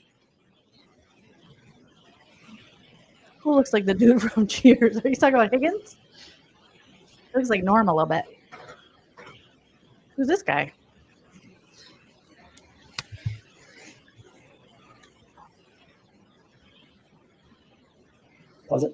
Do you see where Mr. O'Keefe is looking at this point? Yes. Where is he looking? What direction? Well, from this vantage point, it looks like he's looking to the left on the screen at the individual he appears to be conversing with. Toward Higgins. Pause it. And what about now? Same individual. He's still engaged in conversation. Pause it. And what about now? He's taking a sip of beer. Right. Which direction is he looking? In the same direction. Okay. Red plate. Yeah, choose vibrators and peace, ladies. If these guys are the options, choose vibrators and peace. And go ahead and pause it. Would you go back out to the full screen? At this point, does it appear in the video that Brian Higgins, Brian Albert, Chris Albert have all left the bar? There's someone standing across the table from Mr. O'Keefe to his rear. I don't know who that is, so I can't testify to that the others have left. Given this perspective, now that we've seen both of them zoomed, do you have an opinion as to whether or not it appeared that Mr. Higgins was gesturing toward John O'Keefe just before he left the bar? Could have been. Given this perspective, he might have been. I don't know who he was gesturing at. Oh my God. We had the lights up. We took that down. That's gonna be I need to make that my I new want to change gears for a emoji. second. Vibrators and peace. Let me ask one more series of questions, if I could. Sergeant. Over toxic, fragile men. What we just seen was literally Brian Albert, Brian Higgins leaving Waterfall to go to a different location. What was the location they were headed to, based on your investigation? They were heading to 34 Ferry Road. And shortly thereafter, who else followed to go reach 34 Fairview? I'm sorry, you said Chris Albert? No, we didn't. Okay. Brian Albert. You said Chris. Brian Higgins. They went to 34 Fairview, and then Mr. O'Keefe also traveled there. Thank you. I want to shift gears, if I could, to another video. Did you review certain ring videos, specifically relative to One Meadows, the outdoor ring video? Okay, I want to take a look at, we can jump back into this on Monday, but I want to take a look at that microdots video, you guys, because I think I just watched it for the first time the other day, and it's very, very interesting. So I'm going to drop a link for their channel so you can go subscribe. I mean, it's like amazing compared to what we're seeing here, the quality. I feel like they definitely could have upped the quality of the video, right? Gotten it in high def, but is that considered then them, is that then considered some kind of editing of the real footage from Waterfall? I don't know. But somehow Microdots was able to make it so we could see everything so clearly. I can see clearly now. Okay, let me drop their channel here. So this is the Microdots channel. They're very close to 50 subscribers, so help them get to 50. Help them get to 50. I think we're close to 43,000 subscribers. Okay, so here is Microdots. Drop a link. I'm also going to put it in the description of the video in case you guys are watching on the replay crew and you're like, I want to go to that channel. They look like they have great content. So here I dropped it in the live chat, and then let me drop it into the description before I forget. Smash that like if you haven't already, you guys. So if we get 300 likes, Ben, are you still here? You might not still be here. Who is Ben going to block? Put your suggestions of who Ben should block once we hit 300 likes. So this is Microdots. Actually, I'm going to tag them at, oops. Oh, shoot. Microdots. Okay.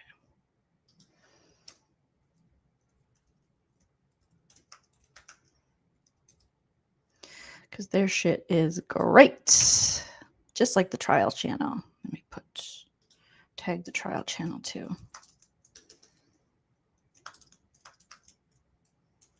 The trial channel. Okay. There we go. There we go, guys. Microdots trial channel. Both in the description if you want to subscribe. Pumping out some good trial, Karen Read trial content. Okay. Okay, I tagged him as well. Hopefully it's saved here. Thank you guys so much for your patience. All right.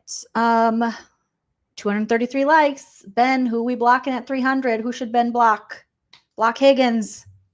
He's got to find Higgins and block him. I don't think Higgins probably doesn't have social media.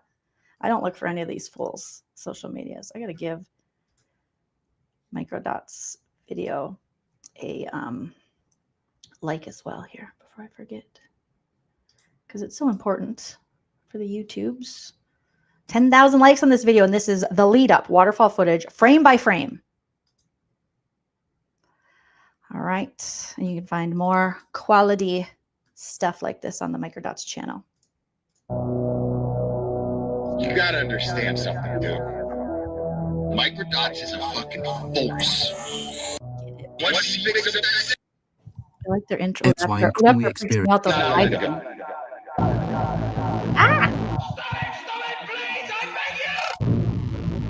That's too creepy. That's everything we experience is part of a chain. Every moment preceded by another. That's why in criminal investigations, detectives begin at the moment the crime occurred and work backward. This is so profesh. Microdots, this is so impressive. I wish I could do this. Holy shit, I need to work on my editing game. I just throw in like eggplant emojis and shit. This is really good. Piecing together what led up to it.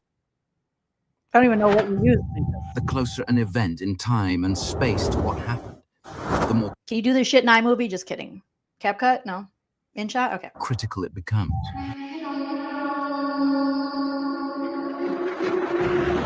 In the Read case, there exists a rare and invaluable piece of evidence. The waterfall video. A 75-minute continuous recording capturing the victim and the small group of people he interacted with before suffering fatal injuries. Rather than analyze its contents fully, investigators treated it as little more than a tool to tally Karen's drinks. Had they truly wanted to solve the crime, they would have. Or are they like, okay, it was supposed to be all white. I was like, what's going on? Done exactly what we are about to do.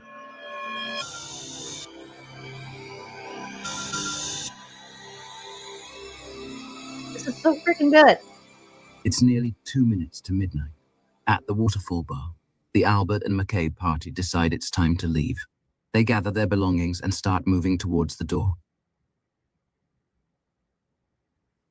Chris Albert is being playful with Jen McCabe, hiding her jacket behind his back. How fun. He hugs his niece Caitlin goodbye, since he is not attending the after party. So clear. John is facing the bar, attending to the check. Karen is engaged in conversation with Karina. Karina and husband Nick have remained supportive of her innocence since the beginning. On the date this occurred, they had known both John and the McCabes for years.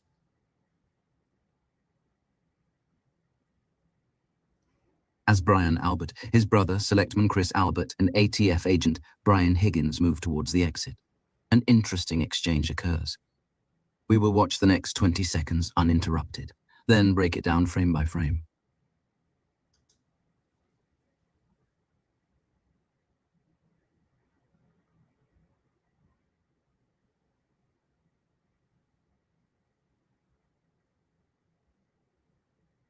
Let's watch again, looking closer, and try to determine what exactly is happening.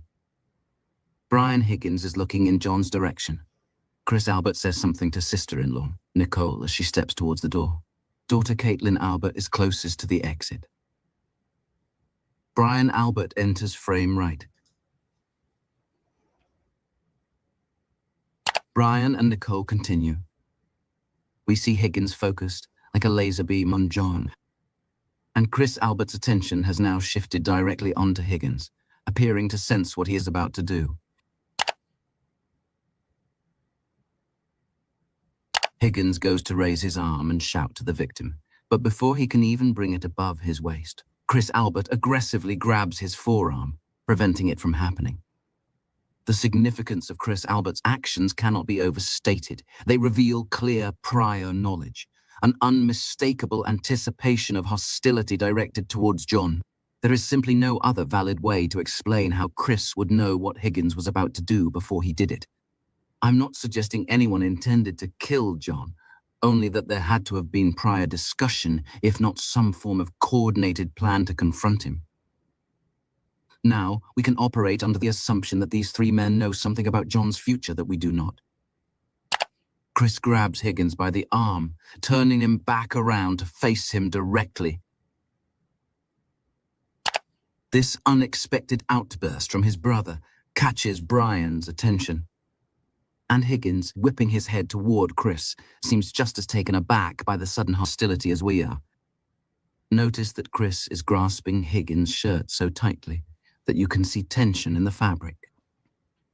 And as much tension on his face. Chris pushes Higgins' arm down to his side. He fixes him with a hard, unflinching stare.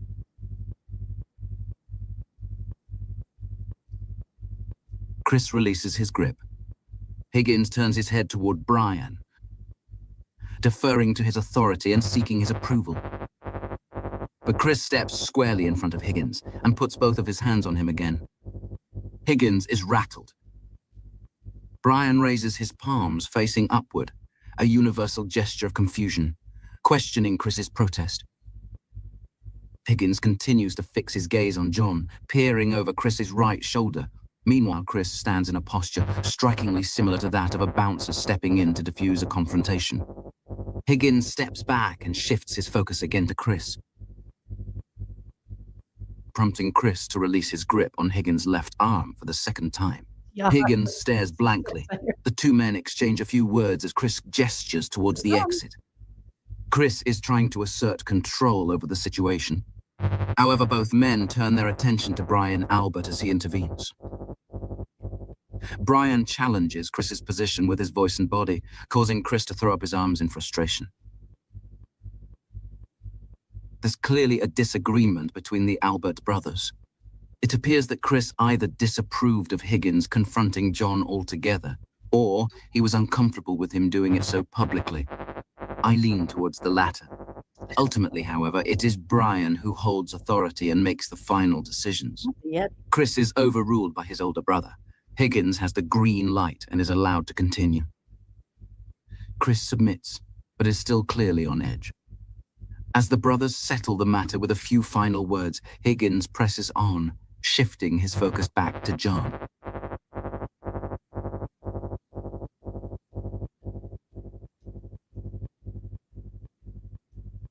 Even with reduced resolution and a tight zoom, Higgins' agitation is unmistakable. He appears to be incensed, clearly gesturing. "Let's go." He briefly makes eye contact with Brian Albert, puts his hand to his forehead. Chris guides Higgins towards the door, touching his back, using his body as a physical barrier. But Higgins isn't done. Chris watches him closely. Higgins remains preoccupied with John, while Chris maintains a stance resembling someone preventing a confrontation. Pay close attention to the next sequence of frames. You'll see Chris appear to say something to Higgins, likely a command such as go or okay.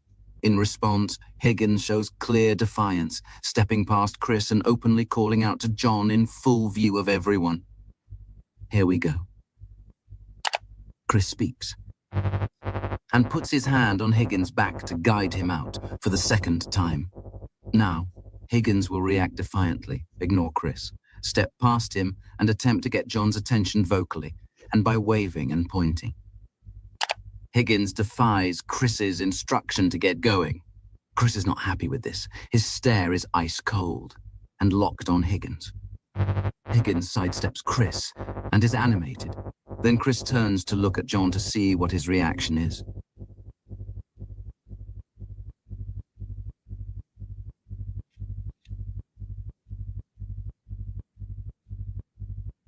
But John, still dealing with paying his tab, has seen nothing. Not yet. And you didn't say goodbye to John Right? I don't think I said goodbye to anybody. And you didn't talk to him about coming over to 34th Fairview. No. Neither Brian Higgins, Chris Albert, or Brian Albert ever acknowledged what we are seeing with our own eyes. The men are interesting looking. Now, picking up exactly where we left off, there's a few things that happen worth pointing out. First, we'll focus on Higgins. Let's watch it at normal speed, then take it frame by frame. Damn. And we'll sync it with a close-up of John to gauge his reaction. Now is a crucial moment to remind you. It's 11:58 p.m. In about 30 minutes, John will be fatally injured. Cue the tape. In 3, 2, 1.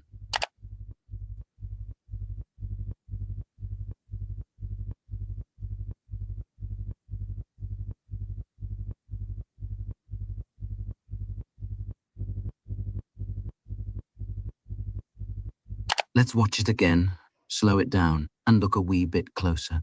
A wee bit closer. Higgins is desperately trying to get John's attention, but John still has his back turned. By the time John turns to look, Higgins has shifted his gaze to Brian Albert, likely pointing at Brian while telling John to go to his home at 34 Fairview Road. Then, as Higgins turns back toward John, he sees that John has already looked away, prompting Higgins to abort the next hand gesture he was just about to make. Higgins looks and sees members of the band carrying equipment out, then steps back to give them space to pass. Then, he finally makes direct eye contact with John. He points outside, telling John to come to Brian Albert's home. His posture rigid, and each motion he makes is laced with tension. John says something back to him, then glances over to Matt, who seems to have also witnessed the interaction. Consider how determined Higgins was to deliver the message to John. He endured a tense confrontation with Chris Albert, made multiple unsuccessful attempts to catch John's attention, and deliberately lingered behind the rest of his group, refusing to leave until he was absolutely certain the message had been received. Karen and Karina were so deeply engaged in conversation that they remained completely unaware of everything that had just unfolded around them. John is smiling. Whatever message Higgins was trying to send, it clearly didn't land with the weight he intended. John appears relaxed and confident, an important detail, as this reflects his mindset just before he would enter 34 Fairview Road.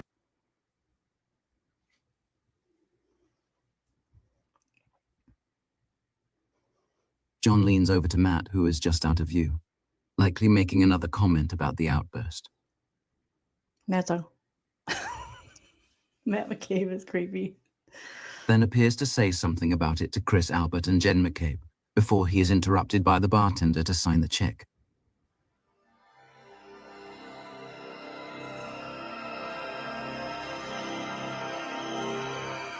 In exactly 22 minutes, sent from the crime scene, Higgins texts John a message that, viewed in context, takes on a sinister tone.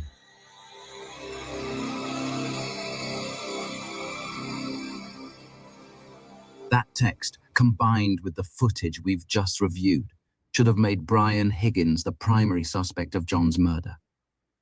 We've established that Brian Albert, Brian Higgins and Chris Albert seemed to have prior knowledge of a confrontation with John. But for that to be true, we would expect to see some evidence of it earlier in the night. That's a good question, Venus. I don't know. Does anyone in the chat know? Has anyone interviewed the band that played that night of what their recollection is? I'm not sure, but I'm sure somebody knows. Now, we will rewind the tape 9 minutes to find just that. I want to rewind it to the Heimlich. I want to see him giving the Heimlich.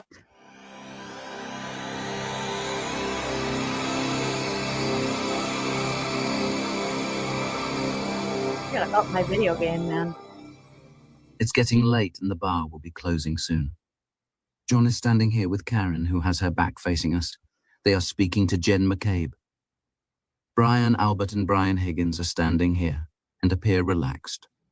Roll the film, please. Chris Albert approaches Brian and Higgins. Everything seems normal at first.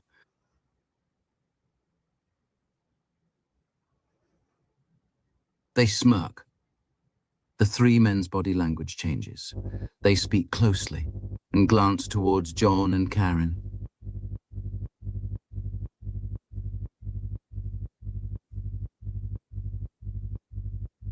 Chris looks directly at them. Then he pivots back, engaging in conversation with more discretion than before.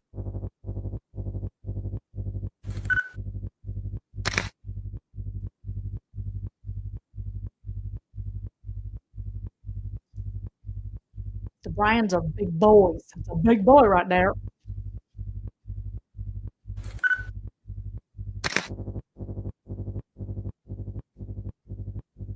Chris leans in to listen to Brian.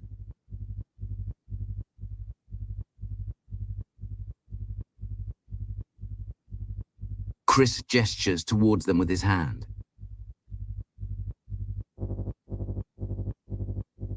They become more excited. Brian whispers into Chris's ear. There's no way to know exactly what these three men were discussing. However, their body language is consistent with precisely the kind of interaction one might expect to precede Brian Higgins' taunting just 9 minutes later.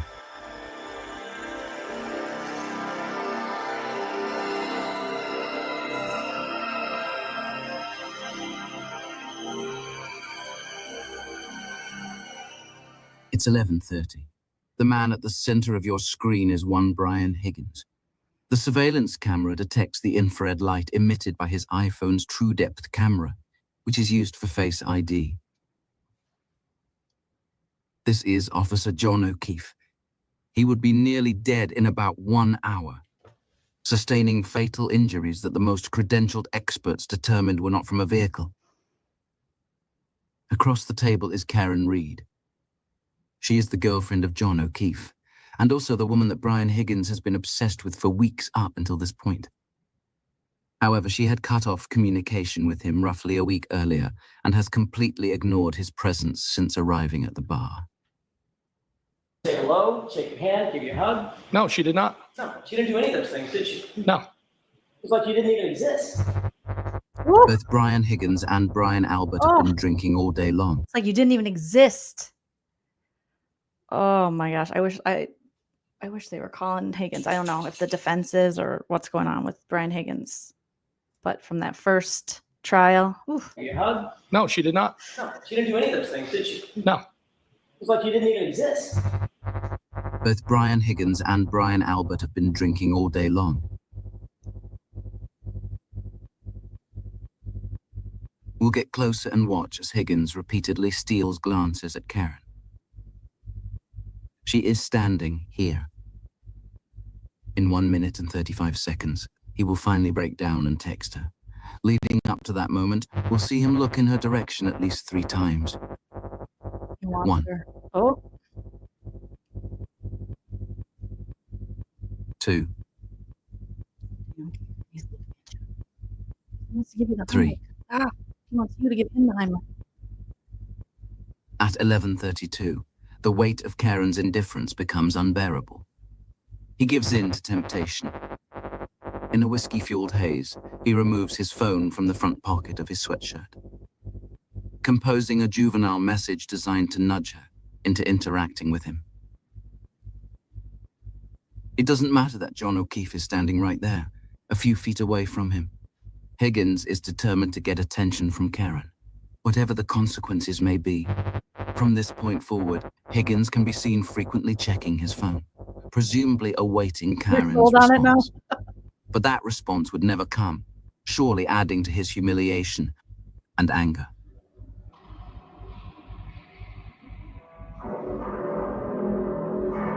Damn.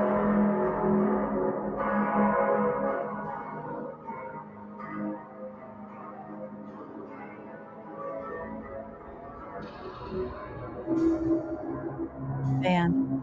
Sweet home Alabama.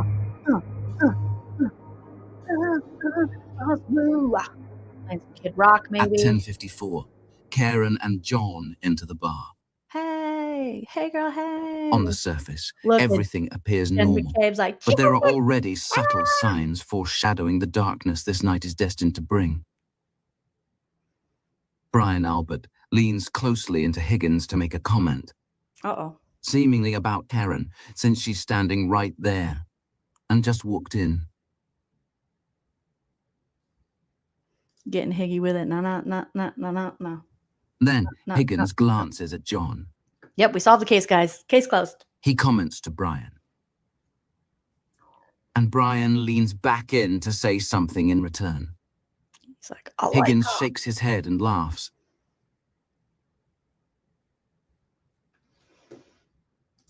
There's no way Higgins didn't tell Brian Albert, like, hey, I'm texting Karen Read. Yeah, John's Karen. Yeah, she wants me. She wants some. Yeah, she came over. No big deal. We drank whiskey. I showed her that I put the big ice cubes in my glass, and she was all over it. Sensitive broad, though. Higgins points to Brian, requesting to step away for a private word. Trey Rude. Secrets don't make friends. Kelly Kell agreed. Higgins signals, over here. Over here, I got to talk to you. Not even Brian's Getting the wife, sad Nicole, boner. should hear this. Higgins leans in very closely to Brian's ear. With the What cherries. subject matter requires this level of secrecy? I brought my maraschino cherries to show Karen. You think it'll impress her? Yeah, buddy, The do it. discussion continues. They're in my pocket. Are those They seem maraschino very cherries excited and animated. in your pocket? Or are you just happy to see me? It's both. The discussion continues. They seem very excited and animated. He's like, I'm getting laid tonight. Higgins looks at Karen. Repeatedly, Hi, producer Linda. he can't seem to stop himself from watching her. Meanwhile, John appears to be oblivious to whatever is developing around him.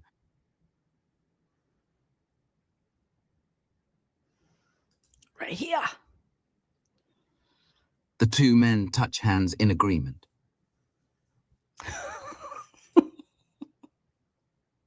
These two are circle jerk buddies. Higgins taps Brian's arm, Allegedly. requesting he step away once again to discuss something sensitive. Okay, gotta tell you something else, okay? And back to the corner they go. Okay, I'm gonna text. Higgins asks questions, No, don't do it. Yeah, I'm gonna say, you're so weird. and Brian gives No. answers.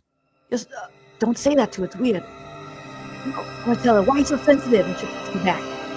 She loves me, I know it. We're meant to be together. No, dude. Wait for it.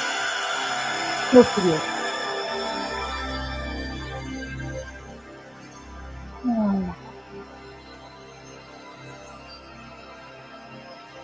Oh, man. Oh, man. Oh, man. So just another look at the waterfall with some commentary by old Microdots.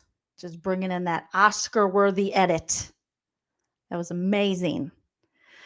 All right, you guys. We almost hit 5 hours. I see producer Linda was here. Can you get Nana into the Karen Read case?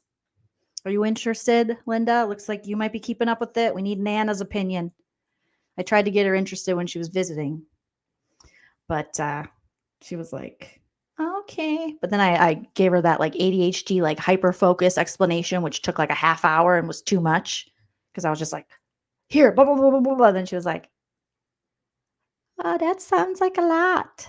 It sounds like a lot. Yeah, we had a long show.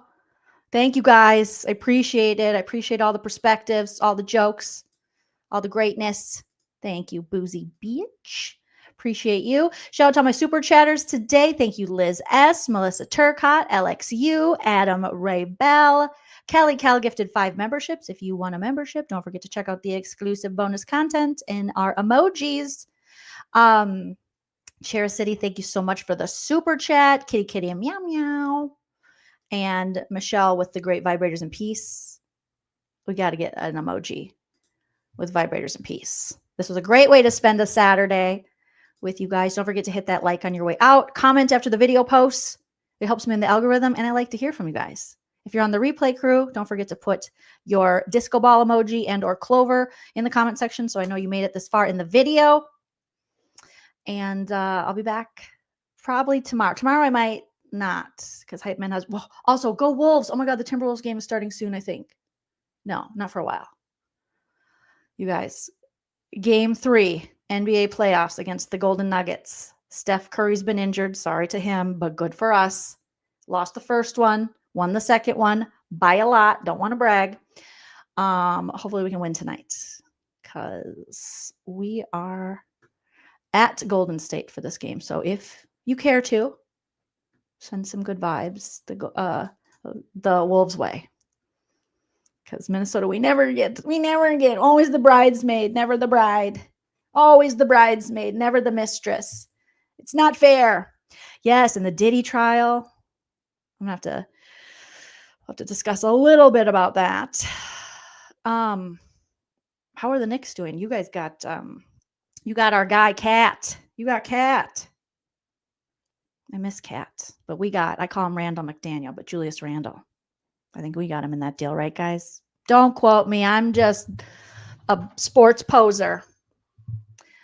But anyways, Diddy or Diddy not? Yaha. Funny. Yes, and be nice to the moms. Happy Mother's Day. Happy Mother's Day to Nene, to Nana. Maybe I can get her on live. We can have some fun. But I miss him. Tell him we said hi, okay? Yaha, tell Cat we said hi. And we miss him. Oh, they lost. Well, I hope they win for Cat. Win for Cat. Okay. Thank you guys. Long Minnesota goodbye. You're all beautiful pumpkin spice babies, and I appreciate you. Don't forget to smash that like, leave a comment, follow me on social media at Joleen Lunzer everywhere. And until next time, enjoy yourself. It's later than you think. Bye. And his mother leans over the kitchen island and says to me, I think it looks like you got hit by a car. It looks like you got hit by a car. Perhaps you may be able to help solve a mystery.